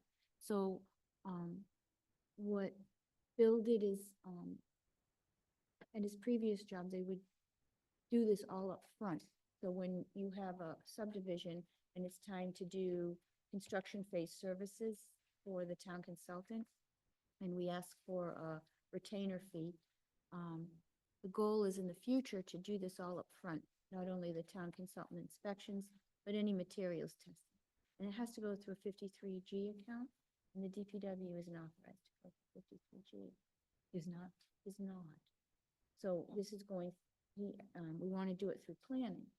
So in this case, we already have the retainer for the town consultant, and Bill solicited proposals from a handful of materials testing labs and vetted them and sent that selection to Mike Bartolini so he could pick one of the firms to work with, but pre-vetted by Bill. So there's a fee related for that that the developer would have to pay, provide the fund for. And so we're actually at the phase where Bill prepared the town contract. Mike Bartolini is aware of the fee to cover the costs. And I just wanted to get the planning board's permission that they're on board with me doing that. It's kind of a second phase in this point because the subdivision was already permitted. We already have town consultant on. So, I'll be monitoring it. Bill will be monitoring it. Niche is going out there on inspections. Bill Cundiff has PAR going out there to do specific water inspection for the whole time that they're doing water work. So the goal is to get good roadways that last a long time. All right, so the other thing is, I think that task authorizations and any contracts are supposed to be signed by town administrator. So I've been signing these task authorizations because that's been the precedence.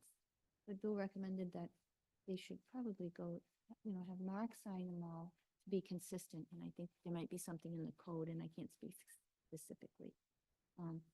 But he does that with his contracts already, and he says it's not complicated. And I said, oh, and he's helped. So I want to just get the board's blessing on doing that. We'll be getting a retainer, and I'll check with the accounting tomorrow, but it's a process that's already kind of in place, a little different at this point. And later we'll do it all up front if we can, and we'll have a menu of what those things might be, and it's just an estimate. And if they run out, they have to pay more. If they don't, and this supplement, it goes back to. Okay, that's my spiel if you're on. board. Sounds like a good idea to I me. think it's a great idea. Okay. Yeah, and that you're working closely together. I think it's great. Excellent. Yeah, I never understood before that like Fuss and O'Neill would go out there afterwards and it's all paved and say, yeah, good. Like, how do we know that? Yeah, now we try to get them out during those milestones. So, okay, so that's good. I sent you the ZBA hearing dates that were updated because of the web page being down. May 21st is the public hearing continued for the 250 Turnpike 40B. That's the ones that's been out. A big plus, thanks Colleen, Mimi and everybody else, MBTA communities, we got the determination of compliance from the Executive Office of Housing and Livable Communities that we are approved. Yes, and it has already been, the bylaw was already approved by the Attorney General as well at the time. So it's actually in effect. I'm working on a contract to get, the zoning map updated, and the GIS mapping updated for that. So it's just a matter of how I'm gonna do that. And you've all seen And the, specific call outs from E EOHLC to the planning department and the planning board. Like all the meetings that I went to, it was all like town planners and they're like, your planning board how do you get your planning board to do this? that's the So truth. thank you all. And there's a new grant that we're available to apply for. The MBTA Communities Catalyst Fund, which promotes housing, and we sent that off to our Affordable Housing Trust Fund, and they were excited to see that. Thanks, Colleen. I know we're trying to be quick, but have you guys heard anything from, remember our butter neighbors on Constitution in that neighborhood wanted to be updated on any conversations or anything that were happening with the people who own the land on, what is that road? Southville? Southville. Have you heard or been in conversations with anybody? No. Excellent, The okay. only thing we didn't send out is this letter to everybody. So but- I can do that in the little town distribution that I have. I'll share the letter, let them know, but we still have not had any inquiries. Okay, Not thank that you. I'm- Perfect, thanks. And they have they have a new business in there. In that business that was there, so. I don't, it doesn't look like anything's happening for now. Good, and the last two things is that, we did have an Arbor Day proclamation for last Friday that was approved by the select board, and, Colleen did, get our Tree City USA, I think we mentioned that before, for 2024. I'm working on the next one eventually. It's funny, they're always a year kind of behind. Okay, I think that's it. That's planners report. So I make a motion to approve the minutes from March 24, 2025. I second. For discussion?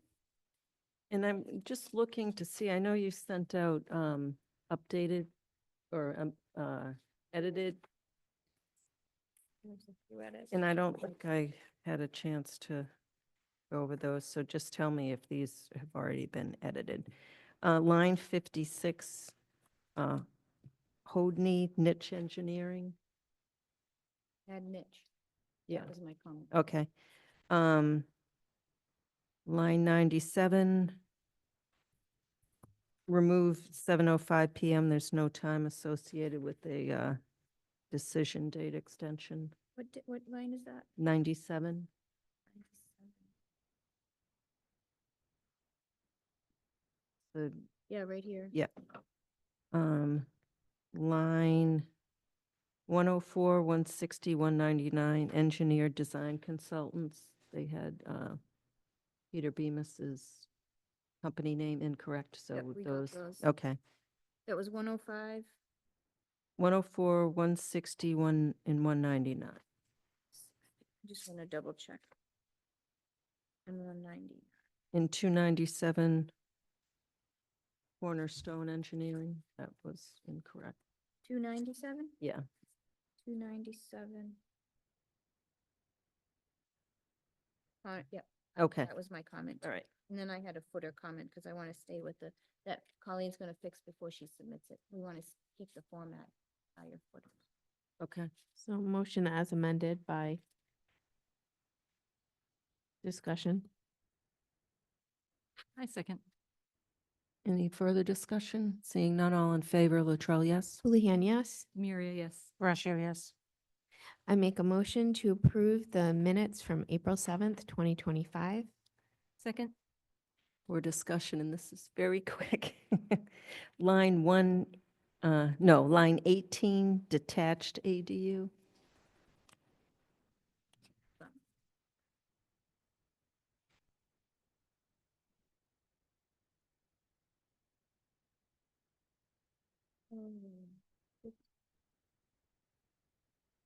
I just want to make sure. Line 18.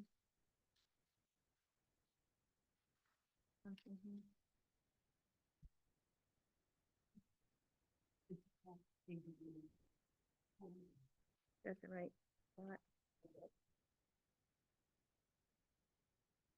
Am I looking at the right one?